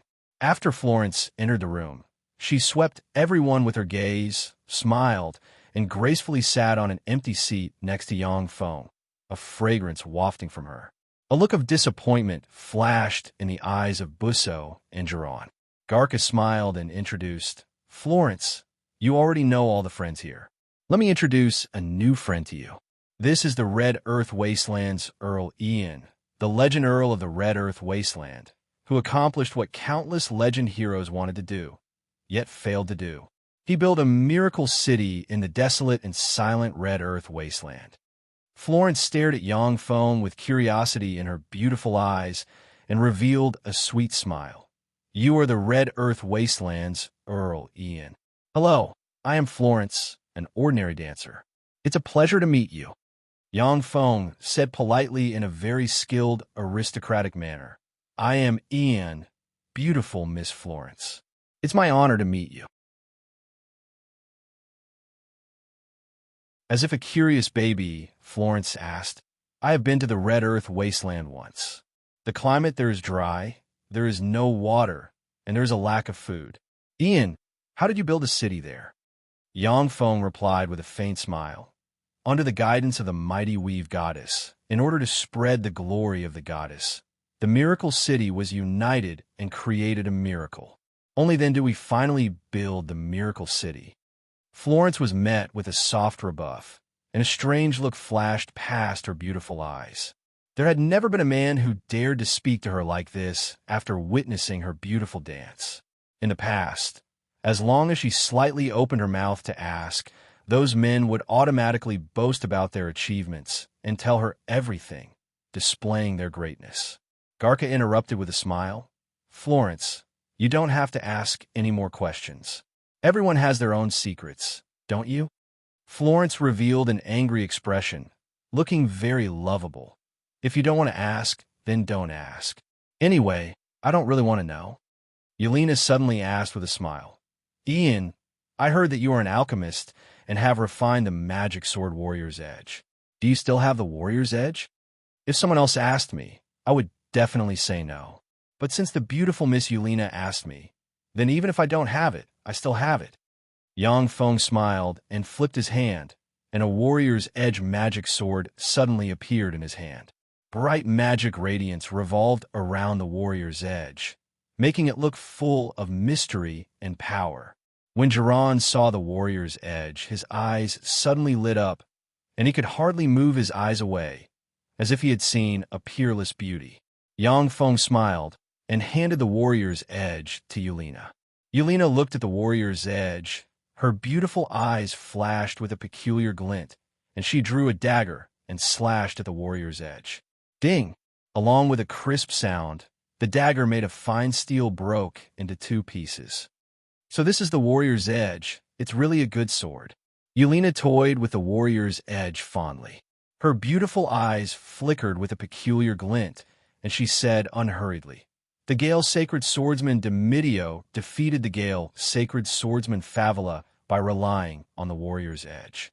Master Ian, the warrior's edge you refined is now a treasure sword that countless martial artists in the St. Talon city desire the most. Yang Feng said with a smile, Princess Yelena, since you like it, then I'll give it to you. The most precious part of the Warrior's Edge series of magic swords was the divine blood steel mixed into the sword. Yang Feng had a lot of divine blood steel. If it wasn't for the fear of arousing suspicion and lowering the price, everyone in the Miracle City would have a Warrior's Edge. Get to me? Yelena stared at Yang Feng with her beautiful eyes, and then suddenly said with a smile, Ian, this Warrior's Edge is hard to come by in the St. Talon city, and its price has already exceeded 3 million gold coins. Are you really willing to give it to me? Yang Feng said carelessly. As long as you like it, Yelena, then this sword is yours. Holding the Warrior's Edge, Yelena fondled it fondly and fell into hesitation.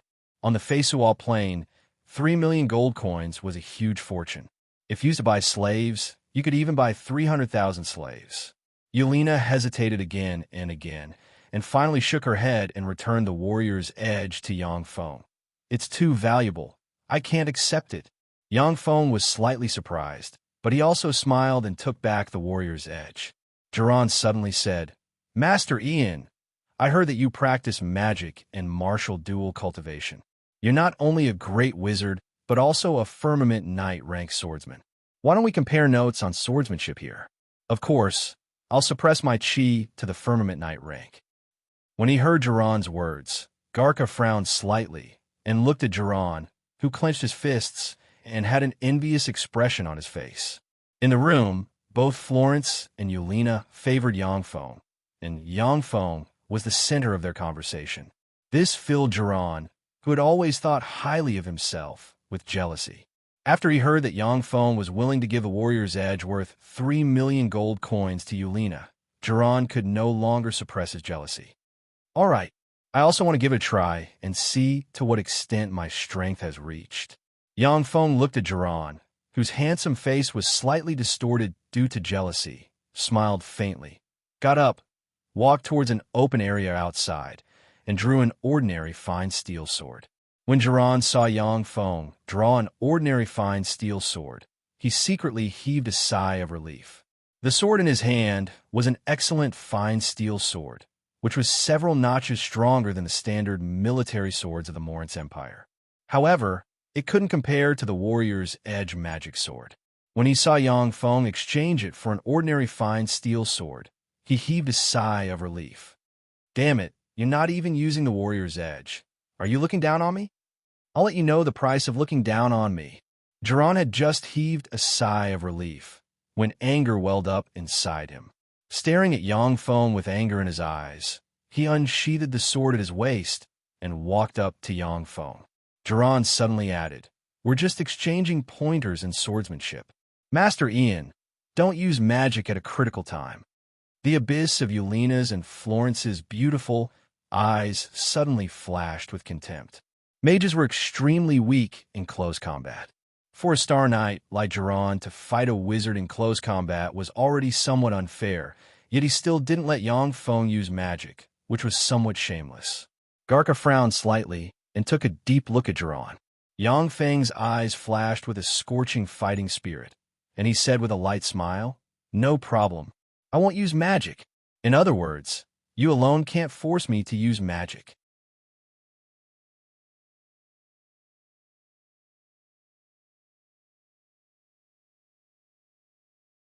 Chapter 257.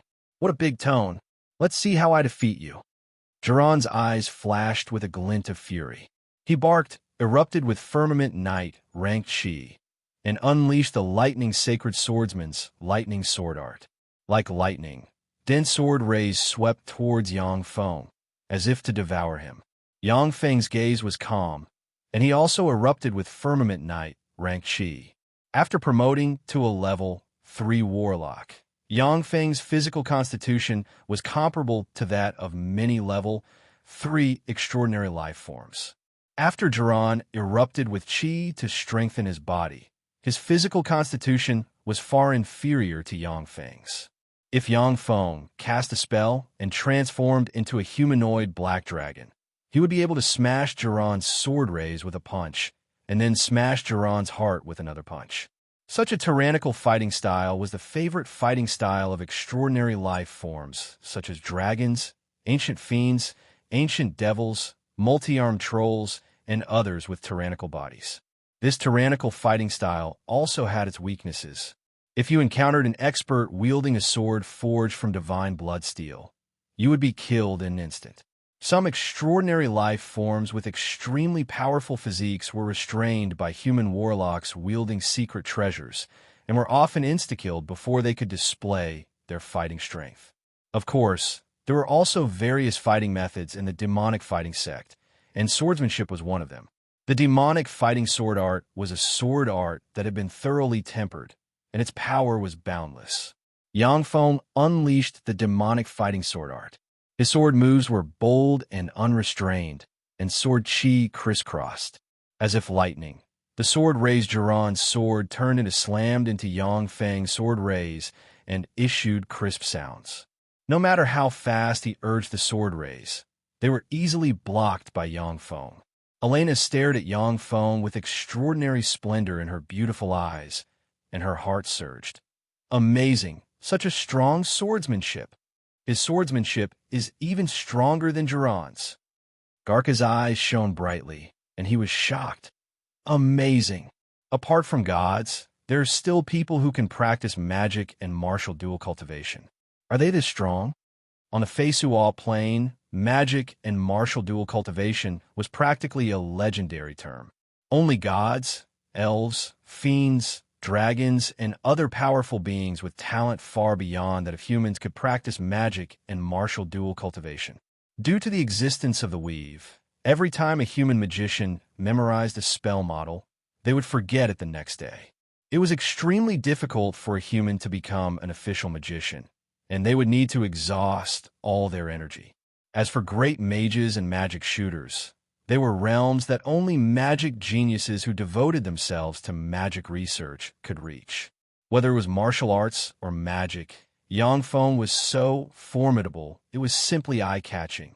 When Florence saw this scene, her beautiful eyes flashed with an enigmatic glint, and her gaze fell on Yangfeng, and a mysterious and magnificent divine rune flashed in the abyss of her beautiful eyes.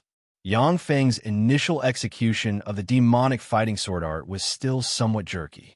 After all, it was his first time using swordsmanship against an existence outside of the virtual reality battle cabin, a genuine human swordsman. However, with his strong physique and hard training in the virtual reality battle cabin, he quickly mastered the demonic fighting sword technique and completely controlled the rhythm of the battle. No, you're a magician. How can your swordsmanship be so strong? No, I don't believe it. You're going to lose. After fighting for a long time, Jiran was suppressed by Yangfeng instead. His eyes turned bloodshot, and flames of jealousy attacked his heart.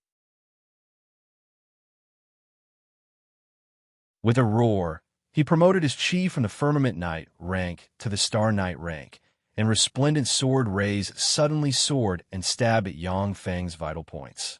Stop, Jiran! Garka's complexion changed greatly, and he barked, and Sky Knight rank chi erupted from him in an attempt to deter Jiran. Goina, who was sitting silently next to Garka, erupted with Star Knight rank chi, unsheathed his sword, and, like a stream of light, flicked at Jiran's sword. Idiot! I've given you face for nothing. Yangfeng smiled coldly, his eyes flashed coldly, and he slashed at Jiran's sword with the demonic sweeping sword. Like a humanoid dragon, he erupted in a flash and sent Jiran's sword flying, blood flowing from the webbing between his thumb and forefinger. Then, he punched ruthlessly at Jiran's dantian. Garka's complexion changed greatly, and he exclaimed, "Ian, don't!" Goina's complexion changed slightly, and he flicked his sword at Yangfeng's arm in an attempt to force him to withdraw his fist. A cold look in his eyes, Yangfeng silently recited an incantation, and a powerful warping force field appeared around him in a flash.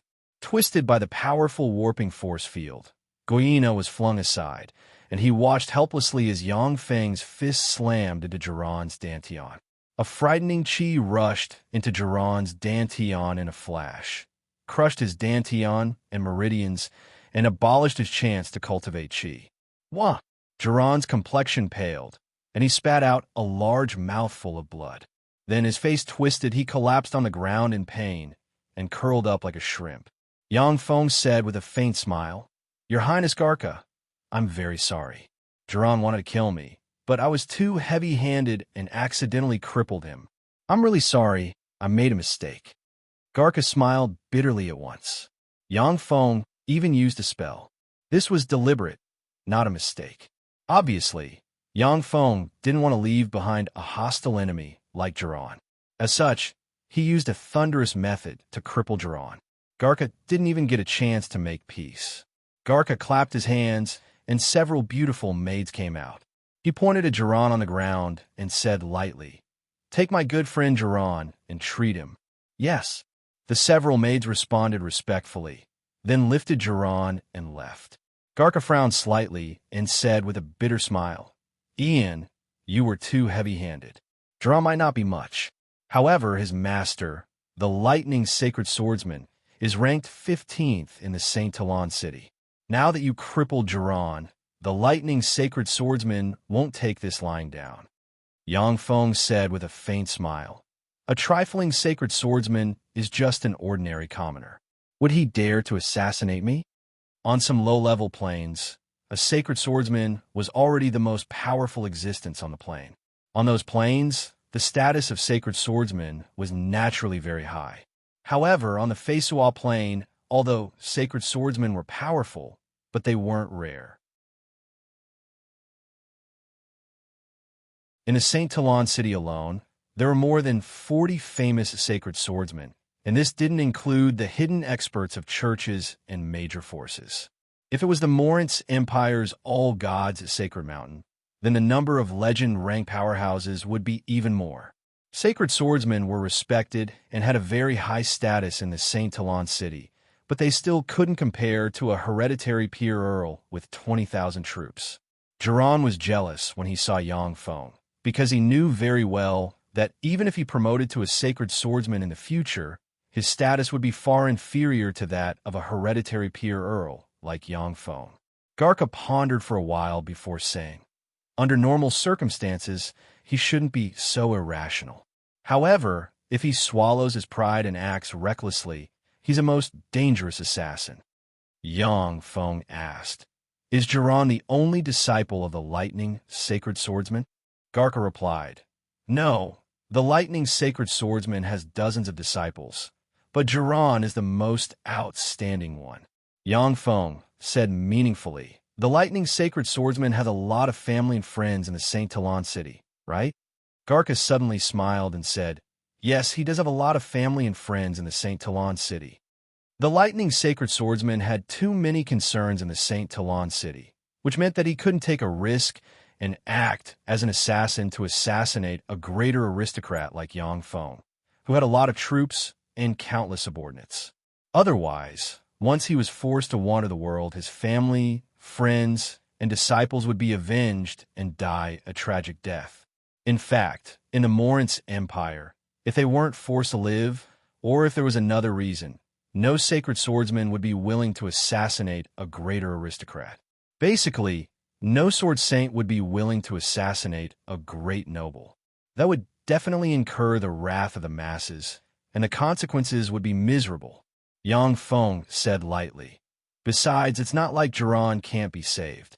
If the lightning sacred swordsman wants to save Jiran, then let him come see me. Garka said with a smile, I'll pass on your words to him. The banquet continued. During the banquet, everyone chatted merrily. Shortly after Yang Feng attended the banquet, Faldina, whose spirit force was sealed and who was sleeping in a room, suddenly opened her eyes, the corners of her mouth rose slightly, and she jumped out of bed. Faldina silently recited an incantation and waved her lily-white hand, and a paper person suddenly flew out, gently floated onto the bed, and turned into a person identical to her. Faldina pointed with a finger, and the door of the room opened. She walked out of the room in a dignified manner. As soon as she stepped out of the room, she turned invisible and disappeared. No one in the villa noticed Faldina's disappearance. In a room of a luxurious and not far from Yang Feng's villa, Edith was pacing back and forth, a trace of anxiety hidden between his eyebrows. Suddenly, the door of the room opened on its own. Faldina appeared, threw herself into Edith's arms, and said in a sweet voice, Dear, I missed you so much. Did you miss me? Edith embraced Faldina and spoke very sweet words of love. Of course. I haven't seen you for a few days, but my heart feels like it's going to break. You're the water, I'm the fish. Without you, I can't live for a day. Faldina raised her head and looked at Edith in a daze, saying, Dear, are you ready? I don't want to stay with that damn Ian for a day. Eyes spewing flames of anger, Edith said while stressing each syllable. Of course, I'm ready. If it weren't for those bastards from the Orthix family, His Majesty the Emperor wouldn't have forced our family to capture you alive. I'll make them reap what they sow.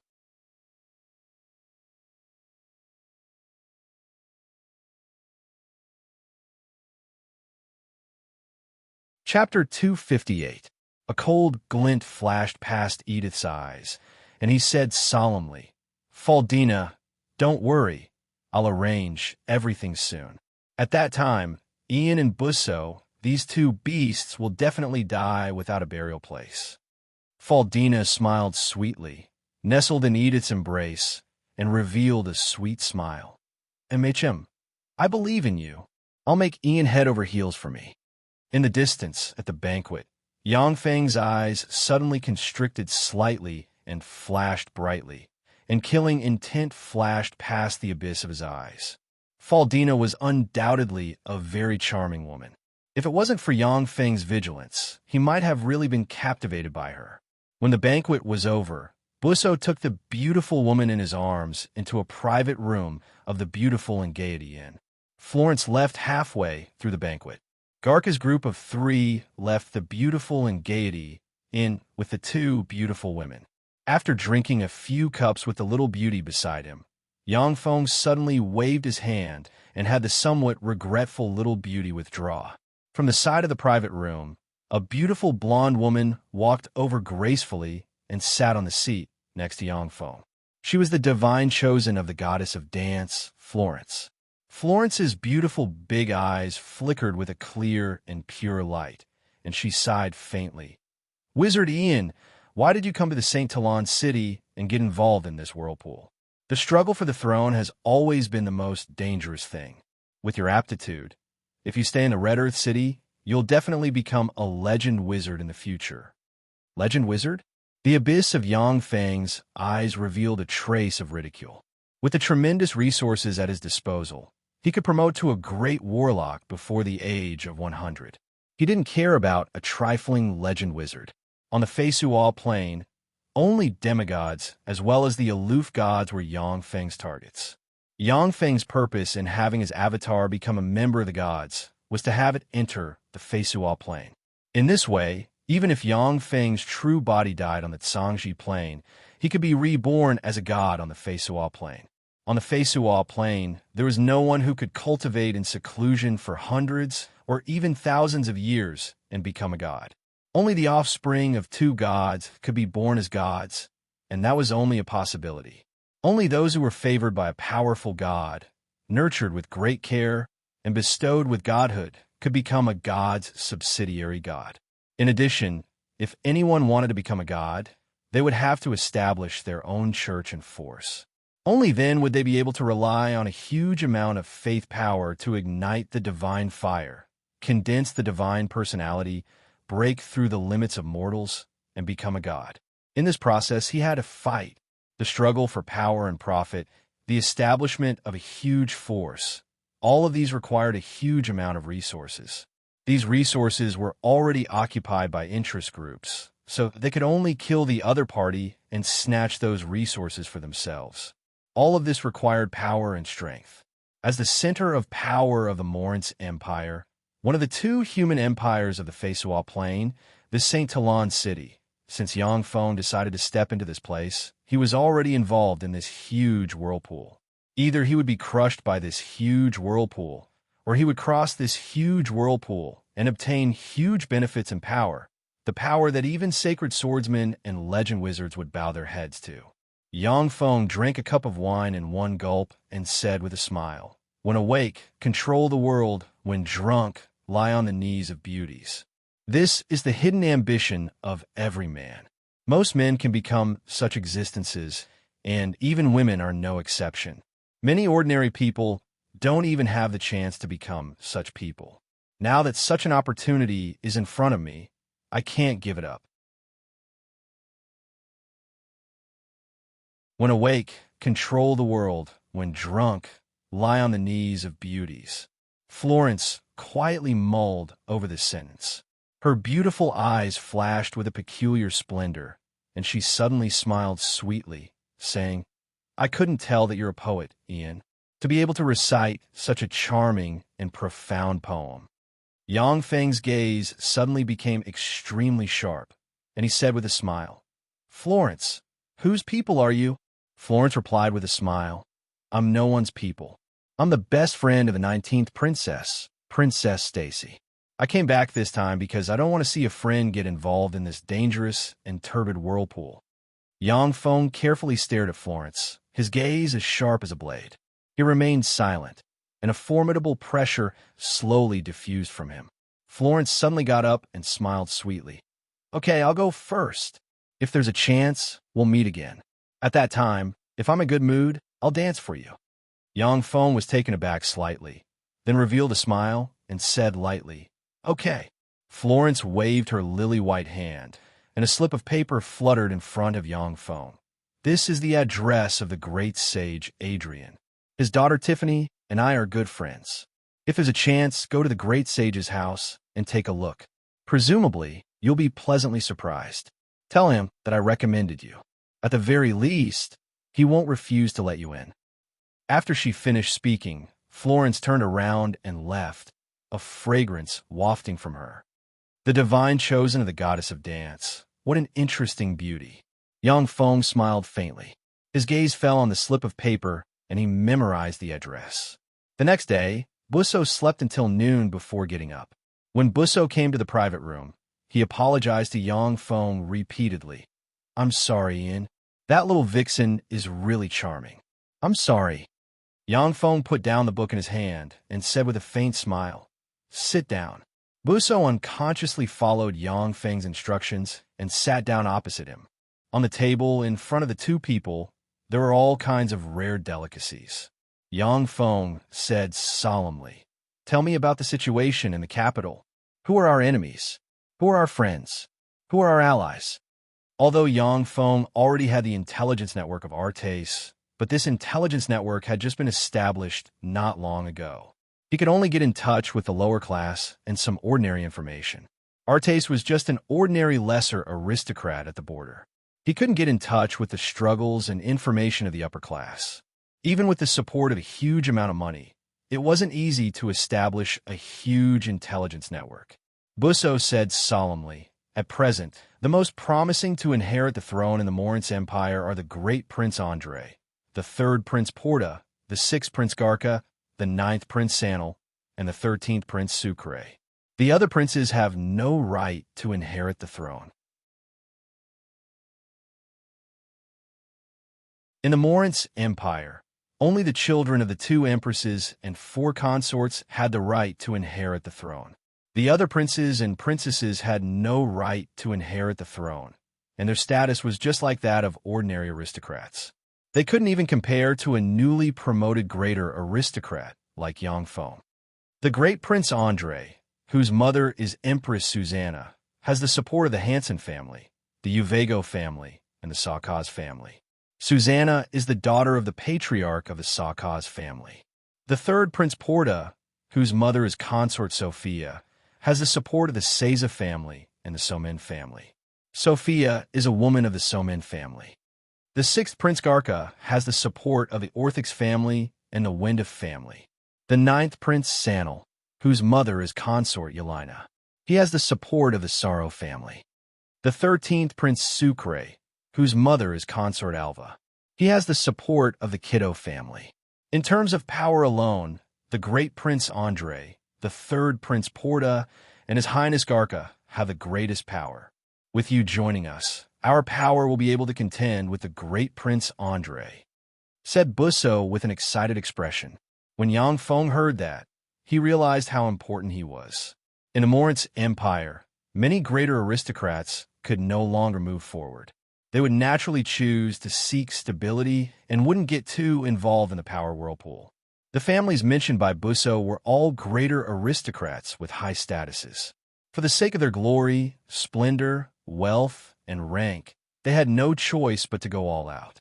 Of course, in addition to the families mentioned by Busso, there were still a large number of small and medium-sized aristocrats surrounding the 5 princes, forming one interest group after another, working hard in order to become a greater aristocrat.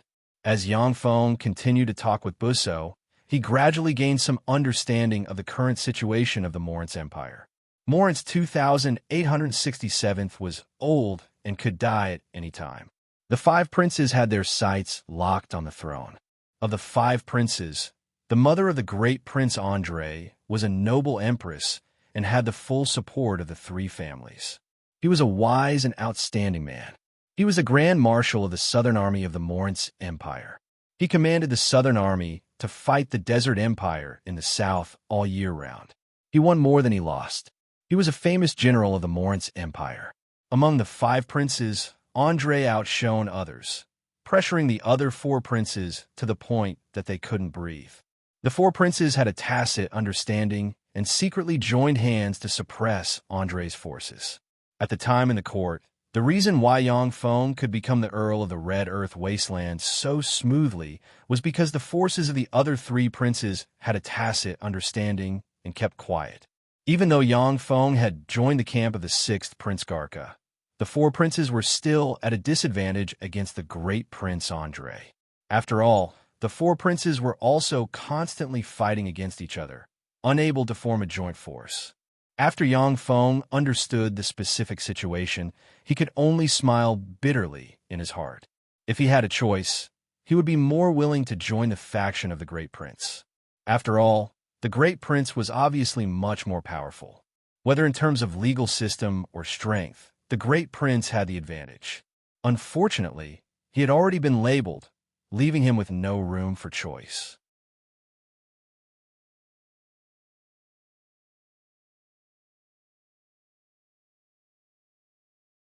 Chapter 259. In the following days, Yang Feng went to different banquets. Garca held one banquet after another and introduced Yang Feng to his supporters. When the small and medium-sized aristocrats saw Yang Feng, a hereditary peer aristocrat with great power, join their camp, their confidence in Garca's victory became a bit firmer. At the same time, the aristocrats kept fawning over Yang Feng. In less than 3 days, he received more than a dozen beautiful women, which he accepted one by one without any trace of politeness. On the 4th day, Yang Feng received a decree from Moritz 2867 summoning him. The Victory Palace. This is the Victory Palace. Standing in front of the palace, Yang Feng looked at the exquisite, luxurious, and 50-meter tall palace wall, and his eyes flickered with an enigmatic light. The imperial palace of the Moritz Empire was called the Victory Palace, implying invincibility. After the construction of the Victory Palace, the first emperor of the Moritz Empire asked the gods for their blessings. Thanks to the blessings of the gods, the Victory Palace obtained countless permanent divine spells. As long as the gods didn't die, the divine spells wouldn't disappear. Thanks to the blessings of the gods, even feeble divine force rank gods couldn't smash the city wall of the Victory Palace. Even many demigods couldn't fly in the sky above the Victory Palace. Throughout history, such a sturdy imperial palace had been the site of countless bloodshed. Numerous court coups took place in front of the imperial palace, and more than 500 emperors of the Moritz Empire died in the coups. After pausing for a moment to take a look, Yang Feng followed the attendant and continued to walk towards the imperial palace. As soon as Yang Feng stepped into the gate of the imperial palace, powerful divine spells were cast from the gate and enveloped him. The robots of blasphemy above Yang Feng's head quickly simulated the spirit fluctuations of the fanatics of the Weave Goddess. Once non-believers were discovered in the Saint Talon city, they would be burned at the stake. The divine spell examination of the Victory Palace was much more powerful than that of the gate. However, it was still deceived by the spirit fluctuations of the fanatics of the Weave Goddess. The attendant leading Yang Feng quietly looked at Yang Feng for a while. After finding that there were no other changes to Yang Feng under the divine spell examination, he continued to lead Yang Feng into the imperial palace.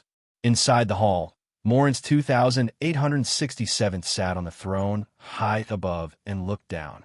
His aged and turbid eyes flickered with indifference.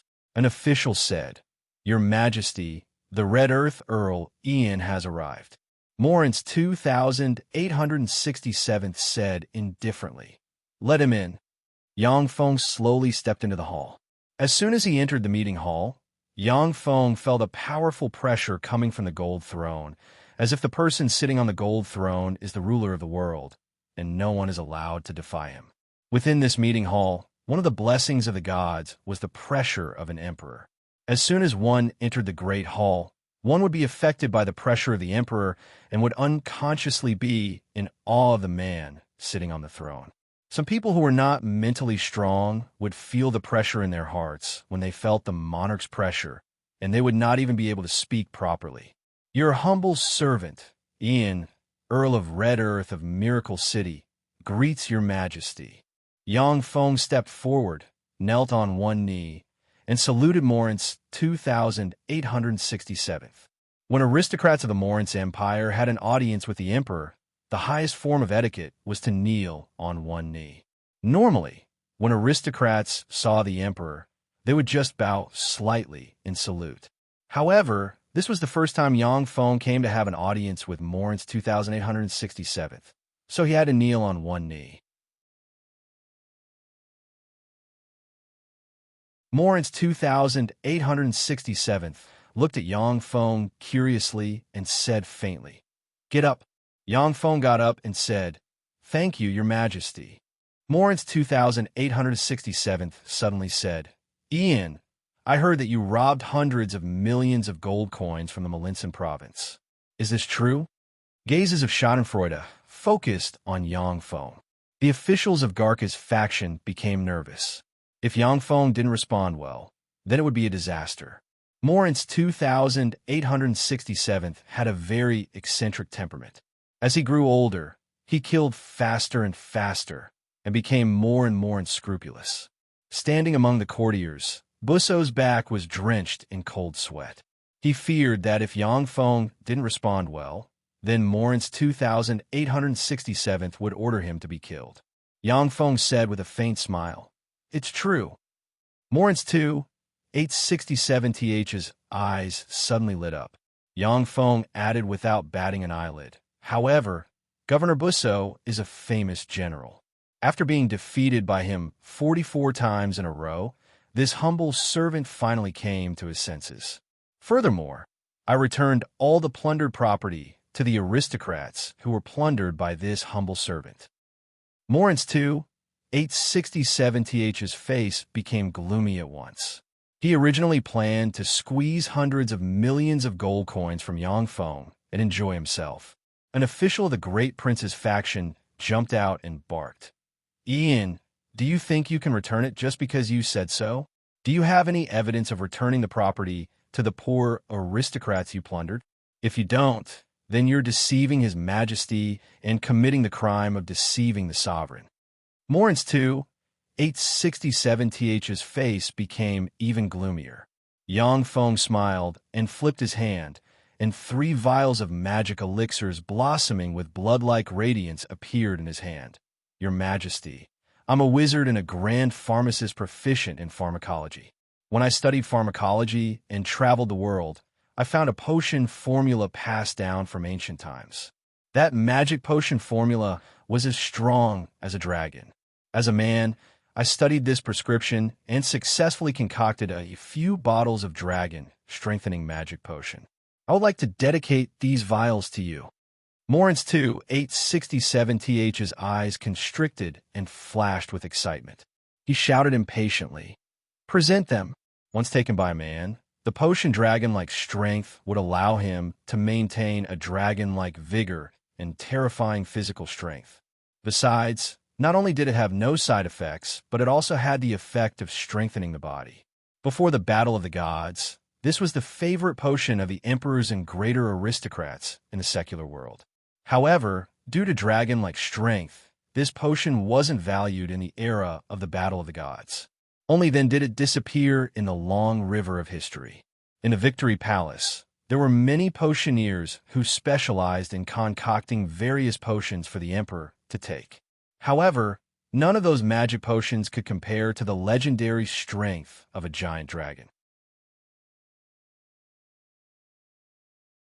An attendant stepped down from beside Morin's 2867th and arrived in front of Yang Feng. Yang Feng handed the 3 vials of dragon's strengthening magic elixir to the attendant, who took the elixirs and walked towards Morin's 2867th. Morin's 2867th clapped his hands. The light and shadows beside him distorted, and a wizard with a hooked nose, a thin figure, dressed in a wizard robe, and a gloomy aura suddenly appeared. After seeing the wizard, Yang Feng's eyes narrowed slightly. The wizard's spirit force was as vast as the sea. He was clearly a legend-rank wizard. The mage took the dragon's strengthening potion, opened it, and smelled it. With a tap of his hand, a drop of the dragon strengthening potion flew into his mouth. The wizard said in a low voice, "Your Majesty, these 3 vials of potions are genuine. They are indeed the lost potion dragon-like strength. If these 3 vials of potions were really refined by Ian, then he's indeed a top grand pharmacist." Morin's 2867th said with a smile, "Very well, Ian, I like the potions you offered. I want these vials of potions and the potion formula in your hands." Yang Feng smiled and handed a potion formula to the guard beside him. This is the potion formula. The guard immediately handed the potion formula to Morin's 2867th. Morin's 2867th casually threw the formula to the wizard beside him.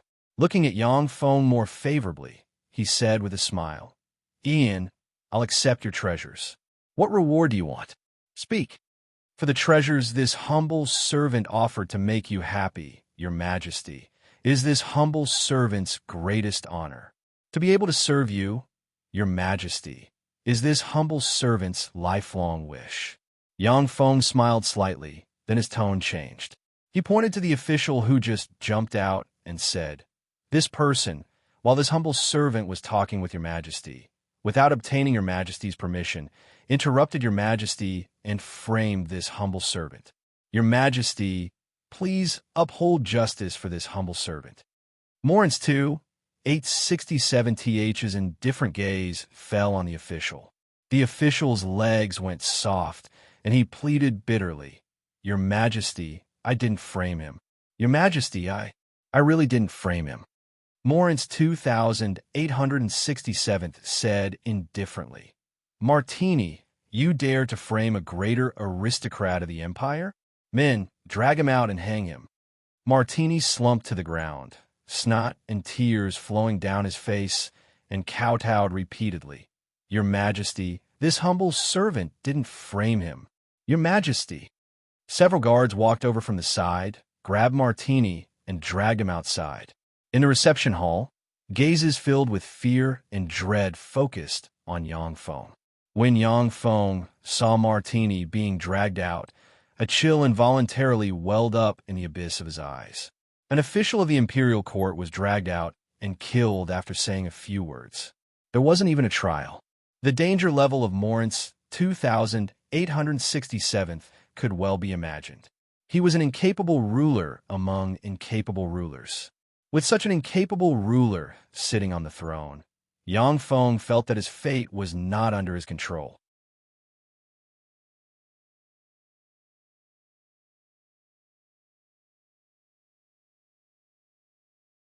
Chapter 260. Morin's 2867th said indifferently, "Ian." Yang Feng became even more respectful, and his etiquette was meticulous. "Yes, sir." Morin's 2867th contemplated for a while before saying, "I like the potions and prescriptions you offered very much. Since you're a wizard, I'll reward you with the title of Court Grandmaster." Yang Feng was taken aback slightly, and then immediately said respectfully, "Thank you, your majesty." Envious gazes focused on Yang Feng. There were many court wizards in the Morin's Empire. Court wizards were divided into 5 ranks. Level 3 Court Master, Court Grandmaster, Court Master, and Court Master Supervisor. Some Archwizard rank wizards could only become level 3 Court Masters in the Imperial Palace of the Morin's Empire. Court Grand Mages were existences that only the strongest magic shooters or legendary mages could become.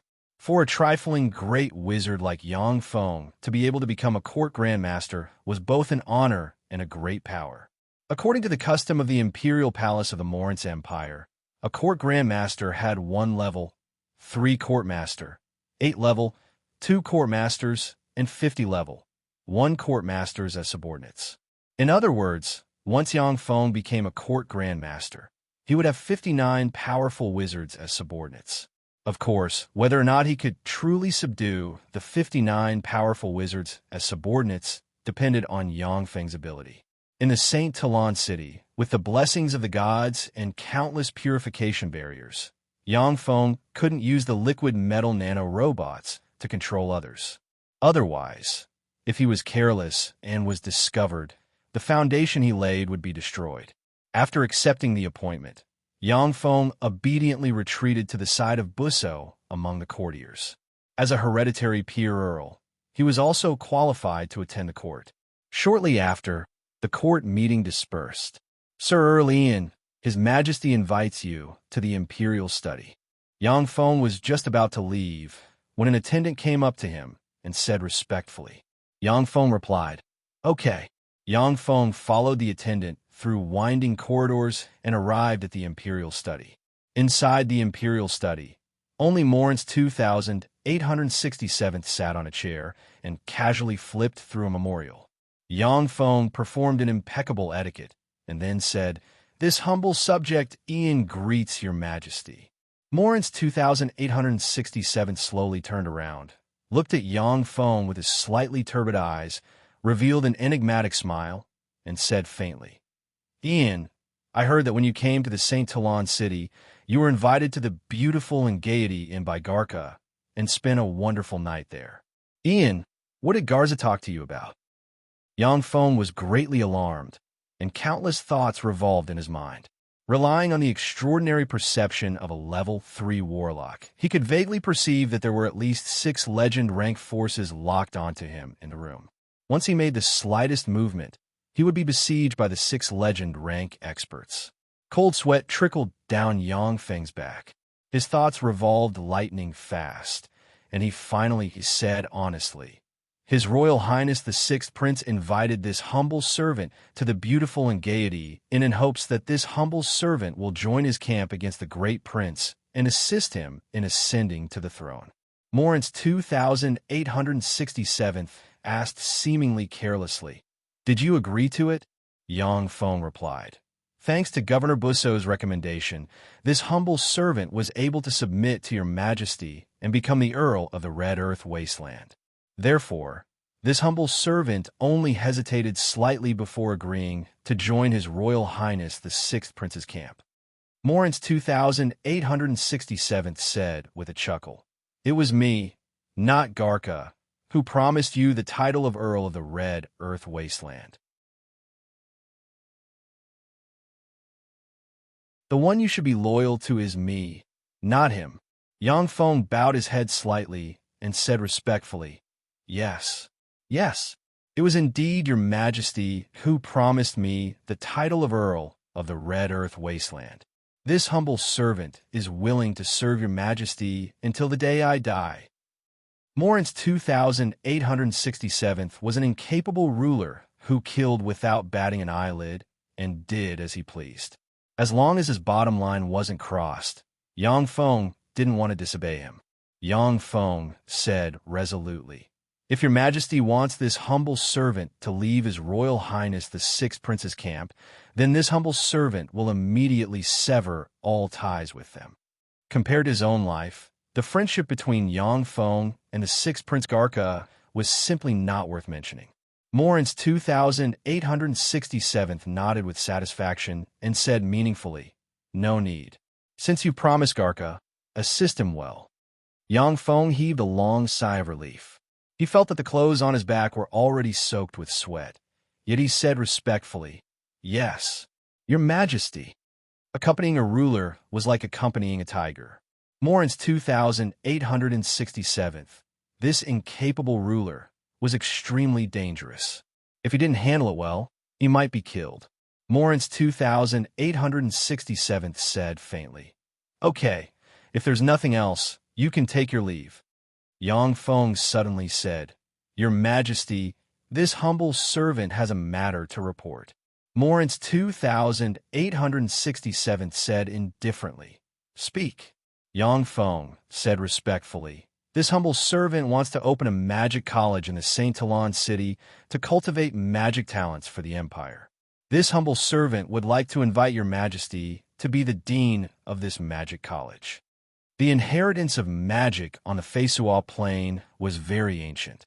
In addition to the churches and the court wizards cultivated by the Empire, there were only some loose magic organizations formed by wizards.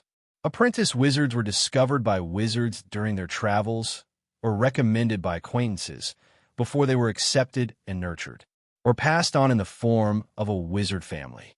Generally, a wizard would take no more than 4 apprentice wizards with him. This inheritance method resulted in a very small number of wizards in the world. A long time ago, the Tsangji Plain also used this inheritance method. However, the academy style eventually replaced this ancient inheritance method and became the mainstream of the major forces of the Tsangji Plain. Morin's 2867th pondered for a while, then suddenly said with a smile, "A magic college? Sure. However, I won't pay a penny for the magic college." Yang Feng said with a smile, "No problem. I'll cover all the expenses." Morin's 2867th said somewhat impatiently, "Okay, you can take your leave." Yang Feng said respectfully, "Yes, Your Majesty." Morin's 2867th picked up a vial of dragon-billed elixir and drank it. His spirit was suddenly roused, and as if he had regained his youth, he was brimming with strength. "What a great elixir!" Morin's 2867th gave a long sigh, then revealed a joyful expression and turned towards the harem. When he stepped out the gate of the imperial palace, Yang Feng felt his body loosen up. For a warlock like Yang Feng, who pursued truth and freedom, the feeling of having his fate hanging in the balance was extremely uncomfortable. Inside the Victory Palace, except for Divine Chosen, the upper echelon of the churches, and the patriarchs of divine descendants hidden in the Morin's Empire, everyone else was an ant in front of Morin's 2867th. With an order from him, he could turn those ants into corpses, and even legend-rank powerhouses were no exception. Morin's 2867th, on the other hand, wasn't even a knight-rank powerhouse. This was the power of influence. Stop right there." Yang Feng had just left the imperial palace not far away, when a tall, pretty, and heroic girl dressed in a blue warrior's attire, with her hair tied up in a blue ponytail and a sword at her waist blocked in front of him, and glared at him angrily. Behind the pretty, blue-haired girl followed 6 young men with swords at their waists and extraordinary auras. The 6 young men looked at Yang Feng with indignation in their eyes. Yang Feng frowned slightly and asked faintly, "Who are you?" The pretty, blue-haired girl said indignantly, "Jiran is my father's chief disciple. You actually crippled him. Is there still any law?" "So that's how it is." Yang Feng showed a smile of contempt and said faintly, "If I committed a crime, you can report it to the Imperial Guard Hall. Now, get out of the way, you're blocking my way. You commoners are blocking the way of a greater aristocrat. According to the law of the Empire, you're punishable by 30 lashes. When he said that, the momentum of the 6 young men behind the pretty, blue-haired girl deflated. Only then did they remember that the man in front of them was a genuine greater aristocrat of the Empire. According to the law of the Morin's Empire, commoners blocking the way of a greater aristocrat was a crime and would be fined 10 gold coins and whipped 30 times. In the Morin's Empire, commoners couldn't compete with greater aristocrats. This was the reason why countless people racked their brains to become aristocrats. The complexion of a young man changed, and he whispered, "Becky, let's go. He's a greater aristocrat. If he screams, it'll be troublesome." The black-skinned dogs of the guard hall are the lackeys of greater aristocrats. The policemen of the Morin's Empire's guard hall wore black uniforms. In the mouths of many people of the lower class, the policemen were known as black-skinned dogs. "I'm not afraid of him. My father is the lightning sacred swordsman. He's just an earl. What's so great about him? You cowards, watch me teach him a lesson." Becky was annoyed. She barked, erupted with Sky Knight, ranked Chi, blurred in emotion, and shot towards Yang Feng lightning fast. Since Yang Feng was a greater aristocrat, she was also apprehensive, not even daring to draw her sword. She just wanted to catch Yang Feng and teach him a lesson. "Interesting." Yang Feng smiled and immediately shouted, "Someone is trying to assassinate a greater aristocrat. Someone is trying to assassinate a greater aristocrat. Someone is trying to assassinate a greater aristocrat." Who? Who dares to assassinate a greater aristocrat? The 4 policemen who were patrolling nearby immediately rushed over anxiously, and while shouting, they madly blew their sirens.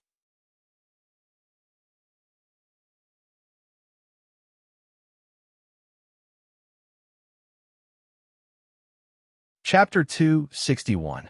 The policemen were like ants on a hot pan, quickly rushing over from all directions. If it was an ordinary person, that wouldn't be a big deal. However, if a greater aristocrat was assassinated in the middle of the street, then the surrounding policemen wouldn't be able to rescue him, and they would lose their jobs. If the relatives and subordinates of the greater aristocrat vented their anger on them, then the policemen might end up in a miserable state. Dozens of police officers came from all directions and surrounded them. Furthermore, the sound of sirens kept ringing, summoning their companions. Yang Feng extended his hand and directly blocked Becky's fist. A touch of captivating redness welled up on his face, and he spat out a mouthful of blood. I am His Majesty the Emperor personally conferred the title of Earl Ian of the Red Earth Wasteland. These people are trying to assassinate me. Quickly catch them. Yang Feng spat out a mouthful of blood and took a dozen steps back. Pointing at Becky's group of 7, he shouted loudly, took out his aristocratic badge, and threw it at a level 3 supervisor who had just arrived at the scene. Stop! Stop your atrocities. Surrender at once, or we'll kill you on the spot on the charge of assassinating a greater aristocrat. If you continue to resist, then your family members will be imprisoned on the charge of treason. After carefully examining Yang Feng's aristocratic badge, the level 3 supervisor's complexion changed slightly, and he pointed at Becky's group of 7 and shouted loudly. Becky's group of 7 immediately didn't dare to budge. They were all Sky Knight rank experts or above. If they went on a killing spree, then they could kill the dozens of policemen present. However, in addition to a large number of ordinary policemen, the Imperial Guard Hall also had a special force called the Sword of Justice. The Sword of Justice's special force was composed of Knight rank experts or above, and there were even 5 legend rank sacred swordsmen serving in the Sword of Justice. Once the Imperial Guard Hall dispatched the Sword of Justice's special force, then even the lightning sacred swordsmen wouldn't dare to confront them head-on. On the Feisual Plain, experts were as common as clouds. Therefore, the various powerful departments of the Morinth Empire were similarly full of experts. Otherwise, the order of the Empire couldn't be maintained. Becky defended herself loudly. I am Becky, the daughter of the lightning sacred swordsman. We didn't assassinate Ian. As if a victim greater aristocrat, Yang Feng said in an impassioned voice. So it was the lightning sacred swordsman who ordered it. Previously, I accidentally injured a commoner called Jiran, who is the chief disciple of the lightning sword saint. Now, for the sake of that disciple, he actually instigated his own daughter to assassinate me. He's really crazy. Sword of Justice. I need the special police protection of the Sword of Justice. No. I request that the Garrison Hall immediately send out the special police force of the Sword of Justice to capture the Lightning Sword Saint. The rank 3 supervisor felt a headache coming on. On the Feisual Plain, sacred swordsmen were one of the strongest experts under the demigod rank. Ordinary people wouldn't dare to offend such an existence. As long as those legendary sword saints didn't do anything outrageous, very few people would find trouble with them. However, Yang Feng was a hereditary peer greater aristocrat of the Morinth Empire with a noble status and extremely powerful power. He was also an existence that a rank 3 supervisor could not contend with. The rank 3 supervisor was also a very smart person. He quickly said, Earl Ian, the Sword of Justice isn't something that a small rank 3 supervisor like me can make the decision. If you really need to mobilize the Sword of Justice, please apply to the higher-ups. Yang Feng used aristocratic arrogance to point at Becky and them, and said lightly, Good. However, these people tried to assassinate me in the middle of the street. The evidence is conclusive. You all saw it. Go and capture them all.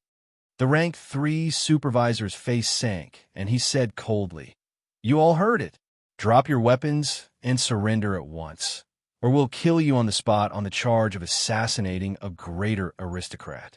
If you continue to resist, then your family members will be imprisoned on the charge of treason. Of course, as long as you surrender, we'll allow you to hire a lawyer to defend you in court. The 6 young men looked at each other, smiled bitterly, took the swords hanging at their waists, and threw them aside. More than a dozen policemen quickly rushed up and handcuffed the 6 young men.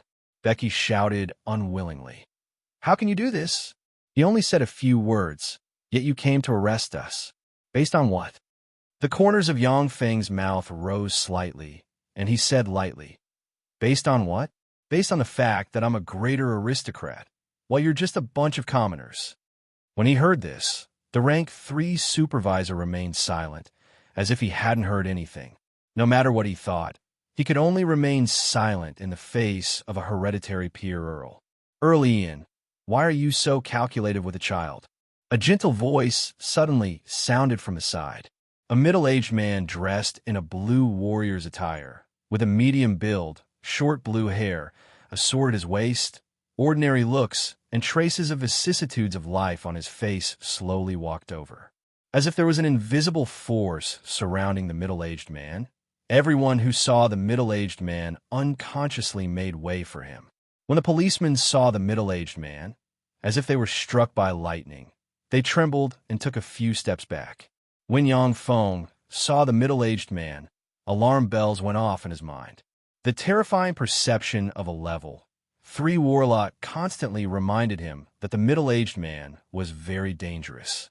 In Yang Feng's eyes, the middle-aged man seemed to have become the incarnation of a peerless sword, a mysterious aura firmly locked onto his throat, as if a sword was pressed against his neck at all times.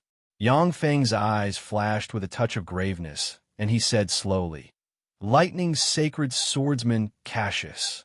The area within 10 meters was the domain of sacred swordsmen. On the Feisuo Plain, unless a spell was conjured beforehand, most legend wizards would die once a sacred swordsman got within 10 meters of them. Even on the Zhangji Plain, once a sacred swordsman got close to them, even great warlock rank experts would fall. Once a sacred swordsman stepped into the legend realm, their swords would possess a trace of the power of laws, making them extraordinary and peerlessly sharp. Even the formidable life force field that surrounded great warlocks couldn't withstand it. When the lightning sacred swordsman Cassius wasn't angry, he looked like an ordinary middle-aged man.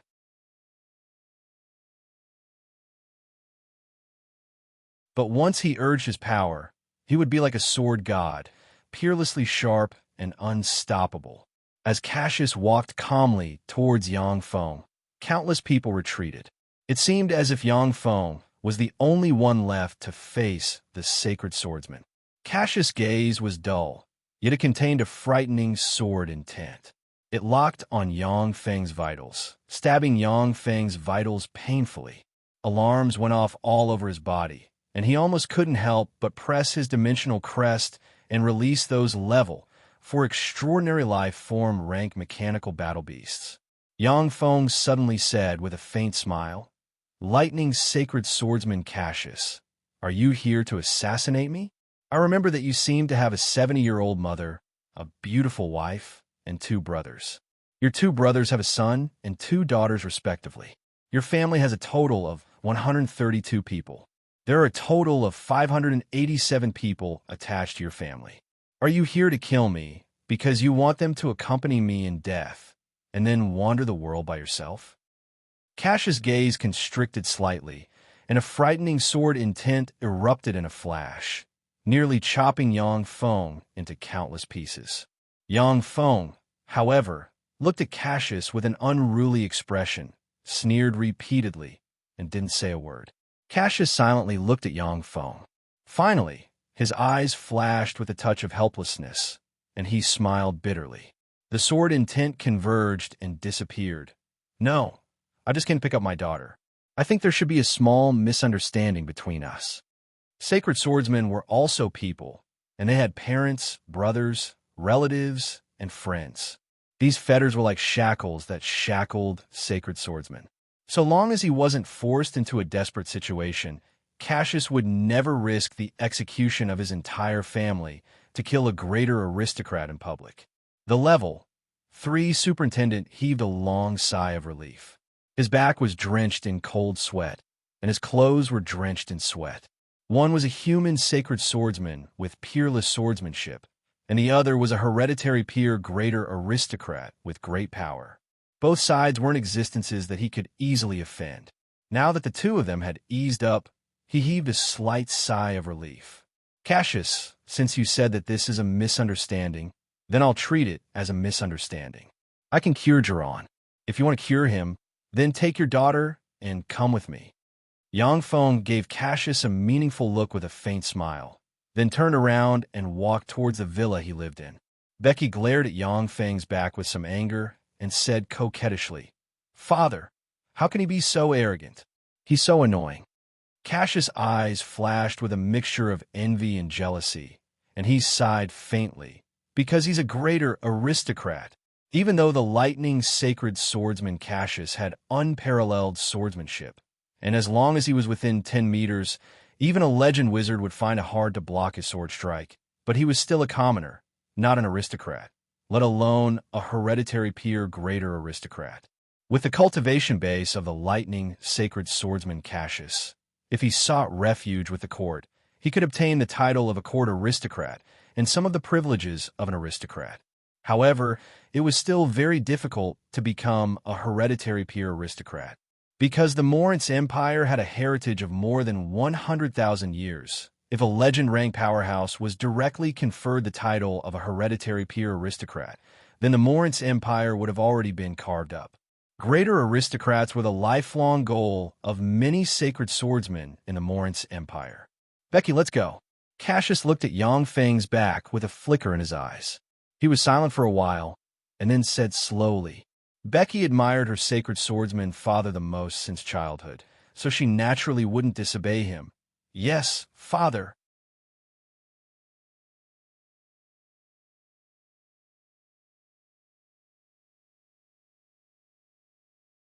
Chapter 262.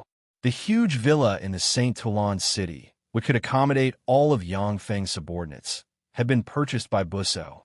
Inside the villa, in a luxuriously decorated room, Yang Feng sat on a tiger-skin sofa.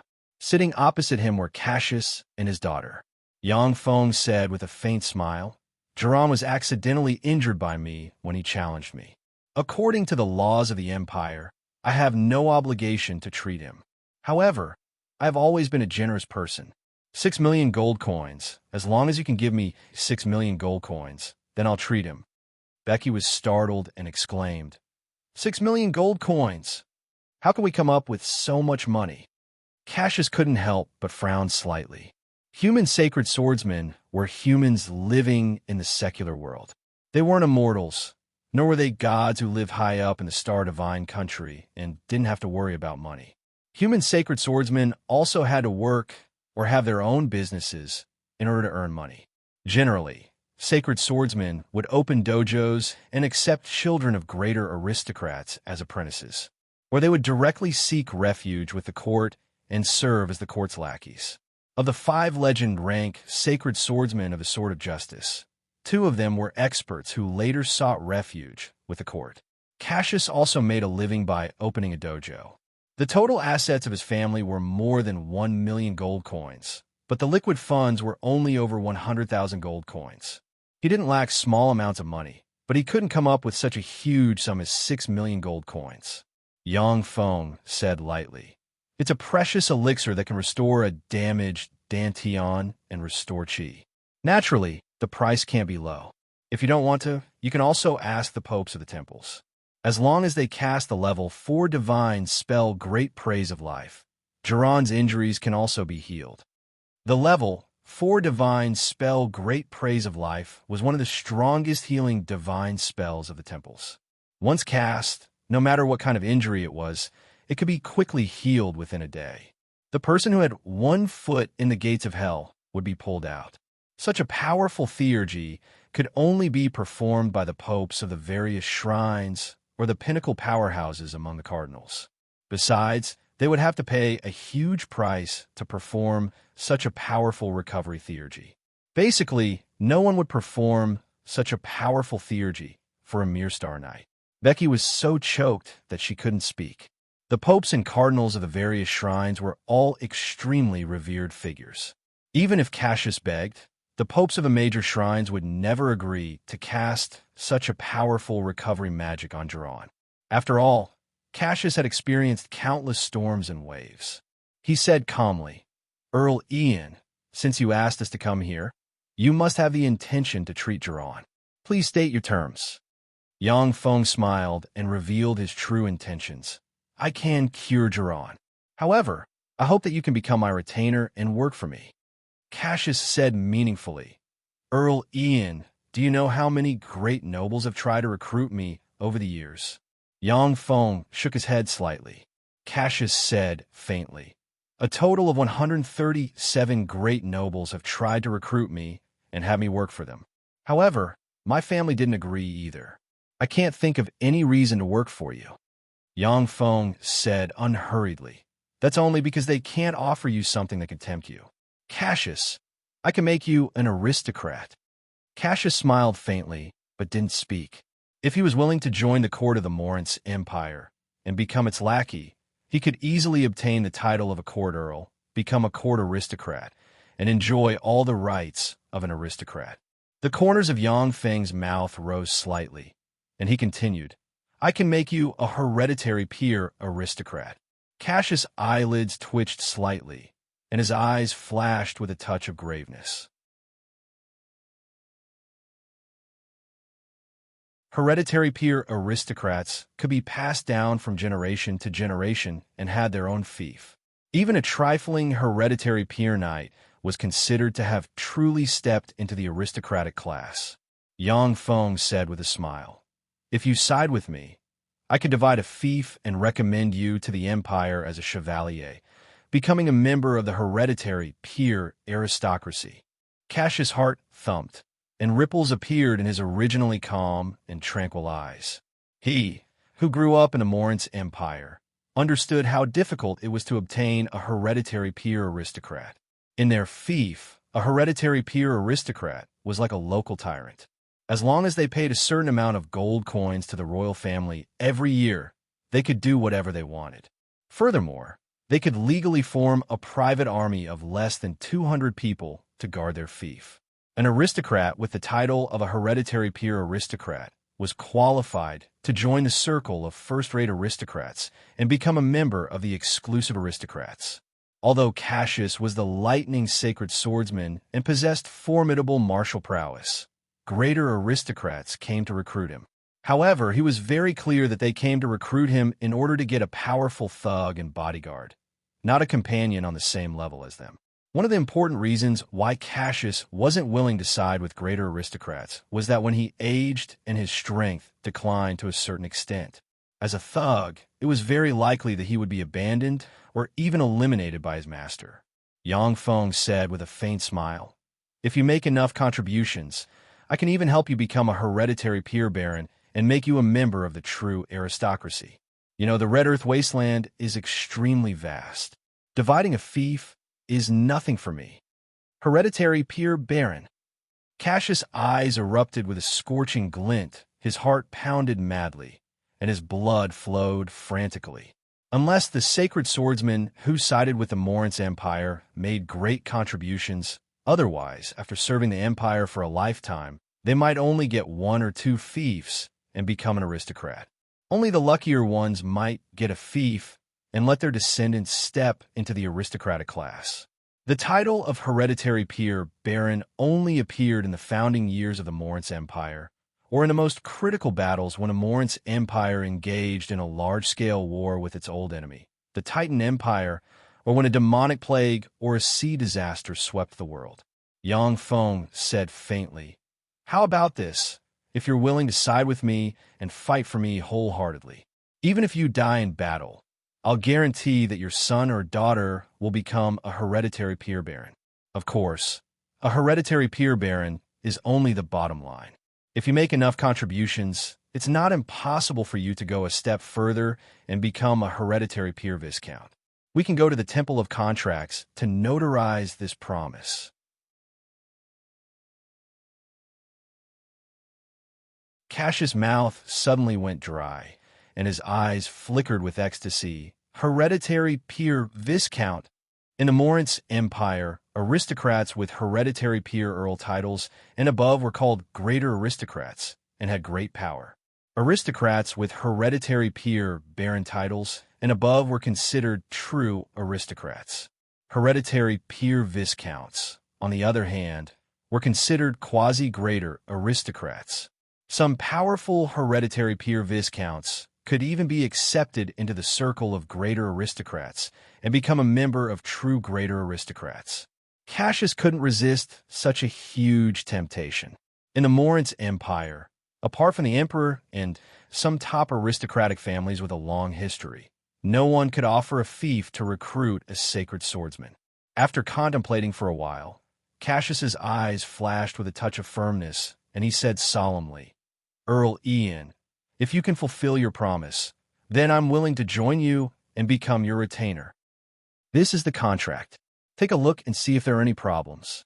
Yang Feng smiled, then took out a contract and handed it to Cassius. Cassius took the contract and looked at it carefully for a while. His eyes flashed with a touch of a complicated glint, and he said faintly, "Sir Earl, it seems that you have prepared this contract. So the misunderstanding between you and my daughter is also part of your plan?" Becky was startled and looked at Yang Feng with a bit of fear in her beautiful eyes. Yang Feng said with a smile, "No, I just took advantage of the situation, that's all. Of course, if you hadn't come, I would have had other options. Sacred Gale Swordsman, Sacred Gale Swordsman, Sacred Flame Swordsman, Sacred Windfire Swordsman. There are dozens of sacred swordsmen in the St. Talon city who haven't been recruited yet. If I visited them one by one, I would eventually be able to recruit 2 or 3 sacred swordsmen." Cassius contemplated for a while before finally nodding slightly. Obtaining a lordship and directly promoting to a hereditary lordship was a great temptation for the legendary sacred swordsmen in the St. Talon city.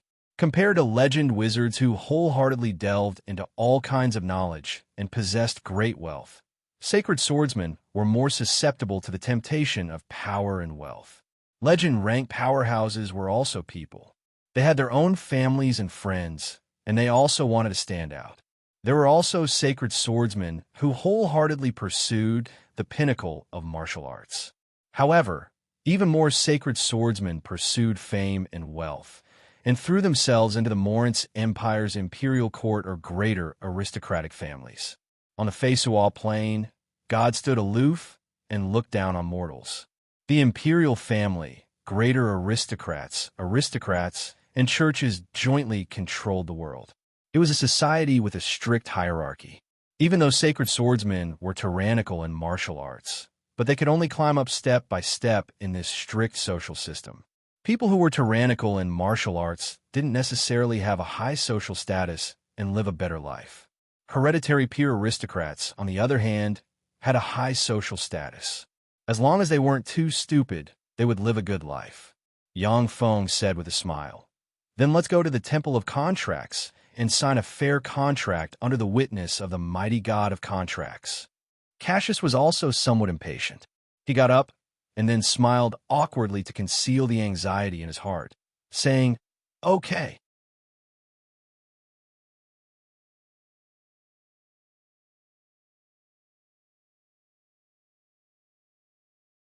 Chapter 263. I have people prepare all kinds of documents and had Busso deliver them to the aristocratic senate. After about half a month, you'll become a hereditary peer of the empire. After coming out of the contract temple, Yang Feng said to Cassius with a smile. Cassius looked grateful and changed the way he addressed Yang Feng. "Thank you, my lord." Yang Feng said with a smile, "Becky, in a few days, you'll be a real aristocratic lady." Aristocratic lady. Becky was a little excited when she heard that. At the same time, she revealed a trace of melancholy. From the day Becky became sensible, Cassius was already a sacred swordsman. She had always been proud of her father, a sacred swordsman. She believed that her father was the greatest person in the world. However, when Becky was 12 years old, she had a taste of the cruelty of this strict society. She was rejected by the St. Violet School, the most famous all-girls school in the St. Talon city, because she wasn't a descendant of an aristocrat. That was the first time she understood that her sacred swordsman father wasn't an omnipotent being. In this world, There was no existence that the sword of a sacred swordsman couldn't sever. However, the sword of a sacred swordsman couldn't sever the invisible barrier between aristocrats and commoners. As Becky grew older, she became more aware of the heavy weight of the word aristocracy in the Moritz Empire. The person she once had a crush on chose a girl who was inferior to her in all aspects because that girl had aristocratic blood. A position that she valued was easily snatched away by an aristocratic girl. In social occasions, many people would marvel at her father, the sacred swordsman Cassius. However, it was the aristocratic ladies who were the most popular, not her, the daughter of a sacred swordsman. Becky looked at Yang Feng, who she despised before, but now became her father's lord. She wanted to say something, but then hesitated. She didn't say anything. Yang Feng naturally didn't care about Becky.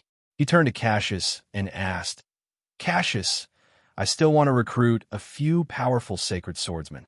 In the St. Toulon city, which sacred swordsman can I recruit?" As a sacred swordsman, Cassius was qualified to enter the small circle of sacred swordsmen. He knew far more than Yang Feng. Cassius pondered for a moment before saying, "Wind and Fire, Sacred Swordmaster Adio. Earth, Sacred Swordmaster Magia.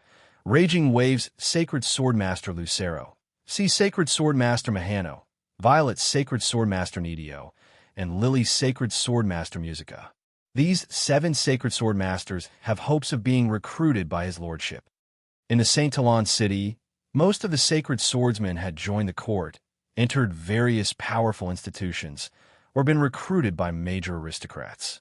There were only a few dozen sword saints among the commoners. Among the dozens of sword saints, there were indeed some sword saints who were indifferent to fame and fortune and wholeheartedly focused on cultivating martial skills. At the same time, there were also sword saints who could not be recruited for various reasons. Yang Feng suddenly asked, "Can I recruit the Broken Star, Sacred Swordsman Penavere?" Star-breaking Sacred Swordsman Painaville was recognized as the #1 powerhouse among the countless sacred swordsmen in the St. Toulon city. He pursued the pinnacle of swordsmanship all his life. Ever since he stepped into the legend rank, he had never been defeated. He once went to the Beastman Empire and killed a sacred warrior, entered the Desert Empire and killed a sacred barbarian, and went to the Titan Empire and killed the #1 sacred swordsman of the Titan Empire. Since 20 years ago, the Broken Star Sacred Swordsman Penavere was recognized as the #1 human sacred swordsman. According to legend, so long as he had a sword in his hand, he could even slay a demigod.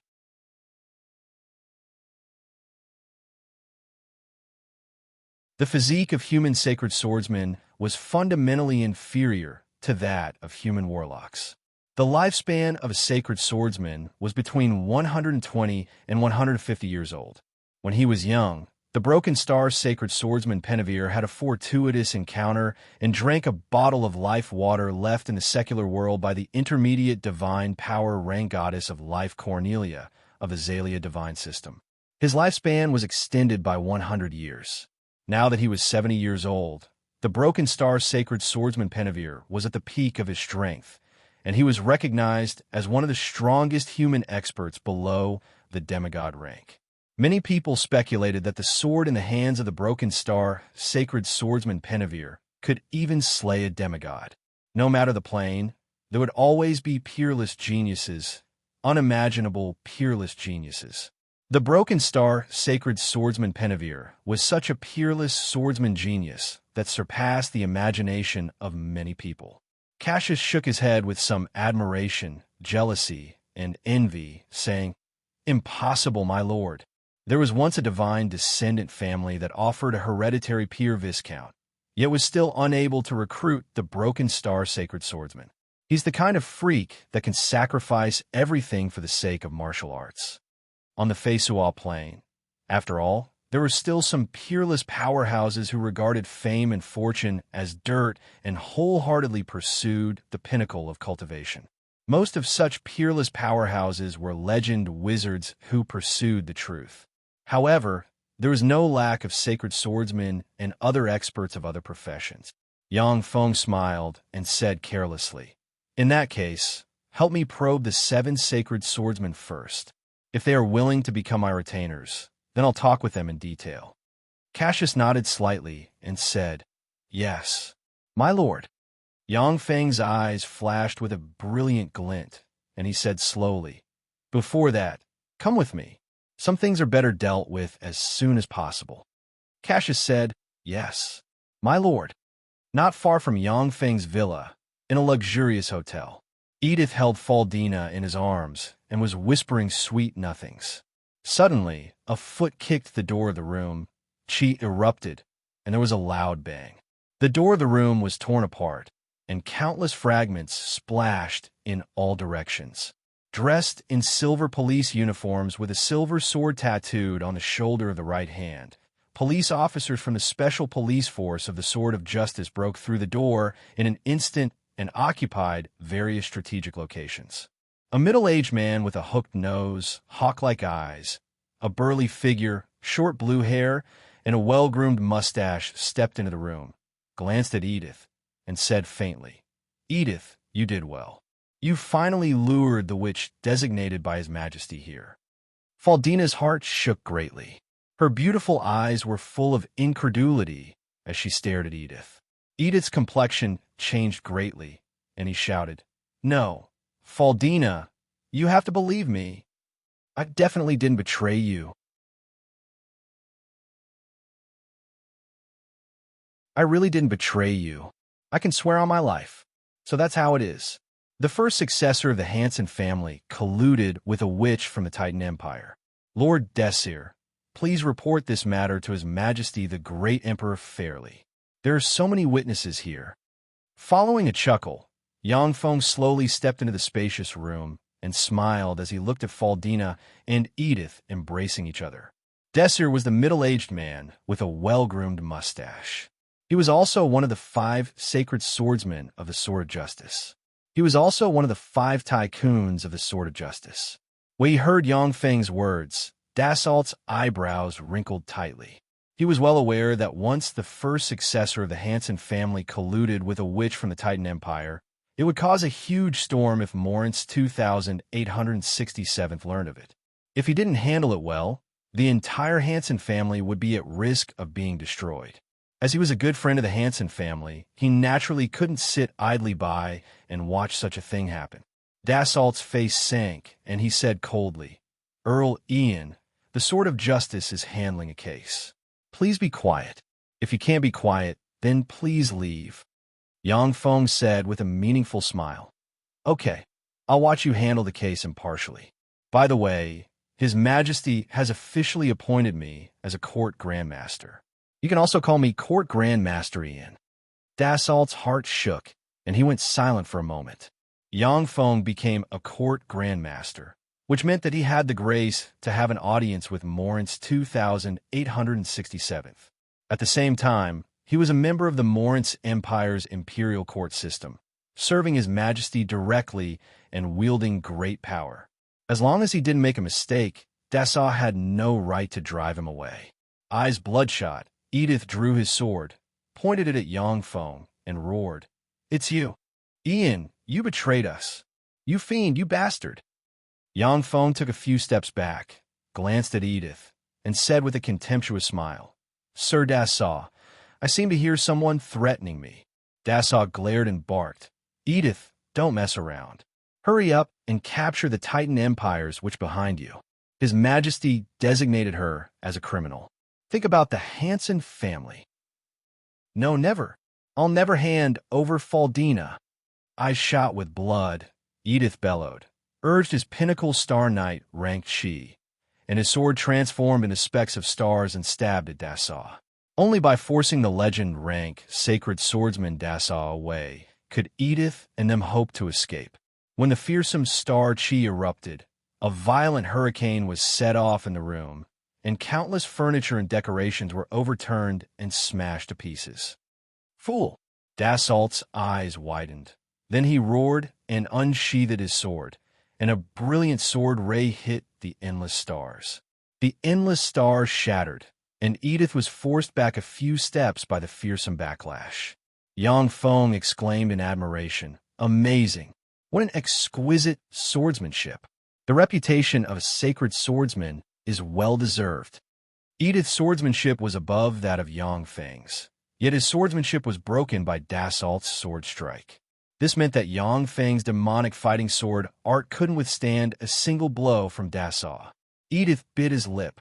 As if a madman, countless star sword rays lit up again and stabbed at Dassault.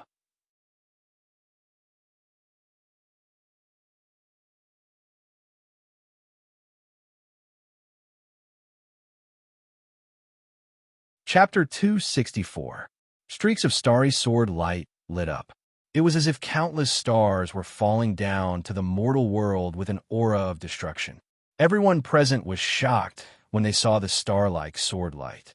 They couldn't help but feel a sense of dejection that they couldn't defeat. The terrifying and exquisite star sword light had just emerged when a long sword lightly stabbed into the star sword light, directly breaking the countless star sword lights. The starry sword rays flickered and then collapsed. Every time Edith's swordsmanship was broken, he was forced back a few steps, spat out a mouthful of blood, and his face turned pale. Even though he was a peerless genius with extraordinary swordsmanship, but he still couldn't resist a sword strike from a sacred swordsman. Faldina's beautiful eyes turned cold. She silently recited an incantation and concentrated her mind. Suddenly, a sharp pain came from her head, giving her a splitting headache. She couldn't conjure spells. Her gaze fell on Yangfeng, only to see Yangfeng revealing a trace of a smile of ridicule and contempt towards her. Faldina wanted to say something, but when she saw Edith fighting to the death, she fell silent again. She was a very smart woman, and she knew that she couldn't disturb Edith now. The Sword of Justice secret police in the room were also silent. Standing quietly aside, they didn't have the slightest intention of arresting Faldina. Only if Edith personally arrested Faldina could the accusation of collusion between the Hansen family and the Titan empires which be cleared. Dassault broke Edith's sword rays 24 times in a row. More and more blood flowed out of his body, and his eyes became brighter and brighter. When the starry sword rays lit up for the 25th time, the countless stars formed from the sword rays carried the power of law. The countless stars flickered and instantly formed a sword of stars surrounded by starry light, which stabbed at Dassault's sword. Ding! With a loud sound, sacred swordsman Dassault's sword was deflected. The sacred swordsman boundary. He actually broke through and reached the sacred swordsman boundary. Dassault's eyes flashed with astonishment, and he exclaimed, Edith, the first successor of the Hansen family, was a genius in martial cultivation and even more so in swordsmanship. Even Dassault didn't expect him to promote to a sacred swordsman so quickly and to comprehend it in the middle of a fight. Even on the Feisuo plane, people who could directly break through in the middle of a fight were geniuses among geniuses, freaks among geniuses. After repelling Dassault with a sword strike, Edith didn't continue to pursue. His eyes shimmered with killing intent as deep as the sea, and a star sword ray flickered and mercilessly stabbed at the smiling Yangfeng, standing aside. He didn't need a guess to know that the arrival of the Sword of Justice secret police was related to Yangfeng. Dassault's eyes flickered a few times, and his thoughts revolved lightning fast. He covered his chest with one hand, forced himself to spit out a mouthful of blood, and watched helplessly as the starlight sword ray stabbed towards Yangfeng, and a smile appeared in the abyss of his eyes. Within 10 meters was the domain of a sacred. Once a sacred swordsman entered within 10 meters of them, then even a legend wizard or a great warlock rank expert would be insta-killed if they didn't prepare a defensive spell in advance. In Dassault as of Yangfeng, of Yangfeng looked at the star sword ray and exclaimed in admiration, Amazing! This is a genius among geniuses. To be able to break through a great realm in the middle of a fight, that's really amazing. The cultivation methods of the Zhangji Plains warlocks were different from those of many plains. Every time a warlock advanced to a great realm, they had to find a safe place, absorb countless life magic energy, and condense a more powerful spell model inside their spirit sea. It was impossible to directly comprehend and break through a great realm in the middle of a fight. Just when everyone present thought that Yangfeng was dead for sure, a resplendent ray of lightning shot out from behind Yangfeng and stabbed at the Star Sword Ray. Boom! Along with a blare, the Star Sword Ray was shattered, and Edith was jolted back a few steps, a look of incredulity on his face. All eyes gathered behind Yangfeng. A person slowly walked out from behind Yangfeng. It was the lightning sacred swordsman Cassius. When Dassaw saw Cassius, his pupils constricted slightly, and he whispered, "Lightning's sacred swordsman Cassius." He actually defected to Ian. When the Sword of Justice secret police saw the lightning sacred swordsman Cassius behind Yangfeng, their complexions suddenly changed dramatically, and their eyes filled with dread and graveness. The lightning sacred swordsman Cassius was definitely one of the top sacred swordsmen in the Saint Talon city. His sword Dao cultivation base was extremely terrifying, even stronger than Dassault's. Edith had a look of disbelief on his face, as if he had seen his idol degenerate. He said bitterly, "Lightning sacred swordsman Cassius, you defected to Ian." A dignified sacred swordsman defected to Ian and became his lackey. Where's your integrity as a sacred swordsman? Integrity as a sacred swordsman. Cassius laughed involuntarily and swept Edith with a glance, as if he was looking at an insensible child. He hadn't agreed to the solicitations of the greater aristocrats because the price offered by them was too low. The lightning sacred swordsman Cassius was born into an ordinary commoner family. Relying on his talent in swordsmanship and countless painstaking efforts, he was promoted to a sacred swordsman step by step.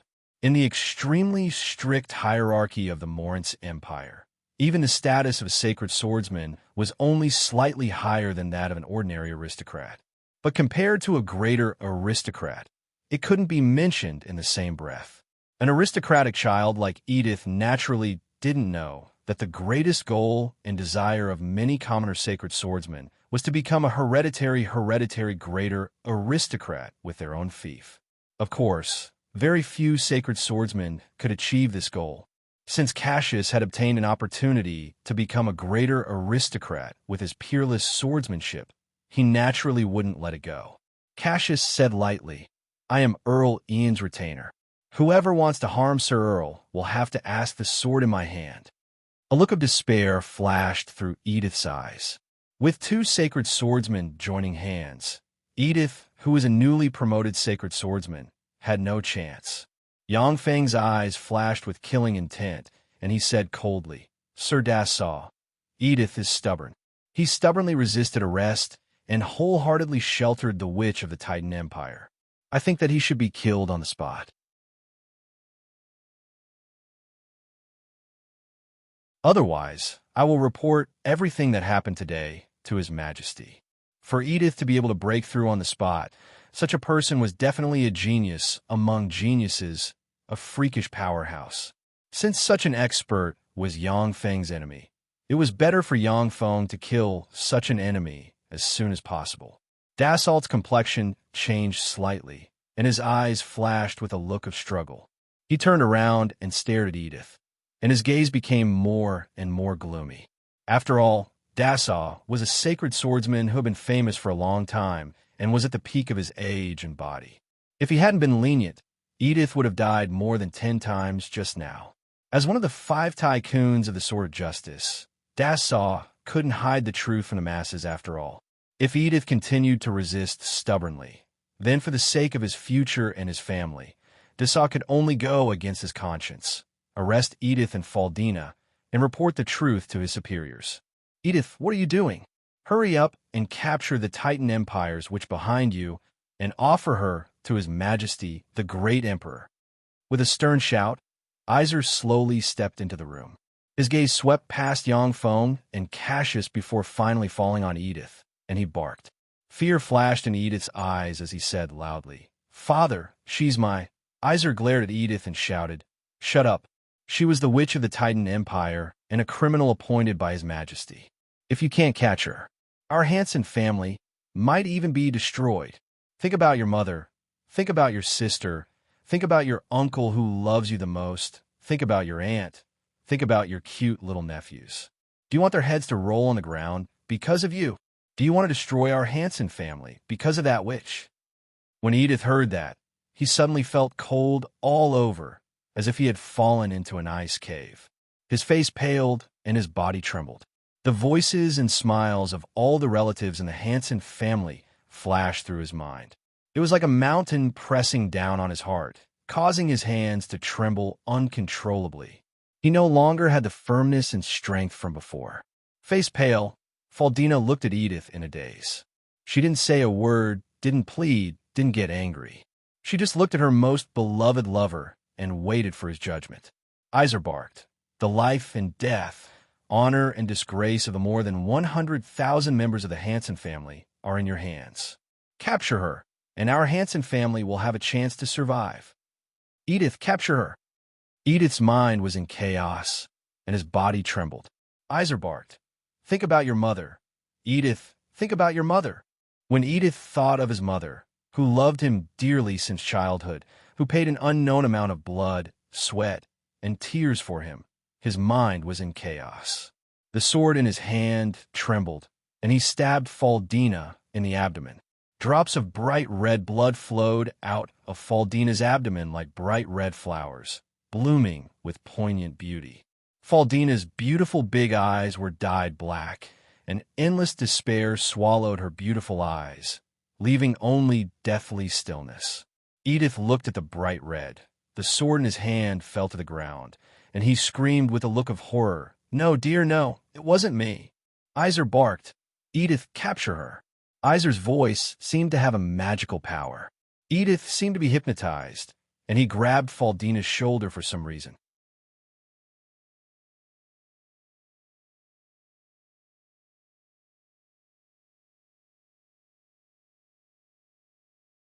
Chapter 265. Faldina's eyes were filled with deathly stillness. Suddenly, she sensed that her sealed power had all returned to her body. Boom! Along with a loud noise, the floor in the area where Faldina was located collapsed strangely, and she fell to the ground together with Edith. Faldina's gaze was ice-cold. She pointed at Edith, and a dozen plus arcane projectiles blasted into Edith without mercy. Caught off guard, Edith barely managed to urge the chi protection of a junior sacred swordsman before he was hit by the dozen plus arcane projectiles and sent flying. The moment he was hit by the arcane projectiles, Edith's eyes were filled with shock and incredulity, yet he was still sent flying by the powerful impact. Faldina silently recited an incantation, pointed with a finger, and launched the level. One spell dark mist. Endless darkness and dense mist gushed out in a flash and covered everyone in the room. In the endless darkness and dense fog, Dassault's eyes flashed with a dignified glint, and he took out a jade card. The jade card radiated fluctuations of divine technique power, and white rays of light shot out of the jade card. Illuminated by the white light, the dark mist was instantly dispelled. Faldina was an extremely powerful archwizard, which the Knights of the Sword of Justice already knew. Dassault also carried many magic restraining treasures. The moment the dark mist was dispelled, Dassault's figure blurred, and he shot into the big hole like a bolt of lightning. Fireballs, icicles, wind blades, and various other level 1 spells burst out of the huge hole and bombarded Desser crazily.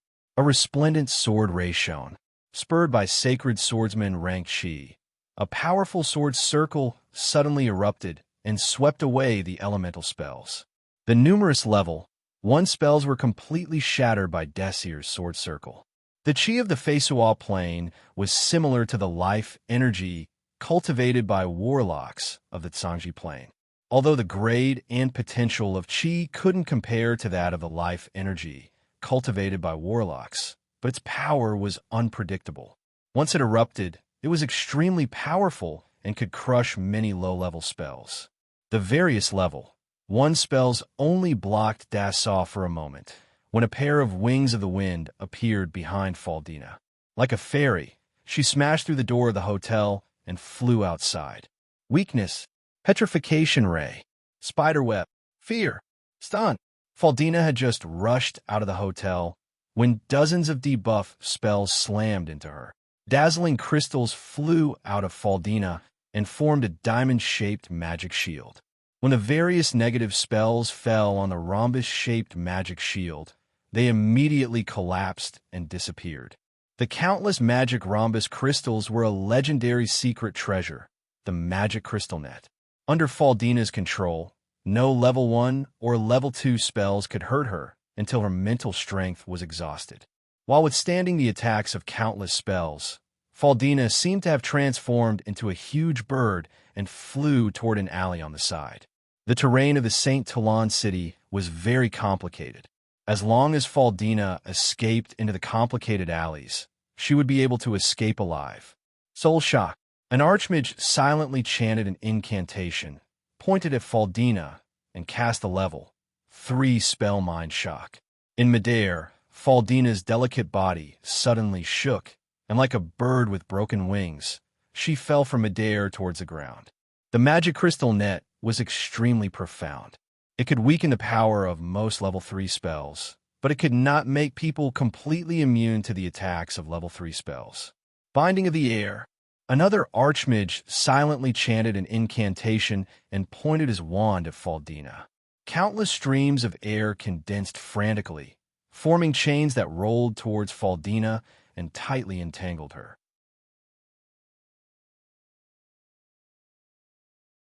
As soon as Faldina came to her senses, she poured formidable spirit force into the crystal net, and the crystal net radiated powerful magic light and dispelled the atmospheric shackles. Asterisk cough. Asterisk cough. Suddenly, Faldina bent over, covered her mouth, and coughed. Drops of blood dripped from her lily-white fingers to the ground. An archmage sighed slightly, and his eyes flashed with admiration. What an amazing young lady! She has the cultivation base of an archmage at such a young age. Unfortunately, she is a person of the Titan Empire. Faced with the siege of dozens of wizards, coupled with the attacks of 2 archmages, Faldina still almost escaped. In addition to the legendary secret treasure magic crystal net, her own strength was top-notch. Weakness, web, fear, stun. Spells fell from the sky and landed on Faldina's body, but they were blocked by the secret treasure crystal net. Every time a spell was blocked, the magic crystal net dimmed a bit, and Faldina's face became a bit paler. The 2 archmages silently recited incantations, and a series of binding spells fell on Faldina. If Morant's 2867th wanted a living Faldina, then she had to live. This was the power possessed by the Emperor of the Morant's Empire, the most powerful human empire on the Facewa plane. Boom, boom, boom. Suddenly, the street was engulfed by a huge explosion. Amidst the terrifying explosions, the knights and mages of the Sword of Justice were completely engulfed by the terrifying explosions. Smoke and dust rose, and countless fragments of stone splashed about. At the moment of the explosion, the mages cast defensive spells on themselves one after another. The 2 archmages took a few steps back, silently chanted an incantation, and enchanted themselves with defensive spells. After the smoke and dust of the explosions completely dispersed, everyone had unsightly expressions on their faces as they discovered that Faldina, who had been stabbed in the abdomen and was like a turtle in a jar, had disappeared. Standing in the tavern, Yangfeng looked outside, sneered and ridiculed. The Hanson family is really good. They even let go of someone that His Majesty wants. It seems that the relationship between the witch and Edith is really close.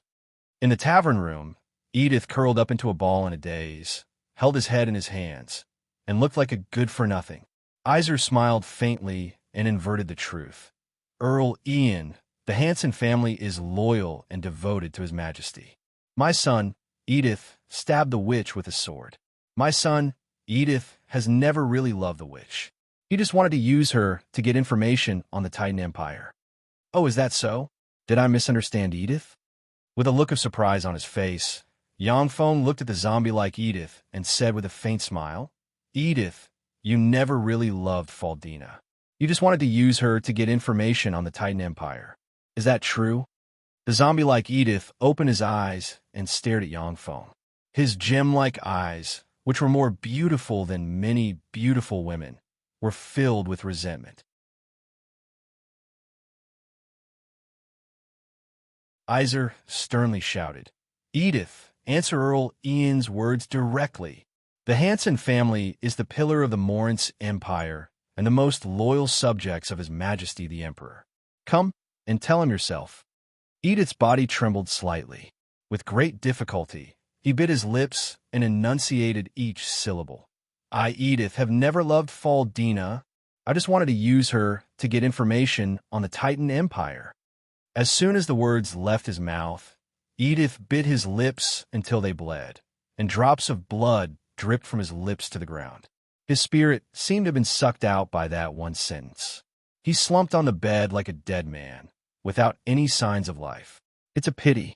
It seems that I misunderstood you.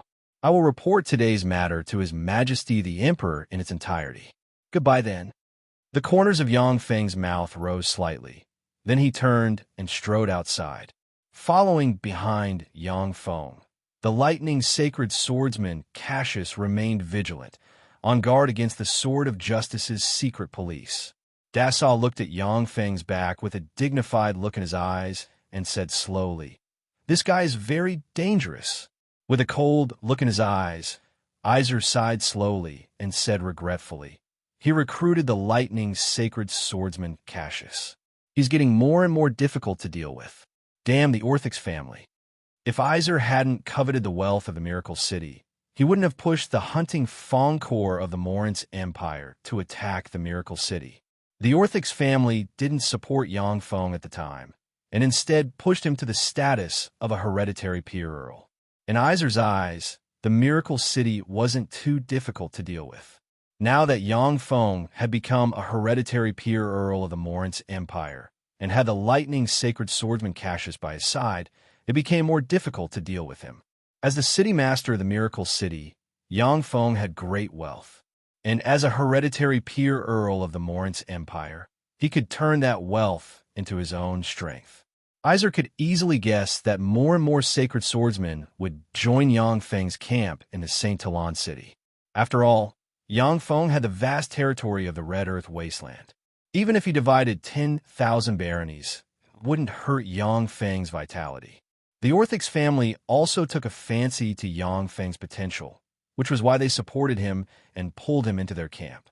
Not far from the villa, in the hidden basement of an ordinary house, Faldina gasped for breath, her face pale, and blood dripped from her abdomen to the ground.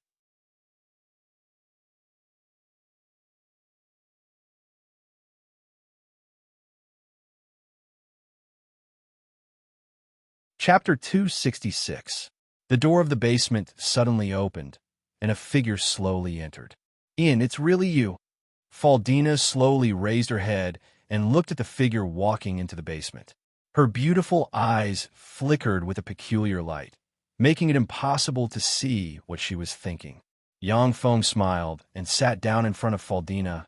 Yes, it's me. It was you who led the Sword of Justice here. Yes, it was me who pressured the Sword of Justice to come here. You're the one who sealed my power. I was the one who drugged you and sealed your power. Faldina was silent for a while. Her face twisted, and she gritted her teeth, asking, Why? Yang Feng replied with a smile on his face. I should be asking you that. I'm a person who advocates the concept of equality between men and women.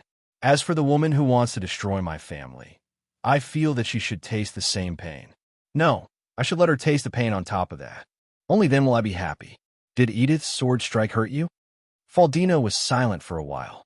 Then she bit her lips and blood dripped to the ground, saying, it hurt a lot. The previous Faldina was stabbed to death by that suffocating pain. Then I'll let you listen to a real and interesting conversation. Yang Feng smiled, took out a sound recording crystal, and poured his spirit force into it. Edith, you never really loved Faldina. You just wanted to use her to get information on the Titan Empire. Is this true? Yang Feng's voice suddenly sounded in the secret room. Faldina's face was pale. She twisted her hands, and blood dripped from her lily-white hands to the ground. Edith never loved Faldina. I just wanted to use her to get information on the Titan Empire. Edith's pained and strained voice resounded in the secret chamber word by word, stabbing Faldina's heart like a sharp knife. Faldina vomited a large mouthful of blood. Her face became extremely pale, and her eyes were shrouded in endless silence. She whispered, "You demon!" With a look of ridicule on his face, Yang Feng looked at Faldina, who vomited blood. There was no trace of sympathy on his face, only unspeakable pleasure. Soon after, Yang Feng sneered and said, "Likewise, I admit that I'm not a good person. What about you guys? Are you the good guys?" Faldina's face was pale. She twisted her hands and said, "Don't you want to know the secret of the artifact?" Yang Feng said lightly, "It's best if I can know the secrets of the divine armament, but if I can't, then it doesn't matter. How could a treasure like a divine artifact be so easily obtained unless it was by chance? If you can obtain a divine artifact just by knowing its secret, wouldn't it have fallen into your hand a long time ago?" Faldina was a genius mage. She had already reached the realm of Archmage at a young age, and it was not impossible for her to become a legendary mage in the future. For such a genius to know the secrets of the divine armament, yet not be able to obtain it, the difficulty of obtaining the divine armament could be well imagined. The corners of Faldina's mouth rose into a smile of ridicule. The apple of wisdom is about to ripen. Yang Feng's complexion suddenly changed greatly. His mind was in turmoil, his body trembled, and he leaned forward. His eyes exuding malevolence and greed, he exclaimed, "The apple of wisdom! Isn't it still 372 years before it ripens?" The apple of wisdom was the most precious and legendary treasure of the Feisual Plain.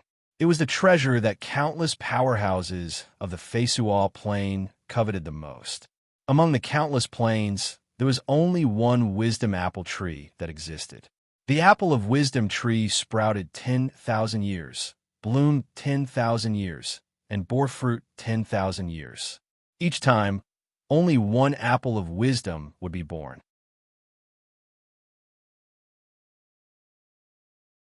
As long as anyone ate an apple of wisdom, no matter how much of a waste they were before, they would possess terrifying wisdom and become a super freakish cultivation genius. They would be able to easily comprehend any kind of knowledge with a glance. People who ate an apple of wisdom and didn't die before they matured basically became bigwigs. The strong divine force rank radiant primary god Prados of the Zalia divine system had once eaten an apple of wisdom. On the Feisual Plain, the radiant primary god Prados was the most powerful, strong divine force rank god. When the Sangji Plain dominated the Feisual Plain, each apple of wisdom was an indispensable tribute of the Feisual Plain. Only warlock emperors of the warlock dynasties were qualified to enjoy the apple of wisdom, which was a peerless treasure that was born only once every 30,000 years. Such a precious treasure naturally attracted the coveting of many powerful existences. Many planar wars were caused by the apples of wisdom of the Feisual Plain. The Sangji Plain's demonic fighting sect also had specific records of the apples of wisdom. According to the latest intelligence, the apple of wisdom should take 372 years to ripen. Yang Feng took the initiative to come to the Feisual Plain because he coveted the apple of wisdom. Once he could get his hands on the apple of wisdom, his wisdom would increase by leaps and bounds, and his cultivation would yield twice the results with half the effort. Faldina said with a sweet smile, "Earl Ian, it seems that your origin isn't simple. You even know about the apple of wisdom." On the Feisual Plain, all kinds of information about the apple of wisdom had been deleted by the gods. Apart from divine descendant families with ancient inheritances and the core upper echelon of churches, no one knew about the existence of the apple of wisdom. An apple of wisdom might be able to change the fate of an ordinary person and turn them into a godlofty, in a divine country. The gods in the starry sky didn't want ordinary people to know about this, because they also wanted to get their hands on a treasure like the apple of wisdom. Forcibly suppressing his excitement and greed, Yang Feng took a deep breath and said solemnly, "What do you want? As long as it's reasonable, I can agree to it." Faldina's beautiful eyes flashed with resentment, and she said unhurriedly in a voice that seemed to come from the netherworld, "I want to follow you and watch how you destroy the Hanson family." Yang Feng frowned slightly and said, "He's a member of the Hanson family." Faldina touched the wound on her lower abdomen, which was no longer bleeding. Traces of pain came from the wound, shrouding her beautiful eyes in a shadow. She revealed a bewitching smile. "It's because he's a member of the Hanson family that I want to destroy the Hanson family. I want him to pay the price for today's sword strike." "All right, I agree." Yang Feng pondered for a while. He couldn't figure out what Faldina was thinking, so he simply stopped thinking about it. He silently recited an incantation, pointed at Faldina, and cast a lie detection spell on her.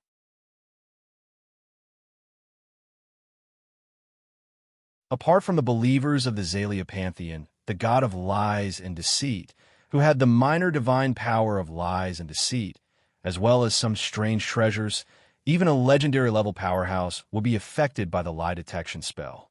Among the gods of the Titan divine system, there was no god similar to the god of lies and deception. Unless Faldina had one of the few treasures forged by USO circulating in the world, she might be able to resist the lie detection spell. The Apple of Wisdom is located at the end of the world, on an island in the middle of the Golden Strait. In ancient times, before the gods were born, there was once a powerful devil called the Time Lord who cast a spell that the gods couldn't defy in the Golden Strait. Yang Feng was silent. The Time Lord, known as one of the strongest experts in the history of the Zhangji Plain, also came to the Feisual Plain and took away an Apple of Wisdom. Shrouded by that spell, the Golden Strait became a forbidden area for gods. Any demigod who ignited their divine fire or a god with a godhead would be deprived of all their power and turned into an ordinary person once they entered the Golden Strait.